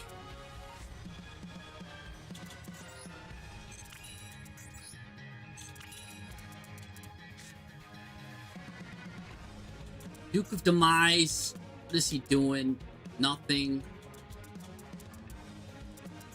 Alright, let's go ahead and do Requiem then.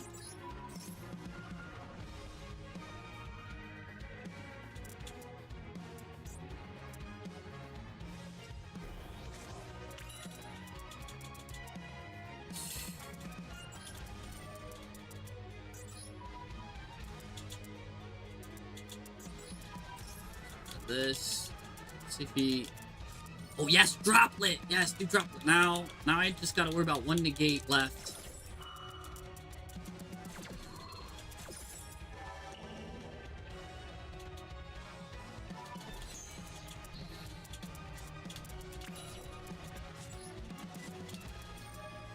Polly. Alright, this is Duke of Demise. Yes!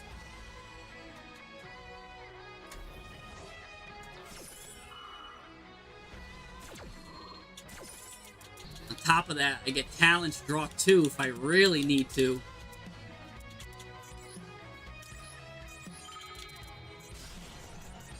Just gonna hope he's out of cards here.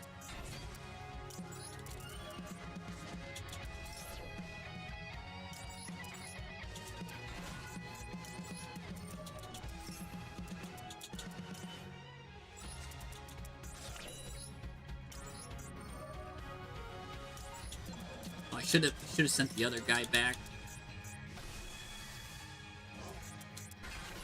Sorry, I'll get more than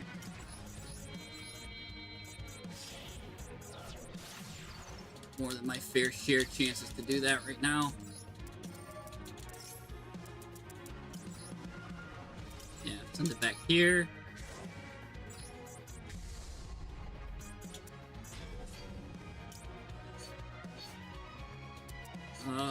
I want to discard a card. Yeah, that I do.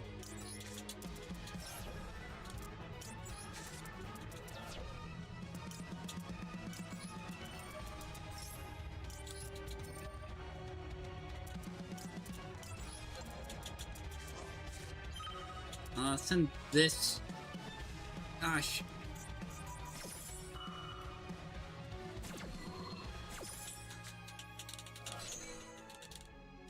God. Gosh.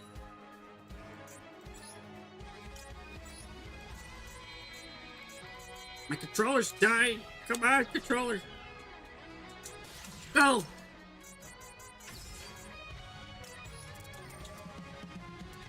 With that Kyrie.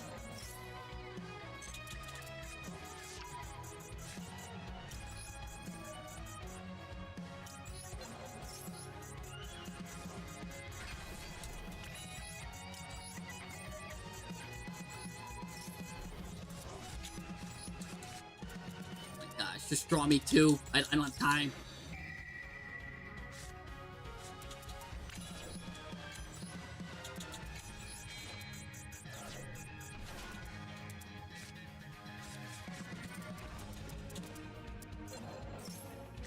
Gosh, shouldn't have did that.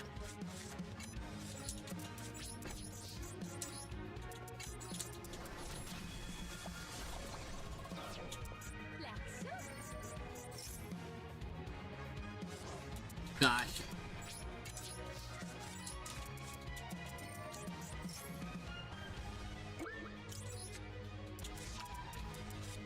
I don't have time to do any more combos. I'm just gonna send Patrick to the grave. I don't. And he gets another card off of Santa Claus, man. Gosh.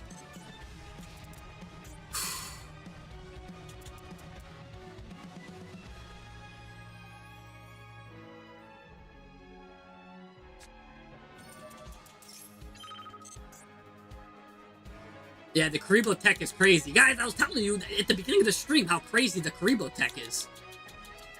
And this Karibo tech saved my life. It also gets you poly whenever you need. Gosh, Merry Christmas indeed.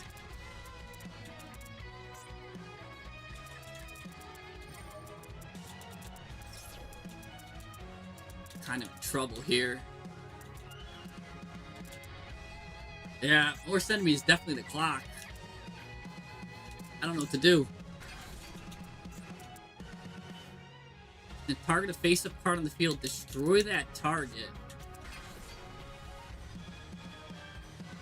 Target a face-up. Gosh.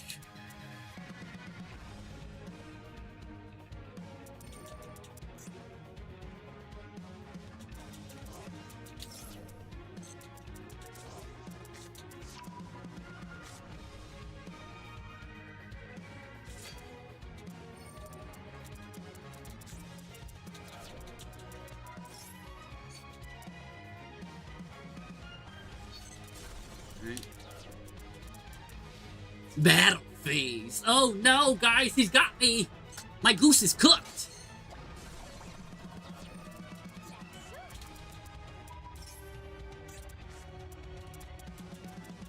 My goose is cooked here.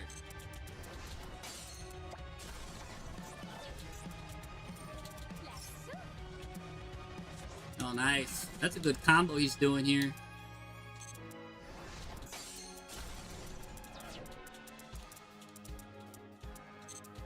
End of the battle step. I do not... Ooh, hold on. Let's do my stuff here. Get Lacryma involved in the situation. Yeah, go ahead and end your turn. That's right. Super duper poly too on top of this.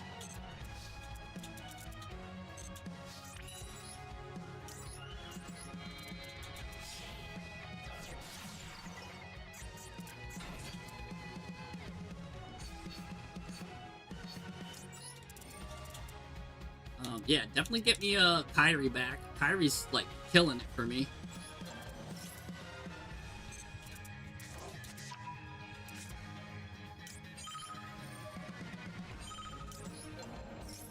Now, to add the big boy back, baby.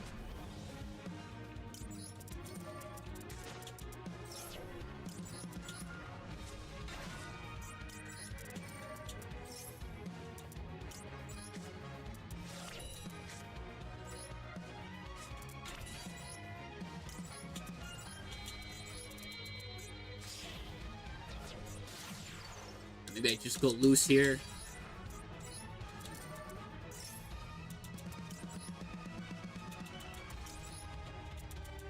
Debo back, shuffle this guy back.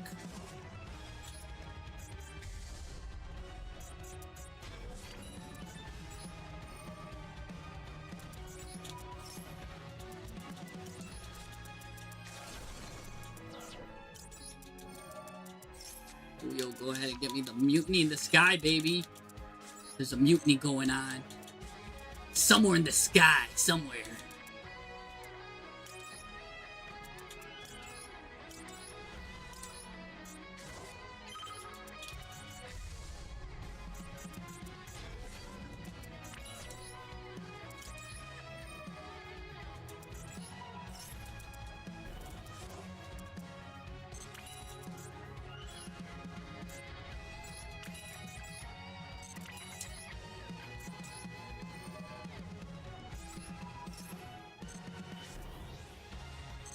Battle phase.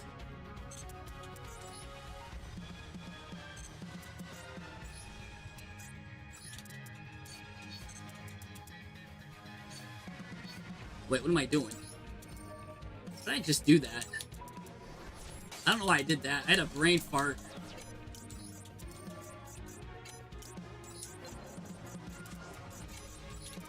Send that.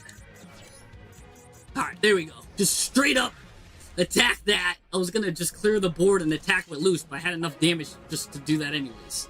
Alright. Your life points has been reduced to 0.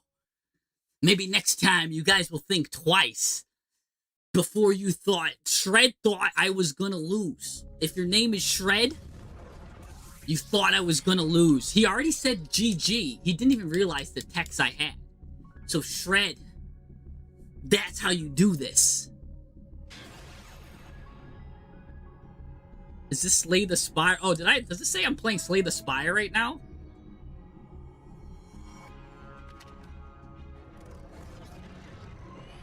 Does Twitch say I'm playing Slay the Spire? I don't know. But I might have put you on Mutiny. I don't know. Mutiny's disgusting. I've been trying to say how nasty Mutiny is. Yeah, let's go ahead and activate this guy. She's got Max C. He does. Man, I was gonna do a full wombo combo on him.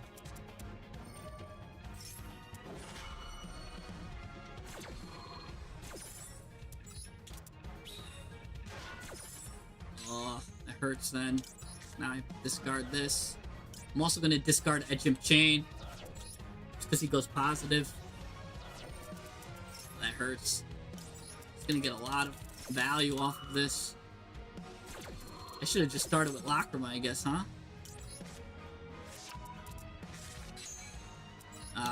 He's got this one. I'm giving him too many cards off of Max C, man.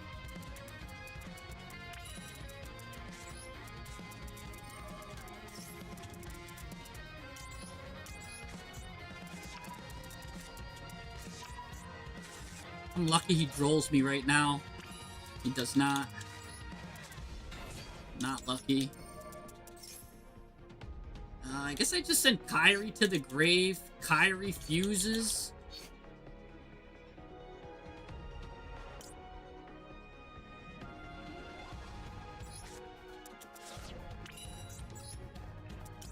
Yeah, not the best. This is what I gotta do under this situation, I guess.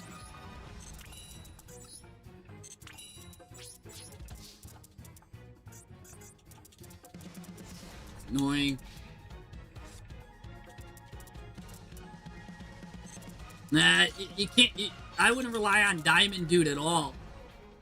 Because it's the random top. So even if you play 21 spells, you only have a 50% chance of the spell being on top of your deck. So you gotta play, if you're playing Diamond Dude, oh snaps. Gonna go ahead and destroy all attack position monsters, so we'll go ahead and get that out of the way.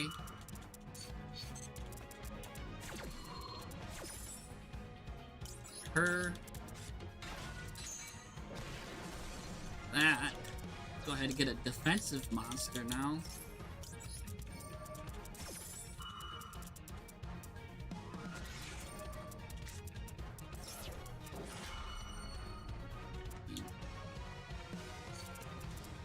Go ahead and fuse now, I guess. Maybe I should have held the fusion. He wouldn't have known.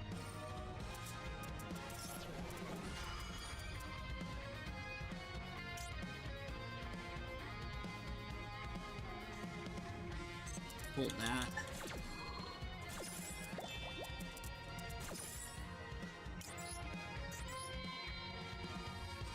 He's got 400 defense. He's got a little bit more defense. I'm gonna draw one.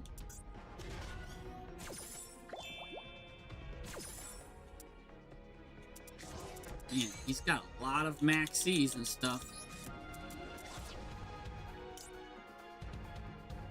Yes, I mean, it's just grabbed from the graveyard, so.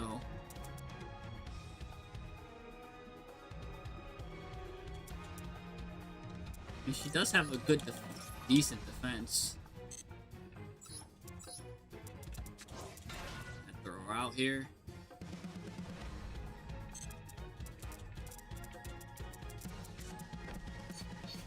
What?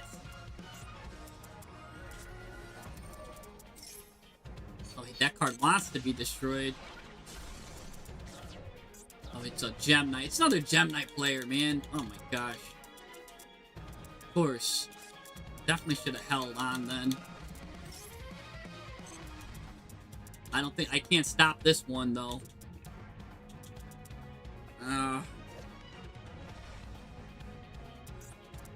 Is this guy allowed in the event?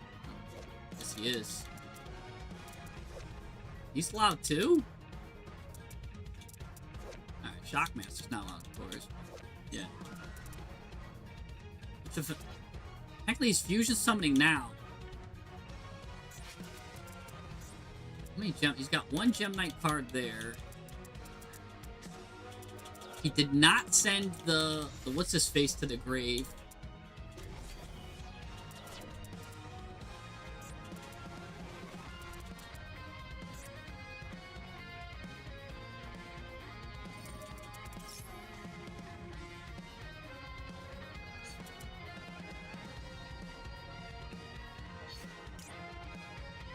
I guess I just gotta do this now, otherwise I won't be able to do anything.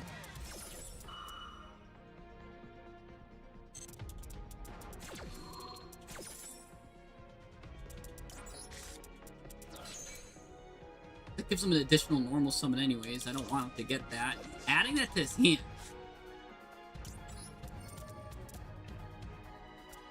Turn this guy.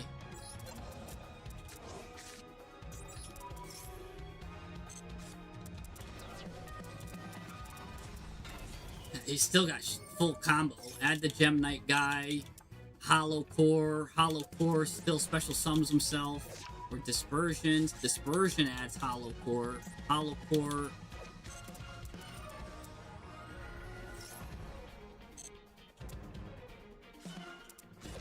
Quartz, okay. Normal summon Quartz.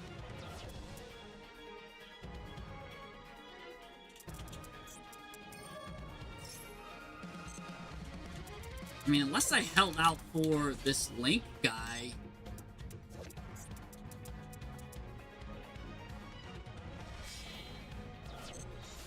Yeah, maybe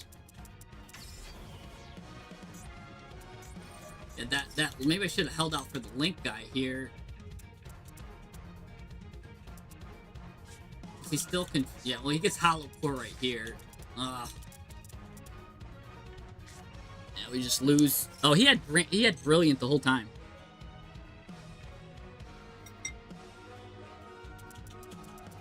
There's nothing. I mean, we played it the best we could. He literally should have just done that right in the beginning.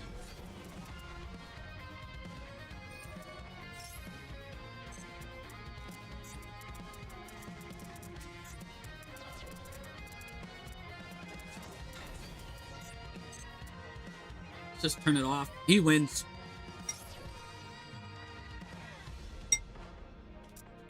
Unlike last time.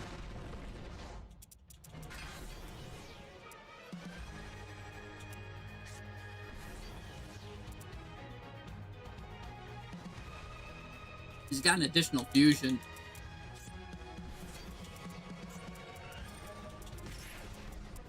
I guess all I really need to do is get to Kyrie. I mean, he really won that because of Max C. But if he didn't have Max C, I just gotta get to that in the grave, add that to the hand, and I'm in good shape.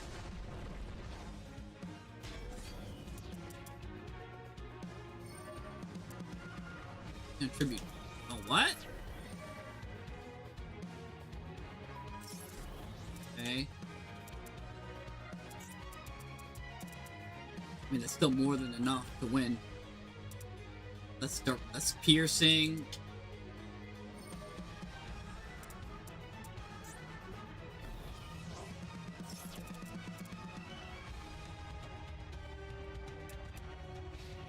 Okay.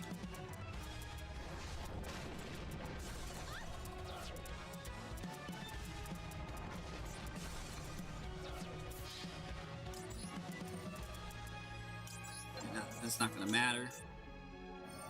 Yeah, you get Hollow Core there. Alright, he loses a bit of attack, but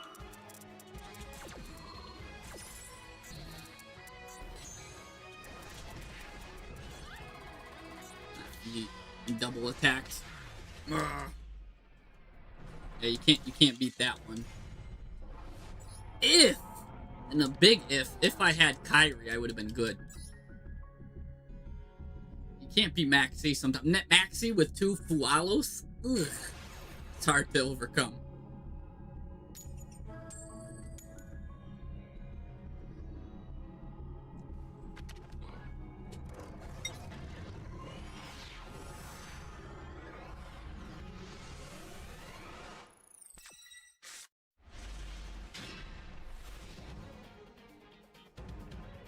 Alright.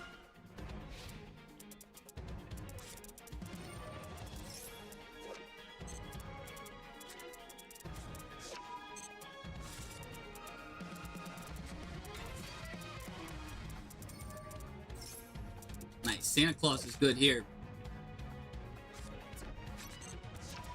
I'm gonna get drill beaming.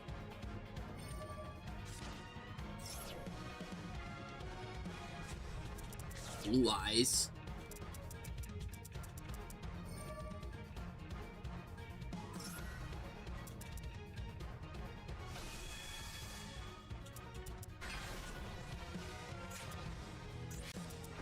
Okay.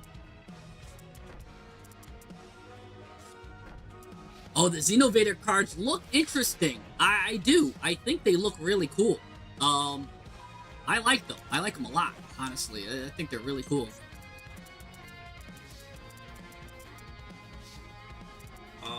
Yeah, I like them a lot. Do I just Santa Claus this Blue Eyes? I think I do.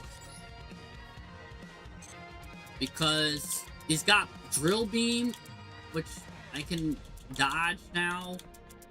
And then I give him an effect monster, which means I could dodge with my own monsters. Yeah, let's just get rid of Santa. Maybe I'll regret that, but we'll see.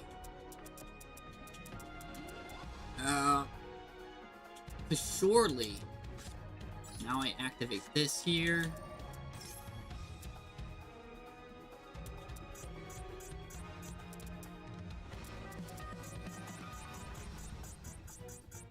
Probably thinks I want to do something with this.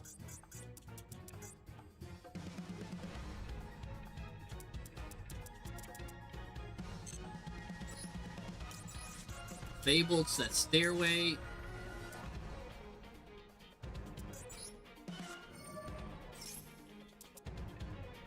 This could. Oh, nice. Okay, he's gonna destroy stuff. Door. I don't care. It's bait. They always fall for the bait. I'm gonna show double blue eyes. Destroy. Okay. Let's normal summon Lacrima here.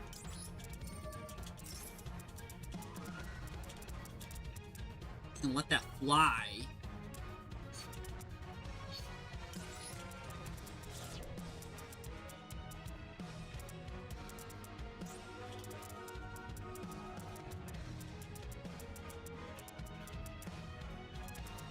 Huh.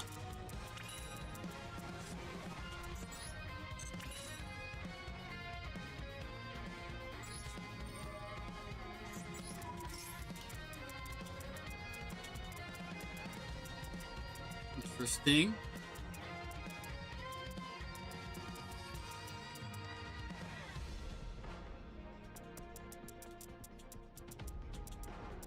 Huh.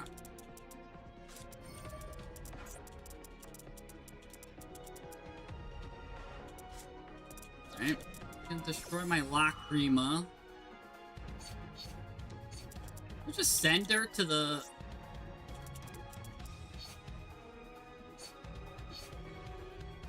Just let her get destroyed.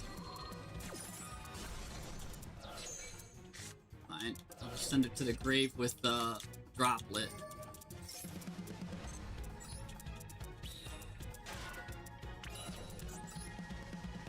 I know one of these is called by the grave, though.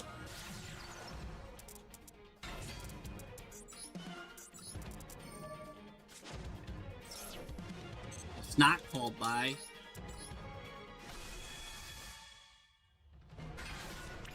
Okay.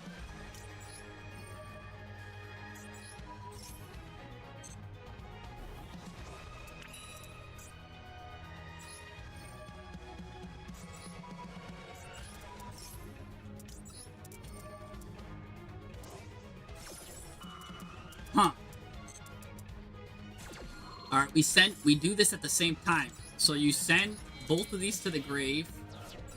Get Lacrima out. Send that guy to the grave. That's a light fiend.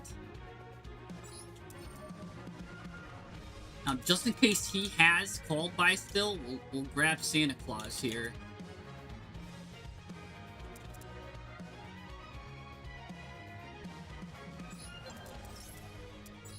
Now we summon Santa Claus.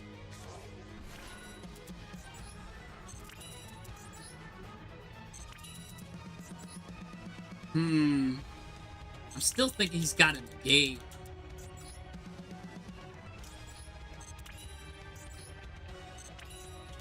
We'll find out right now, I guess.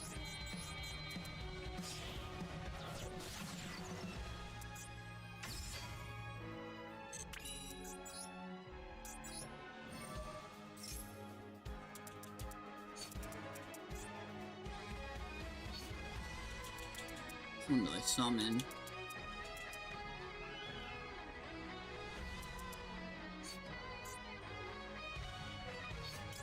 Let's see what he got. Oh, he's letting it go. That got me for a loop. Yeah, let's discard a card here. Discard Buio. Send a card to the graveyard. Oh, I don't even know which one to send here. Maybe just another Lacrima? Either another Lacrima or Desiree here. Desiree will shuffle back Santa Claus. I can send one of those. Kinda don't want to send Desiree right now, though. I guess I have to.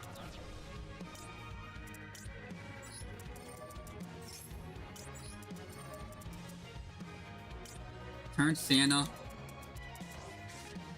Send this. Just put it really close to Lordly Lord. What is that? Oh yeah, it was Drill Beam. I knew that, of course.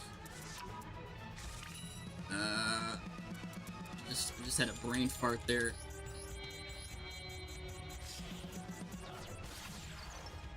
Yeah, no, that it looks really cool.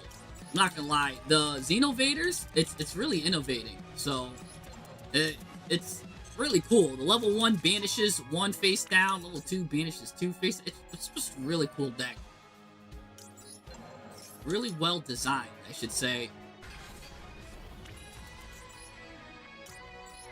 What is he doing? He's just kind of letting me combo off here.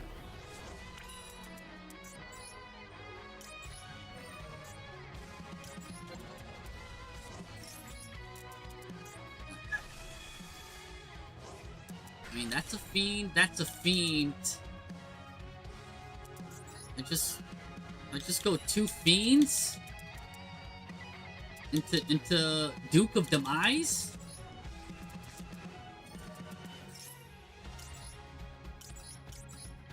Yeah, 2 fiends is Duke of Demise.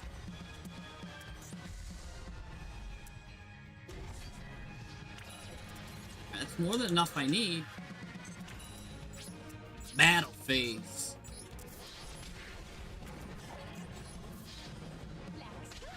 Yep, that's how you do it.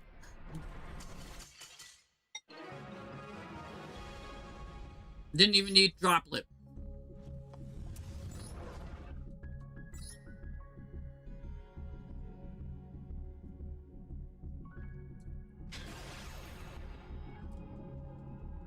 Didn't even need Droplet. That's how you do it. You just break these boards easily.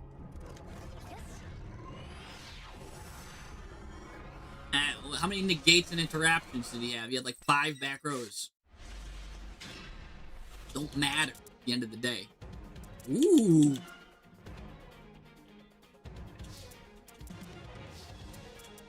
Let's start with Patchwork here.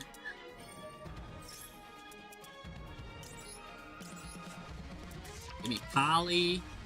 Give me Edge of Chain. I hope he drolls me right now. He did not. Means it's Maxi, man. Oh. Really didn't want him to be Maxi. Wallow, same thing.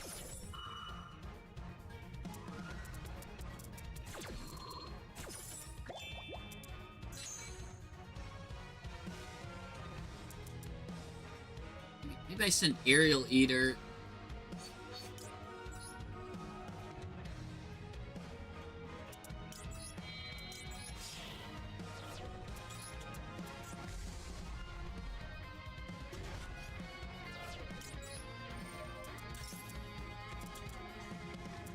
Send to the graveyard. Send Engraver, special summon Engraver, or... Is there any way I can get Duke of Demise out?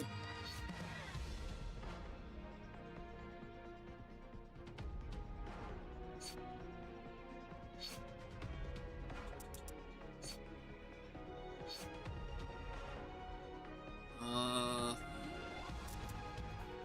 might just send Buio. Get Mutiny. That's interesting.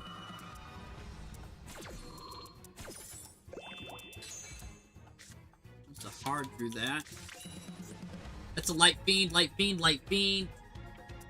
2 Light Fiends technically can get me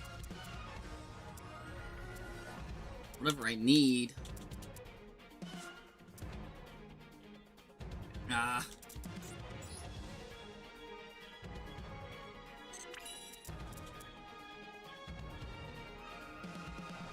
Maybe I just do this. Special summon this guy. This is from the graveyard, so he doesn't get anything from it. I have Mutiny in the Sky, so this is only giving me positive advantage right now.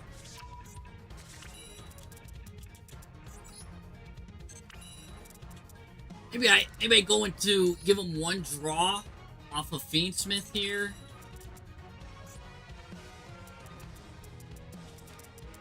Like, give him 1 draw off of Super Duper.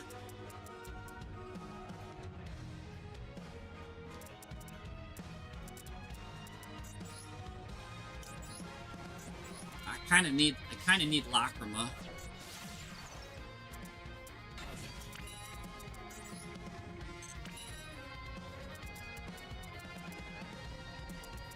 Oh, I can get something really big. Maybe Loose. Maybe I just go for Loose. And they can't be destroyed by card effects. We'll draw 1 more if I do that. Yeah, I think I need to. We'll just play it safe. Him back. Her back. Throw it back. Alright. Put Loose up. 1 more. Alright. Hold that there.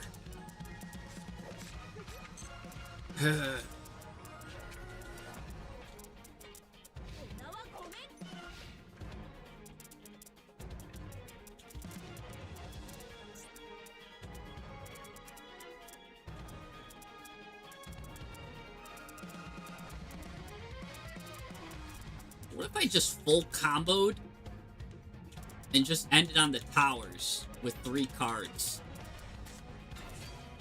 It's the Gem Knight. It's always Gem Knight when they have all those deadly cards. Man.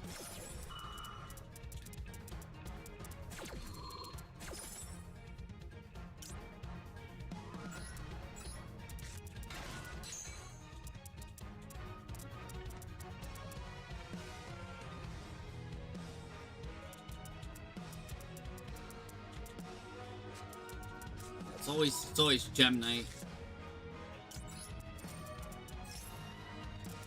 If they don't have these Max C cards, I'm in good shape.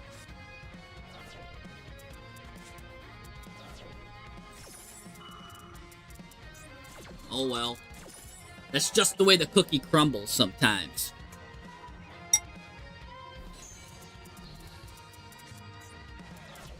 If he's got any, like, Brilliant Fusion, I'm pretty much done.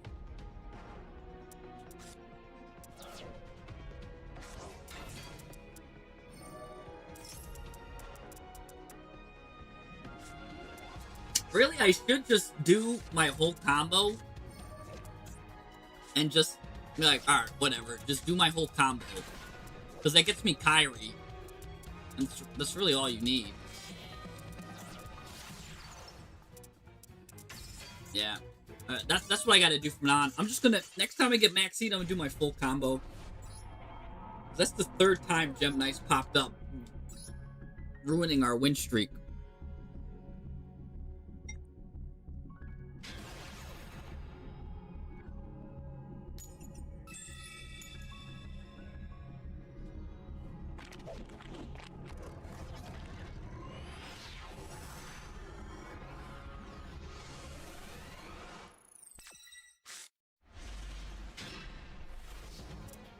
Here we go. Or if we just start with Kyra in our hand, we're in good shape. Again, they always have something weird.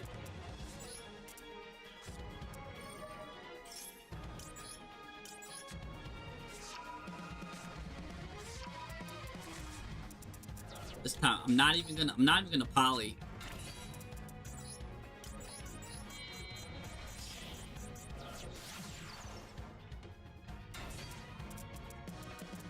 I feel like I should poly though.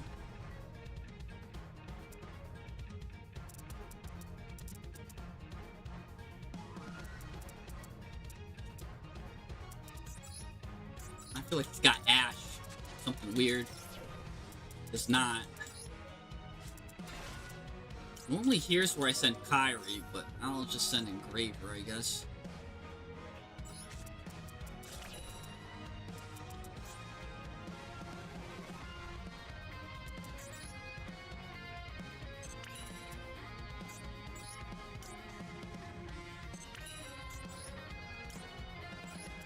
Alright.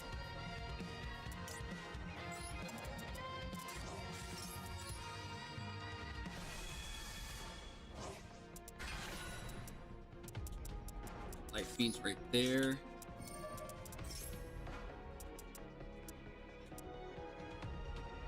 Technically, Aerial Eater here can get me.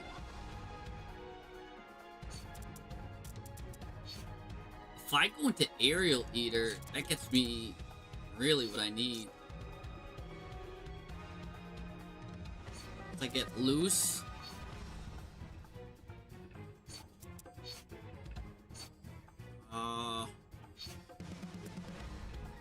Gets me Mutiny of the Sky.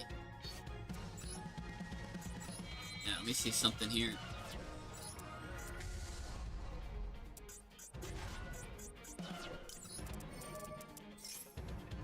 Buio.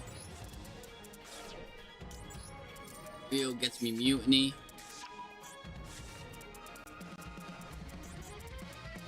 Technically now we Mutiny. Mutiny these two. Yeah. Into Lacrima.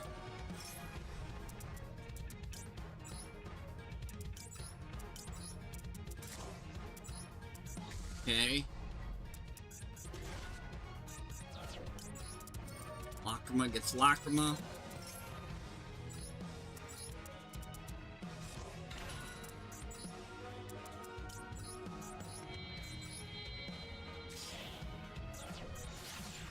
Sequence here.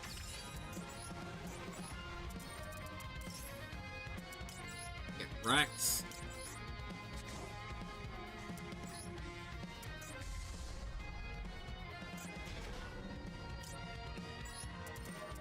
Just discard Kyrie. Card to the grave. Send Beansmith. Actually, I could send this guy.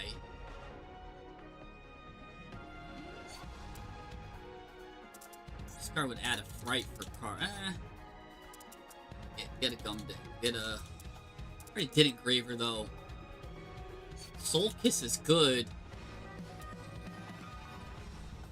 Gonna be between Soul Kiss and Engraver. Probably Soul Kiss. I send these two to the grave. Special summon him.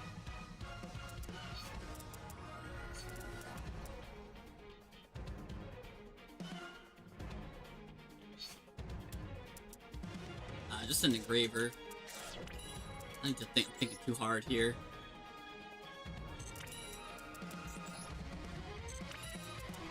Just thinking of a way to get this guy back. Actually, I don't even need to do that.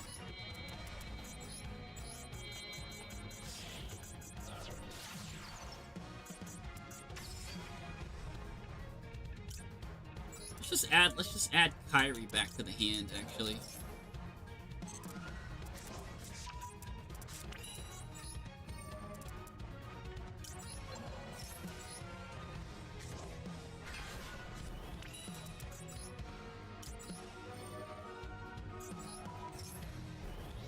Okay.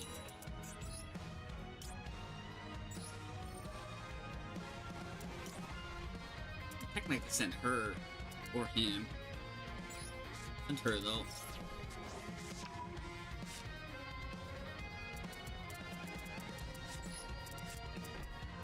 Right. It seems like a good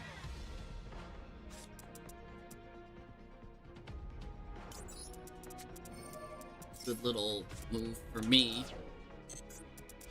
Alright, there we go. Now let's see what this guy's gonna do here.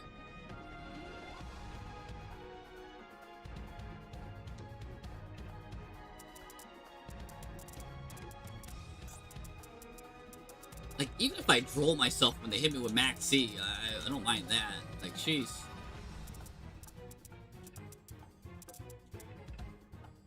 Ooh, back up Bentley on the 3-stream streak. Dino GMX with a small Vanquish Soul engine. Nice. Speaking of dinos, it's got Fossil Dig right here. Gonna add Misk.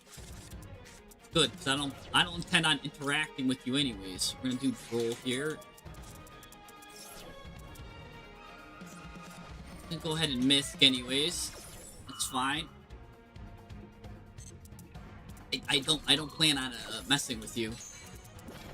That's the thing. My deck, I let them do what they want. I'm like, alright, go ahead. Play your game. Well, he can go ahead and play. So go ahead, special summon whatever you want from your hands. Because really, he should banish this and get the little dinosaur. He's gonna special summon this instead. Interesting. I'm gonna apply extreme pressure here. It's gonna take a load of damage.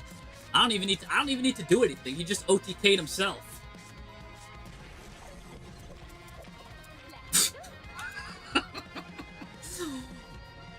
That's how you know you're deck building wrong. You need to at least make it so you take five excavates. We mathed it out. You need like 12 dinosaurs, 12 GMX monsters. It's not that hard.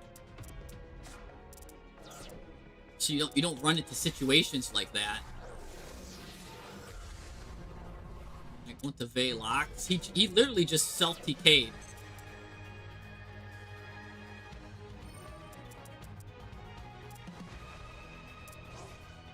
Just gonna get the little dinosaur. Oh, he's getting adamantoids. Why though? Because you can't add the pill. You should have special summoned this little Dino Dandine. At least you could fusion summon into Evolved Dandine. And then with the Evolved Dandine, you send it to the graveyard. And then just next turn, just excavate with Velox, special summons itself. When it's special summoned, when Evolved Dandine gets special summoned, then you could do a search. So you could search on my turn if you were to send it to the graveyard and use Velox to bring it back by popping my Agumde. But because he did whatever thing he's doing, I don't even know what he's doing. Like, what's he doing? What is this? You can link? They allow cross sheep? Okay. Sure. Well, he had a Dandine anyways in his hand, I guess. Sure. So now you'll get Evolved Dandine with these two dinosaurs. But you're supposed to send Evolved Dandine to the graveyard with Cross Sheep.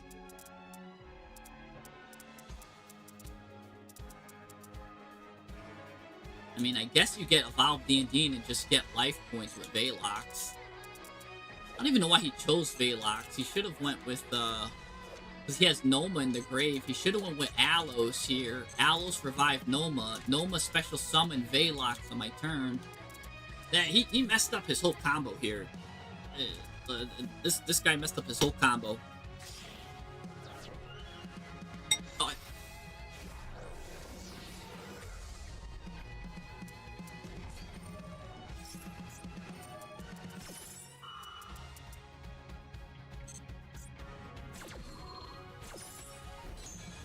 how many singles in a deck is too many?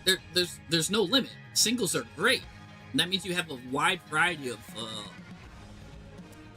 multi-hands. It's yeah, play singles. Unless you're talking about bricks or garnets, then no. You don't want to play that many. I wouldn't play more than 5, depending on how deep your deck is. Oh, okay, he's still getting Noma at least. But if you're playing not that many bricks and garnets, you can have unlimited. A lot of 1-ups is fine. There's a lot of decks that run a lot of 1-ups. That's fine. There's no limit. You'll have a Highlander hand, unique hands. Like, look at my deck here. How many, got a lot of 2-ofs. A lot of 2-ofs. I'm a big fan of the 2-ofs, as you can see.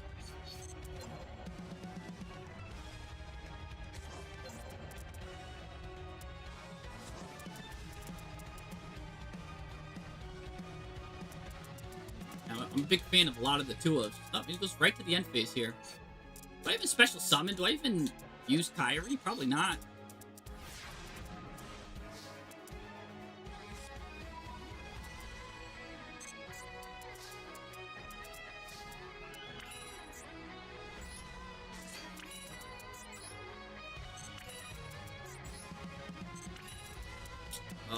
I can Mutiny in the Sky, though.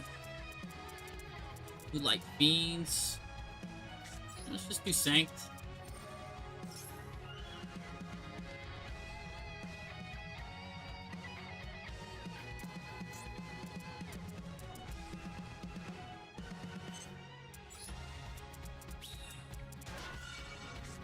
Nice. We'll get some of his life points back.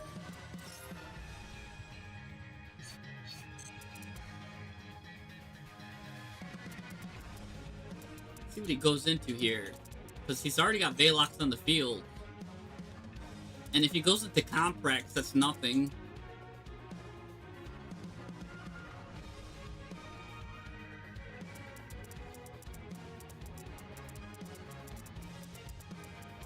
I think I just go to the battle phase and hit Cross Sheep and win, or something. Let's see, what the heck?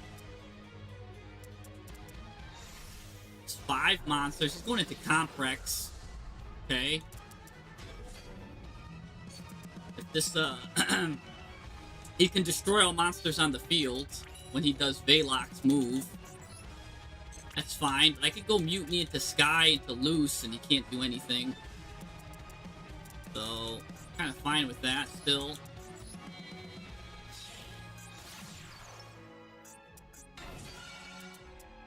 Yep.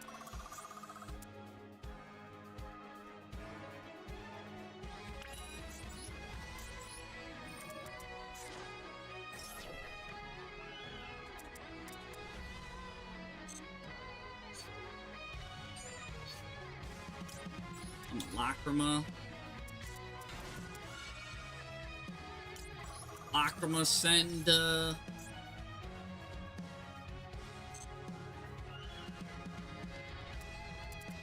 can send Fiends, but I might as well just send Engraver here, huh?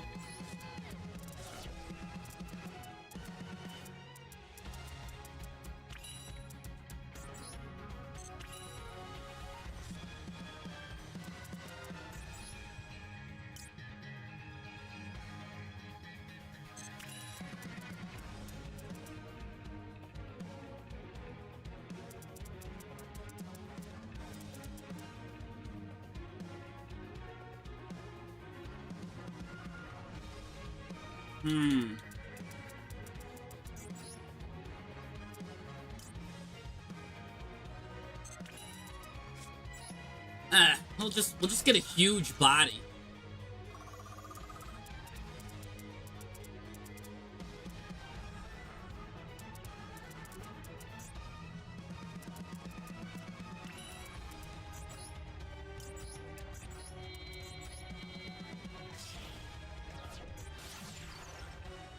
Here we go. Get a huge body.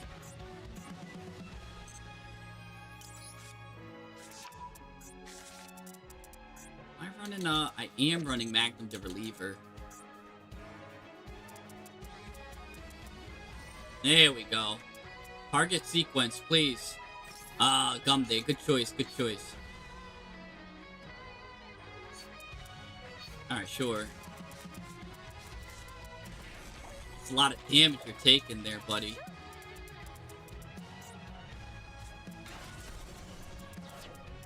Okay, Comprex, destroy, sequence.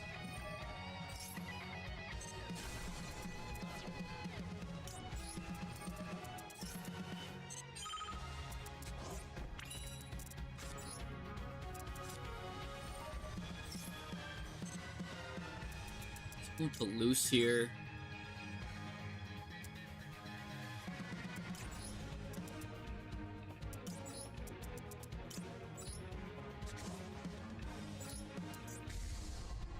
Going to loose.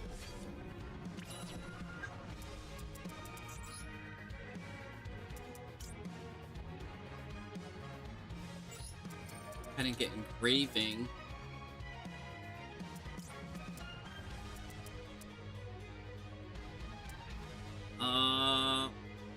Yeah.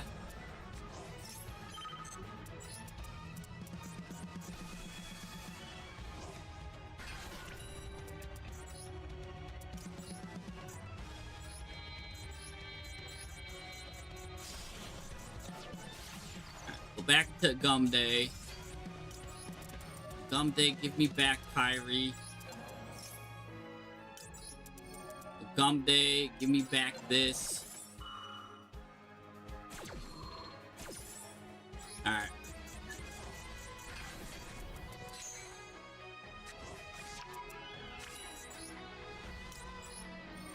Quit. Quit. Battle phase. Thank you for playing Yu-Gi-Oh! Master Duel.